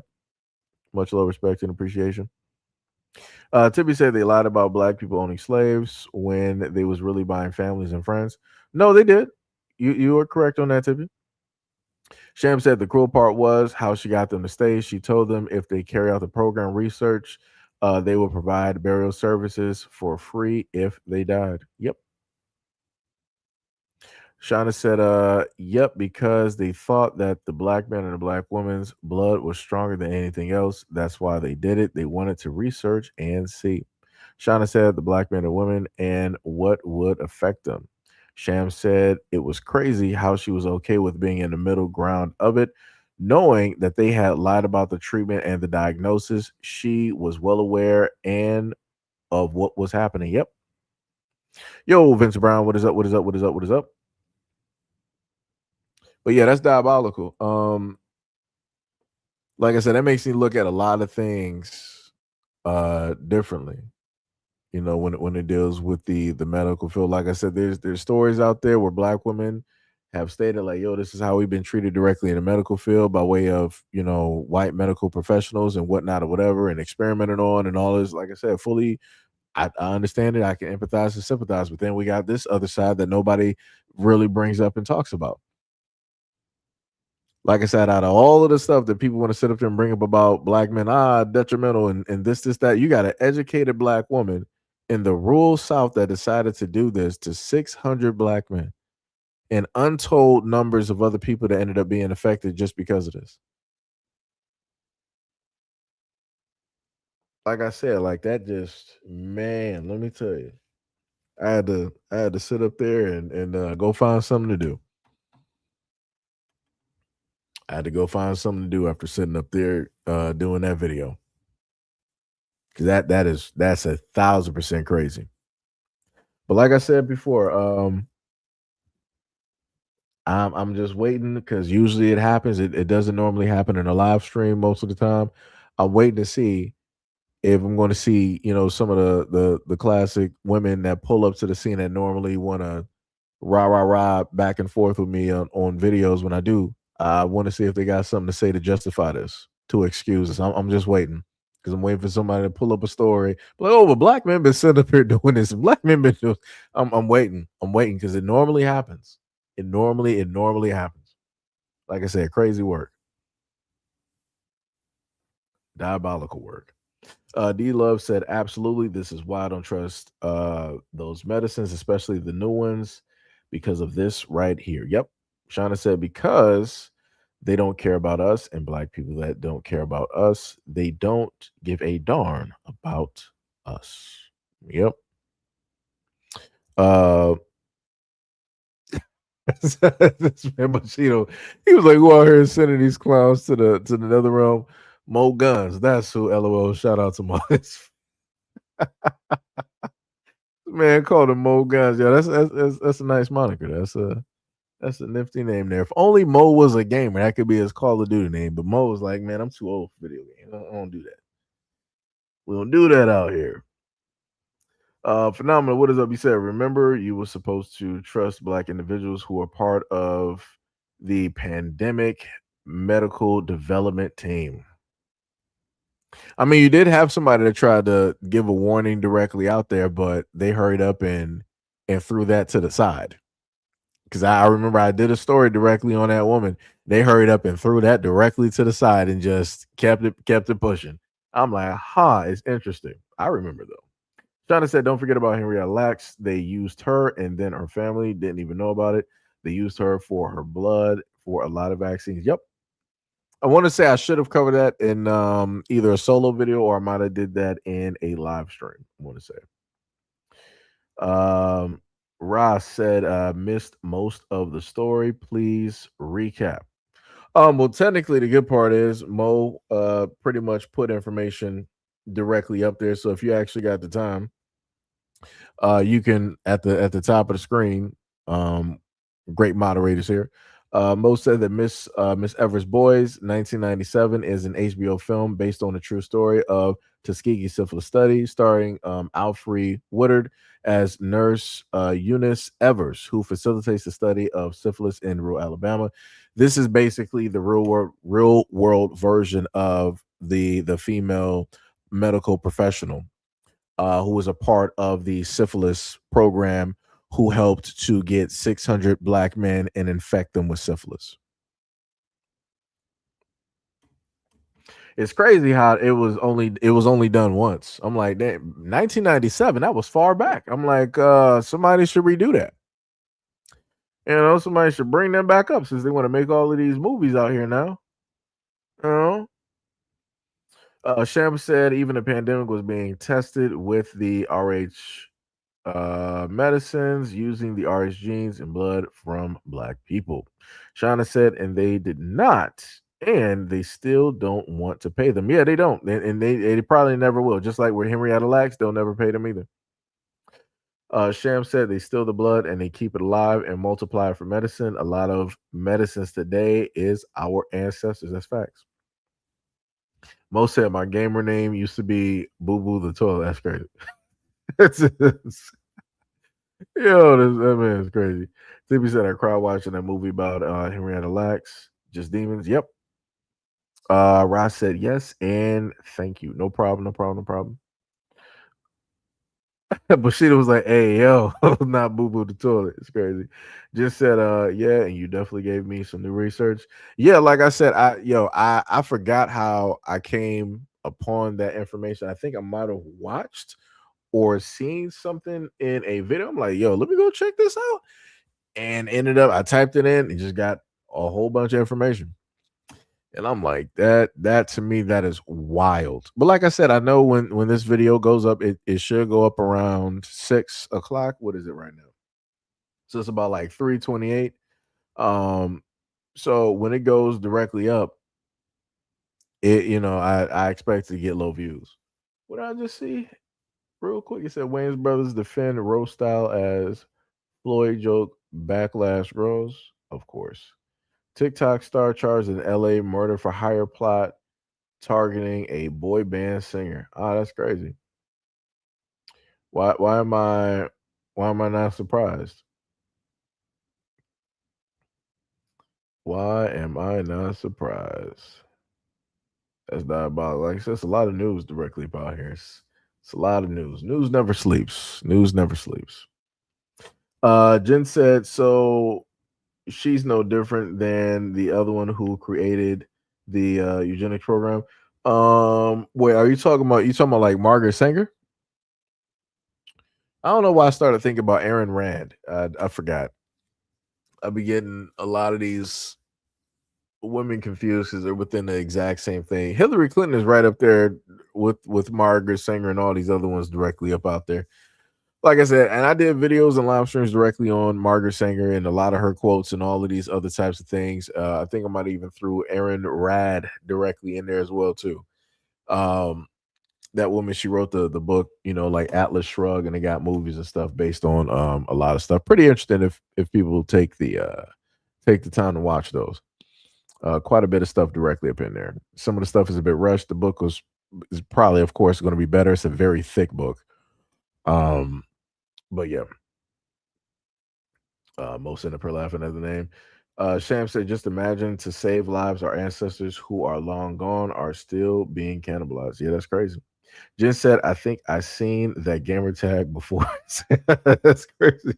Sam said you can look up every medicine discovery and you can trace it all back to medical experimentation on slaves, Africans, and black people. Yeah, it's crazy work out here. It is diabolical work, 100%. But that is clearly where we are. Like I said, we didn't cover it quite a bit. Quite a bit.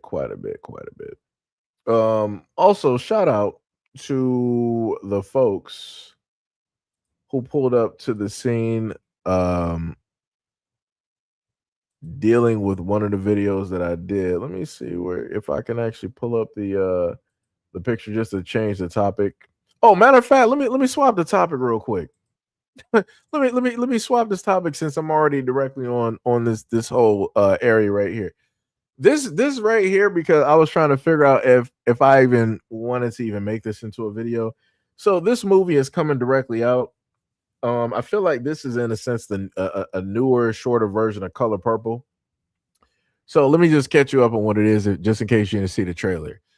Like I told y'all before, if you want to make money, just have a black man doing something negative and it'll sell. Everybody will buy it. So God is basically about the story of a black man that decided that he wanted to burn his black wife and his kids. And the mother is on some type of like life support or medical support. And she enlists the daughters to go after the father to get revenge. That's the whole plot of the story.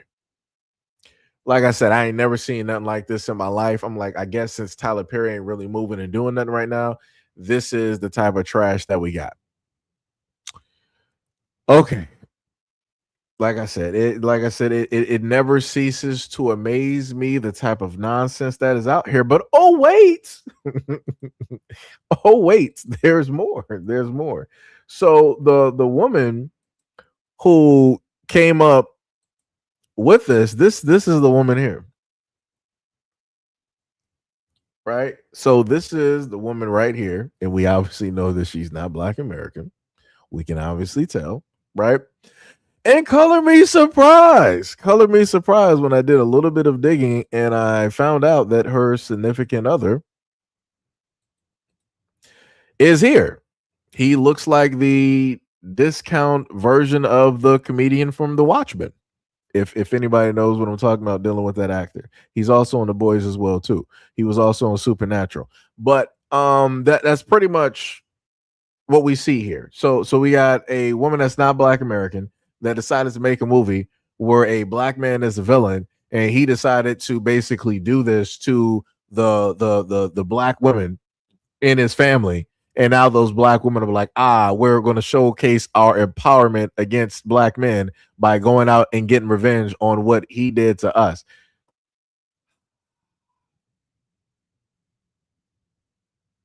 It'll make money. It'll make money. It will make money. Let me tell you. Yeah, Jeffrey D. Morgan. Yeah. Yep, thank you, Bushido. Yeah, that's exactly who I was trying to get the dude's name, but I couldn't sit up there and get it. But yeah, like I said before, it's crazy. Like I said, you don't got to do that. All you have to do, we already know that if that woman wanted to sit up there and put a white man as the villain, it wouldn't have sold. We already know this. It probably wouldn't have even gotten the green light. This probably would have went directly to Netflix or something like that. But this is where we are. Like that's crazy. Like anything to basically sell the point that black men are dangerous to black women. That's all they're trying to do. You could have did anything else. But nope, we're going to sit up there and showcase black men bringing harm to black women, and then we're going to show black women being independent and strong and going out here and conquering the person that did the wrong against them.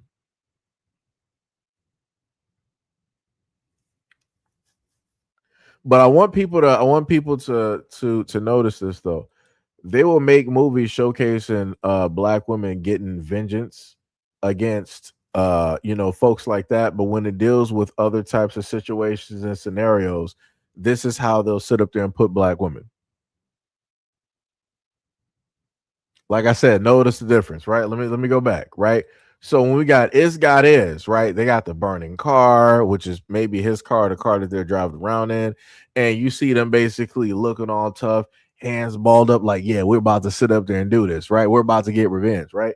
But then in the next one, when it deals with what it really should be, where you're getting your vengeance because of how it is that you get treated historically, this is how they got black women portrayed on stage. Crazy. You sitting up there, just got the broom down, you on the ground with your tongue out. I'm like, I didn't know black women were doing that during slavery. That's crazy. It's some crazy word. It's diabolical. I'm like, I didn't know that was a thing. Like black women actually acting like that. Hey, like I said, people got problems with one thing, but don't have a problem with another thing. It'd be like that.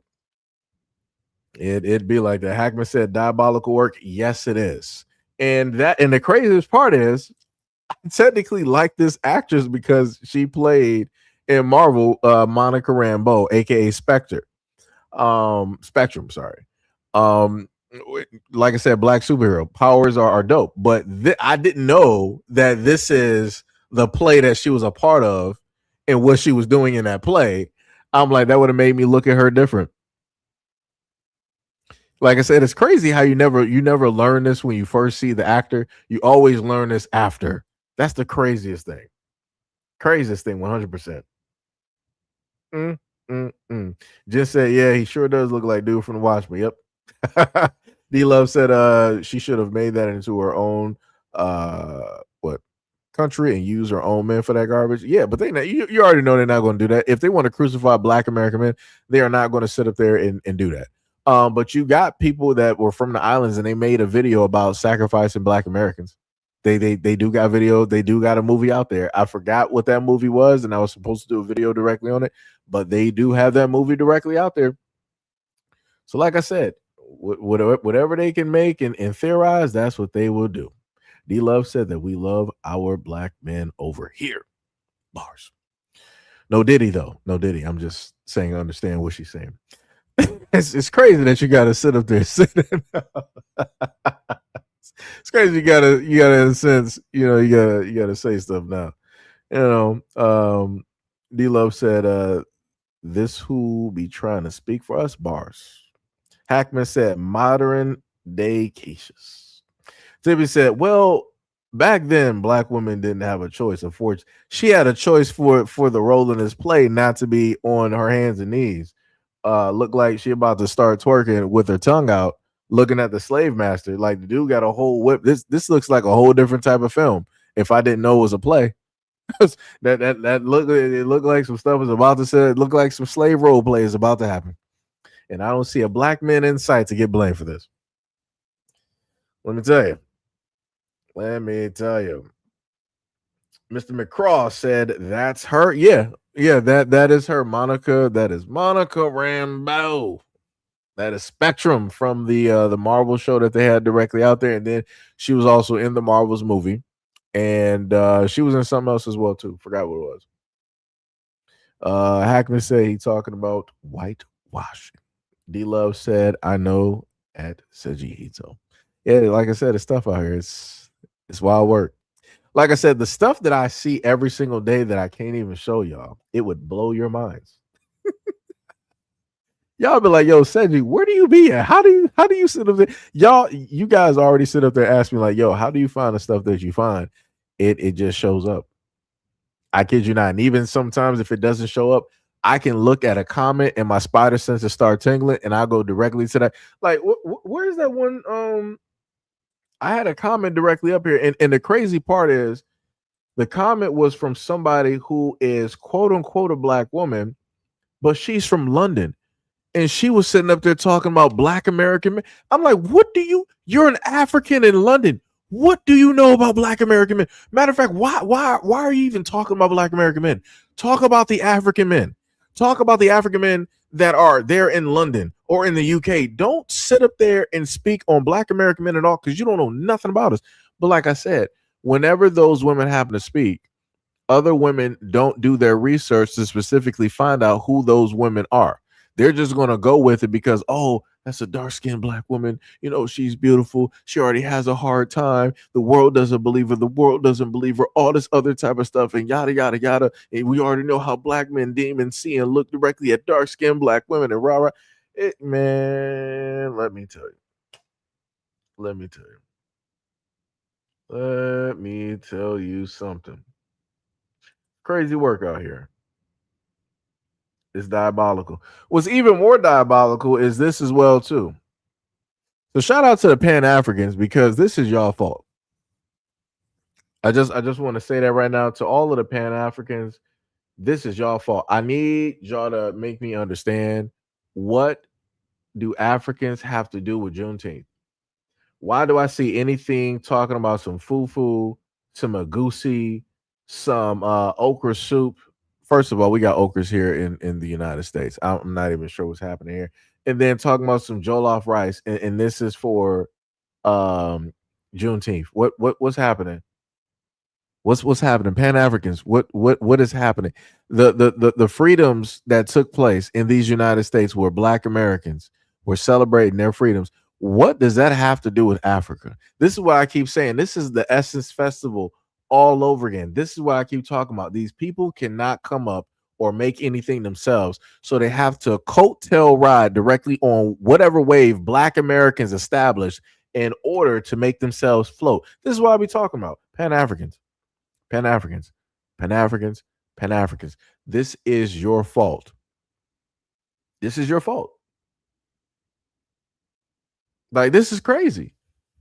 This is 1,000% crazy. This man talking about some $50 $50 for some African. Have you lost? Have you lost your mind? Who do you think? Who do you think you are? Charging $50? Man, I hope you go broke. I hope don't nobody show up to this event. Whoever shows up to this event is stupid. I'm just gonna be real. I don't care who it. Whoever goes to this event, you're stupid. I hope they rob you out of your money with that food. I hope they rob you out of your money with that food, and they charge you the highest prices known to man for any memorabilia, merchandise, or whatever it is that they specifically got there. The same way that Black Americans get overcharged over there in Africa, I hope y'all get overcharged at this Juneteenth celebration, because y'all deserve it. 1,000%. You play stupid games, you win stupid prizes. Like I said, all the Pan-Africans, roll up, make them rich. Go right ahead, make them rich. Throw all of your money directly up out there. Like I said, this is insanity. This is straight insanity. I'm not eating none of that food. I don't care about none of that. This is the exact same thing where you got these folks getting online talking about like, yo, we want to hear Afro beats down in Atlanta. We want to hear Afro beats in Chicago. Yo, we don't, Black Americans don't care nothing about no Afro beats. We don't care nothing about that. Y'all don't have no emotion. Y'all ain't causing nothing up over here. Y'all don't even really have an influence when it deals with Black American music. Let me just sit up there and make that very clear. We are the mode. We are the wave. We are the vehicle. You are not even the water that we're floating on. You are not even the air beneath our wings. Shout out if people know where that reference came directly from. But like I said before, yeah, it's crazy. It's diabolical. Shan was like, ain't a lick of soul food. Exactly. But yeah, this is supposed to be Juneteenth. Something dealing with Black Americans. Like I said, now over there in Africa, they're trying to do some stuff dealing with Juneteenth. How do y'all got a Juneteenth over there in Africa? What are y'all Juneteenthing over there? Huh? What? Like, it don't even make sense. It don't even make sense. It don't even make sense. Like, it's crazy. And then, you know, the craziest part is I got videos right now of Africans who are practicing delineation from other Africans. But yet, when we do it here in the United States, dealing with Black Americans and everybody else, they want to sit up there and say that we're xenophobic, that we're anti-African, we're anti-immigrant, we are whatever it is. And I'm like, that's crazy to me. But I'm like, y'all over there in South Africa, y'all trying to delineate from Nigerians and the Ghanaians and all these other types of folks. But ain't y'all on the same continent? Didn't y'all roughly go through a lot of the same things? But yeah, y'all being xenophobic towards your other folks. Like I said, you can't tell nobody nothing. Like I said, it's crazy. It's wild. It is wild out here. Like I said, when you look at a lot of this stuff out here, it's wild. It's crazy. Diabolical. Somebody said, Lead said they basically hate Americans of any sort. No, I'm not going to say that because they love white Americans. Let me let y'all know that Africans love white Americans. They Africans do not have a problem with white Americans. Let me tell you that now. I ain't never seen Africans say anything bad about white Americans while being in the United States. I ain't never seen it. I ain't never seen them make any type of videos either. I ain't never seen it because they know better. They're not going to bite the hand that feeds them, just like they're not really going to say nothing bad about the Europeans. There's only 5 nations out there over there in Africa right now that are fighting against the European powers and the world powers that be.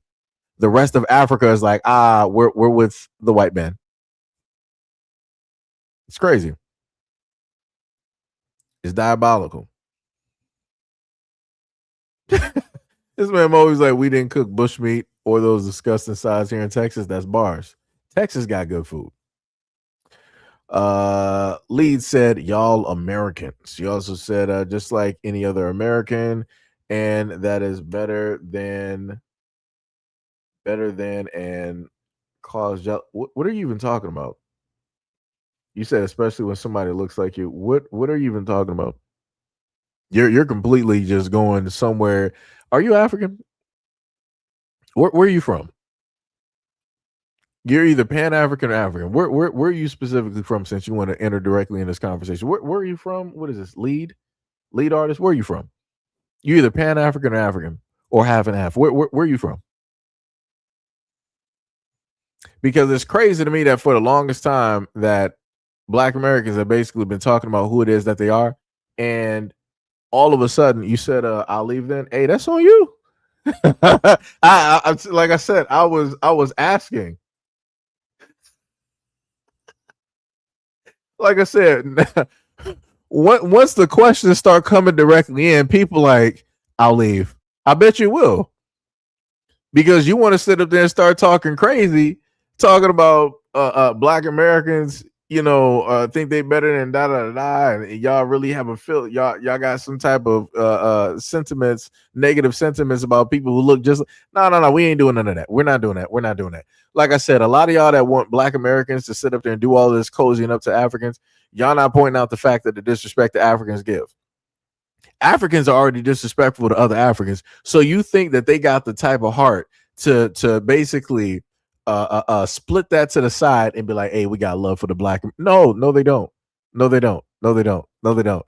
This is why you see Africans every single day online talking about, oh yeah, hip hop, that comes from Africa.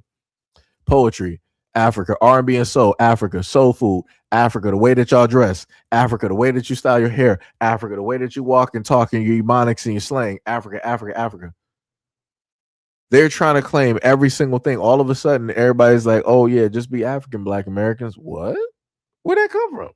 Who said that? How we get here? I'm like, all of a sudden, it's been this major push online. I'm like, ain't nobody finds that weird?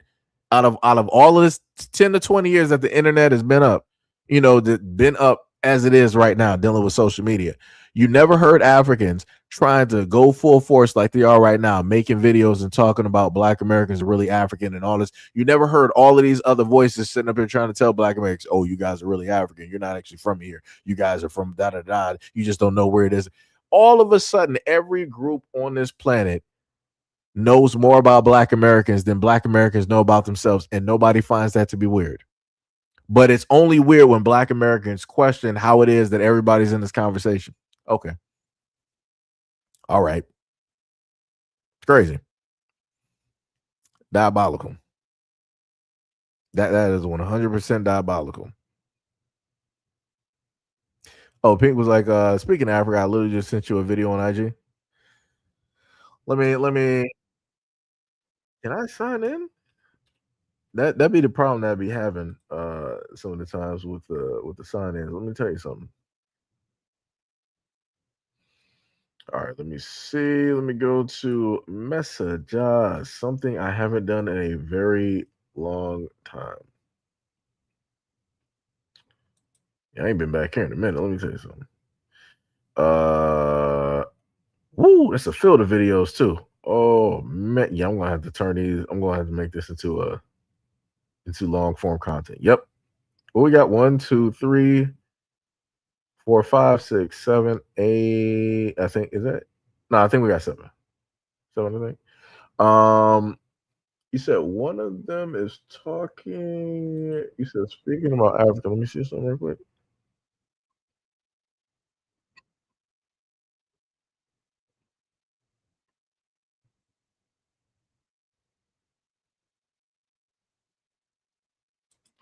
Oh, that's crazy. So, of course, I can't put that one up here. So, the video that Pink is talking about is a video on TikTok where an African filmed this African woman peeing in the street during traffic. I ain't never seen nothing in my life. I'm like, so you couldn't have just gone to the side of the road. You just had to stop right there while traffic was still going to pee in the middle of the. I ain't never. We are not the same. We are not the same. We are not the same. We are not. I ain't never in my life was crossing the street and was like, yo, this would be a good time for me to sit up there and start going to the bathroom in the middle of the street. I ain't never in my life seen that. That's crazy. Do you like that? That is the.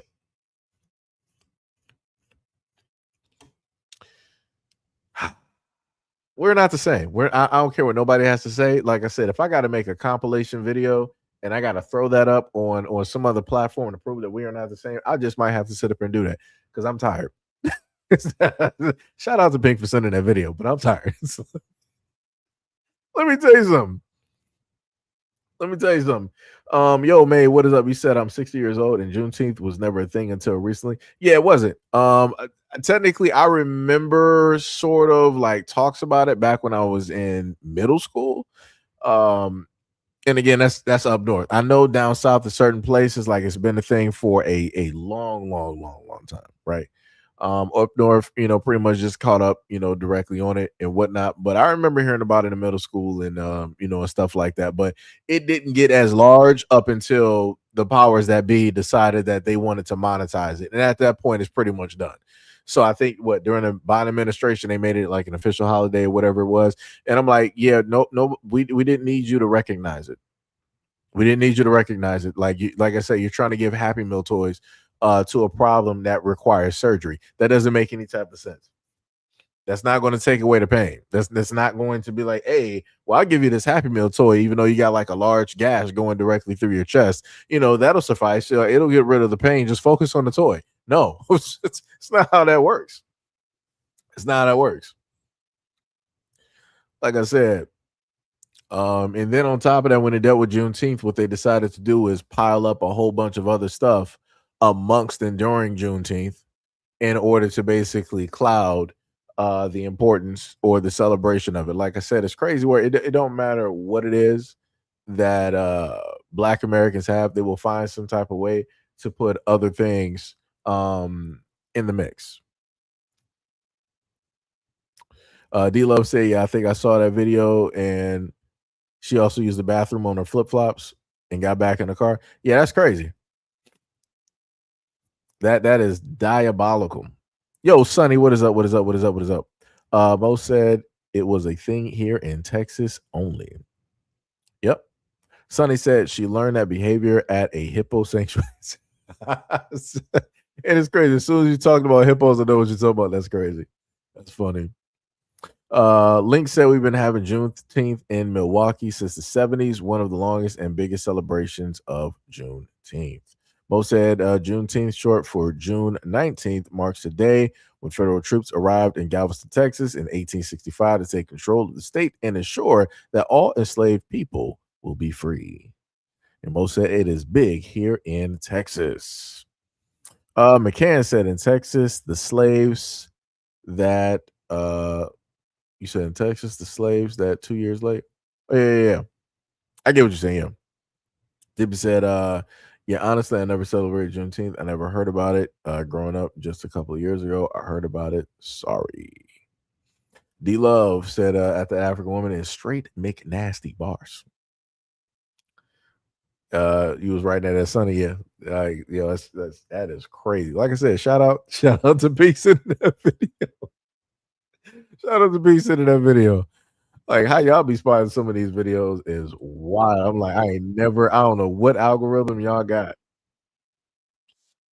I don't know what algorithm y'all got, but let me tell you, it is crazy. I mean, it says sunburn affects, it harms the brain. Neuromelanin is a dark brown organic pigment that naturally accumulates with age in specific populations of, I can't even pronounce that at the moment, and I'm not going to try to because I'll butcher it. Neurons in the human brain, particularly in the substantia nigra and locus coeruleus. It is complex polymeric molecule composed of eumelanin and phenomelanin components of lipids and peptides, and is believed to play a protective role in healthy neurons by sequestering toxic compounds and regulating iron levels. However, it's neurodegenerative disease like Parkinson's that changes the neuromelanin and can contribute. Does he scroll to like the rest of it? He doesn't scroll to the rest of it. Oh, that man got full on degrees in the back. That man is not playing. That man ain't playing no. How many plaques he got up? This man got 1, 2. This man looking like Bruce Wayne back here. 1, 2, 3, 4, 5, 6. What do you got? What is that? 7? Maybe 8, 9. I think I might. Ain't this the dude? I think I'm trying to figure out if this is the same dude I've seen before. That's he was like in the military or something.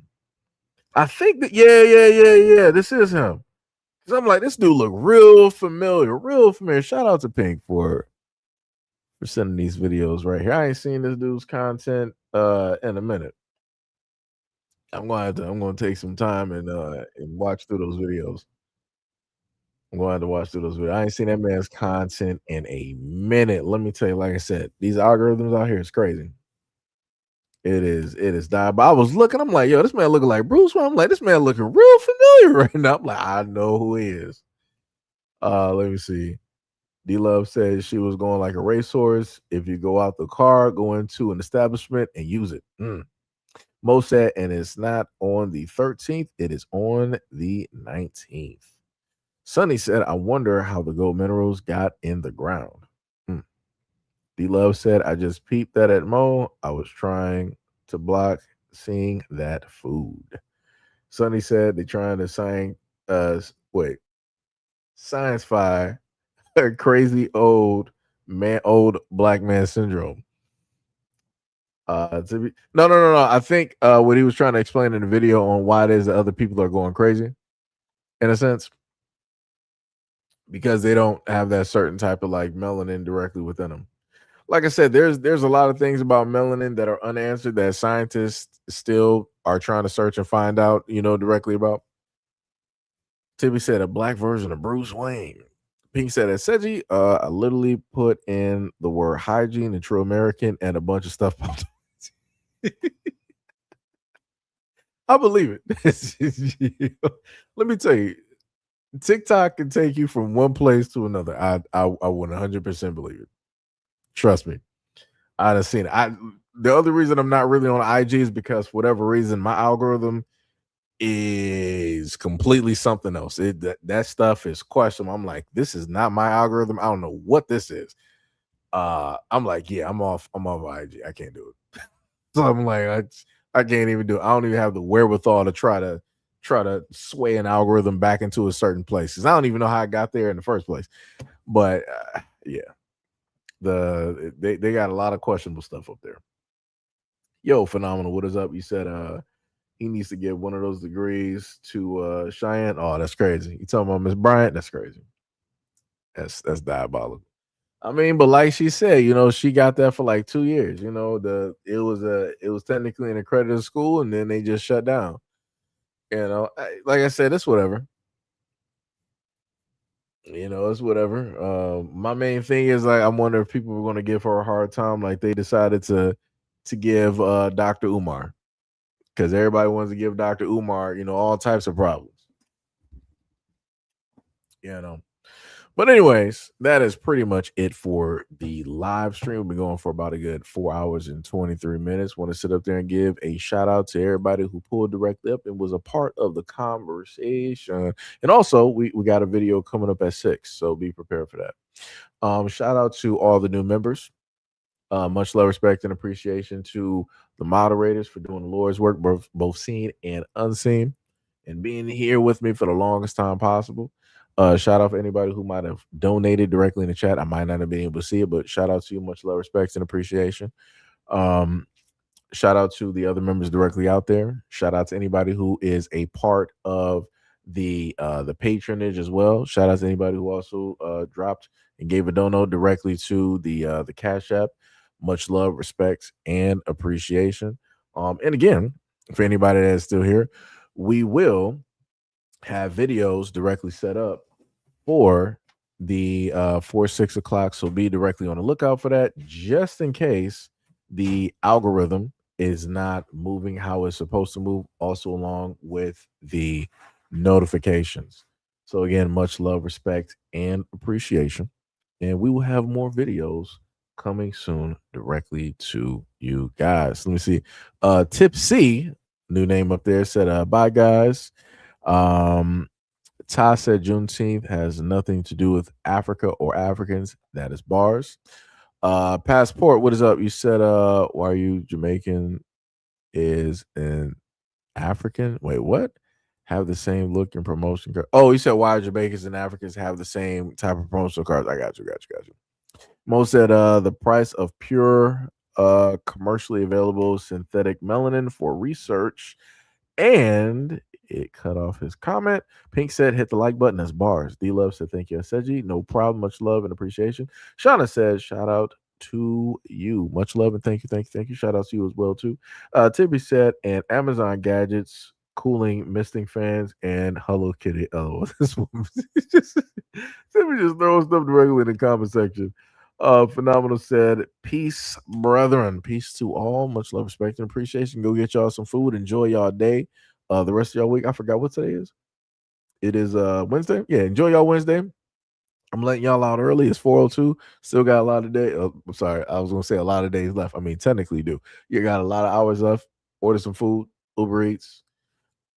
I don't know about DoorDash. I mean, shout out to my DoorDashers, but Uber Eats. Go out and get some food, cook indoors, catch up on a movie, go out there and sunbathe or whatever it is that you do, get your feng shui directly in order and have fun.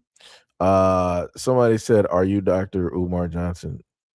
Do all blacks look the same? I'm a little bit confused. Like, just like, what? Do I sound like Umar? I don't sound nothing like Umar. I don't sound, nothing like Dr. Umar. Tippy said, read my other comment. I did read your comment. Tippy, you do this all the time. Lord have mercy. First of all, I'm not reading that. No, first of all, no. That has Diddy Party written all over. I'm not reading that, Tippy. So I'll read my other comment. Your algorithm is jacked up because of what it is that you be looking at. Where's Sham? Sham needs to come take your phone. Let me tell you something. I need Sham to come take this woman's phone. Automatically. I am not reading that, Tippy. Nope. Not at all. Nope. Not at all. It's not happening. Not at all. Need an adult. You sitting up here laughing. Oh my goodness. And what would be worse is if you were on Tumblr, Tippy, it would be all over. Like, you think your algorithm is jacked up on IG? Oh yeah, Tumblr is over.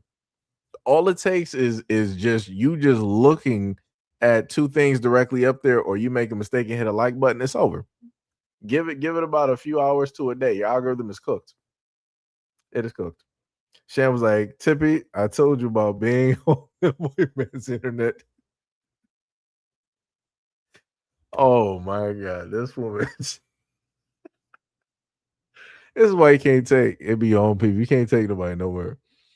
You can't take nobody nowhere. I ain't never in my life, out of all of my years. Let me tell you something.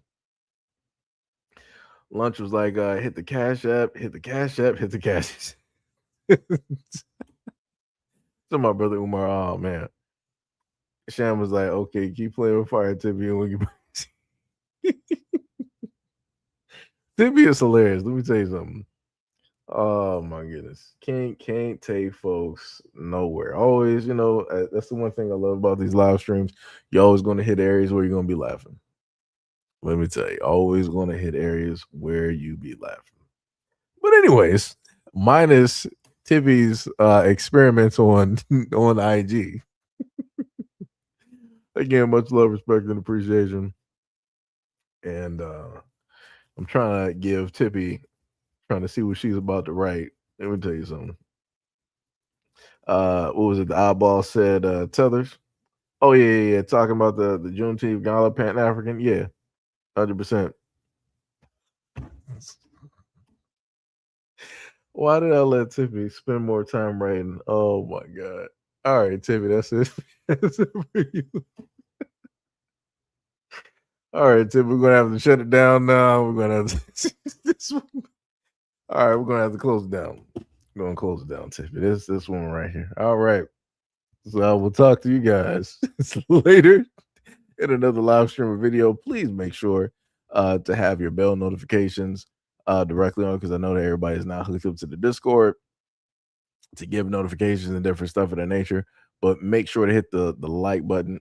Hit that like button. Also hit your notifications all the way on so that you can be aware of any of the posts that I make, either community posts, shorts, short videos, or also live streams as well. Again, much love, respect, and appreciation. Appreciate you guys for being here. And I will catch you guys in the next video and or live stream. Peace.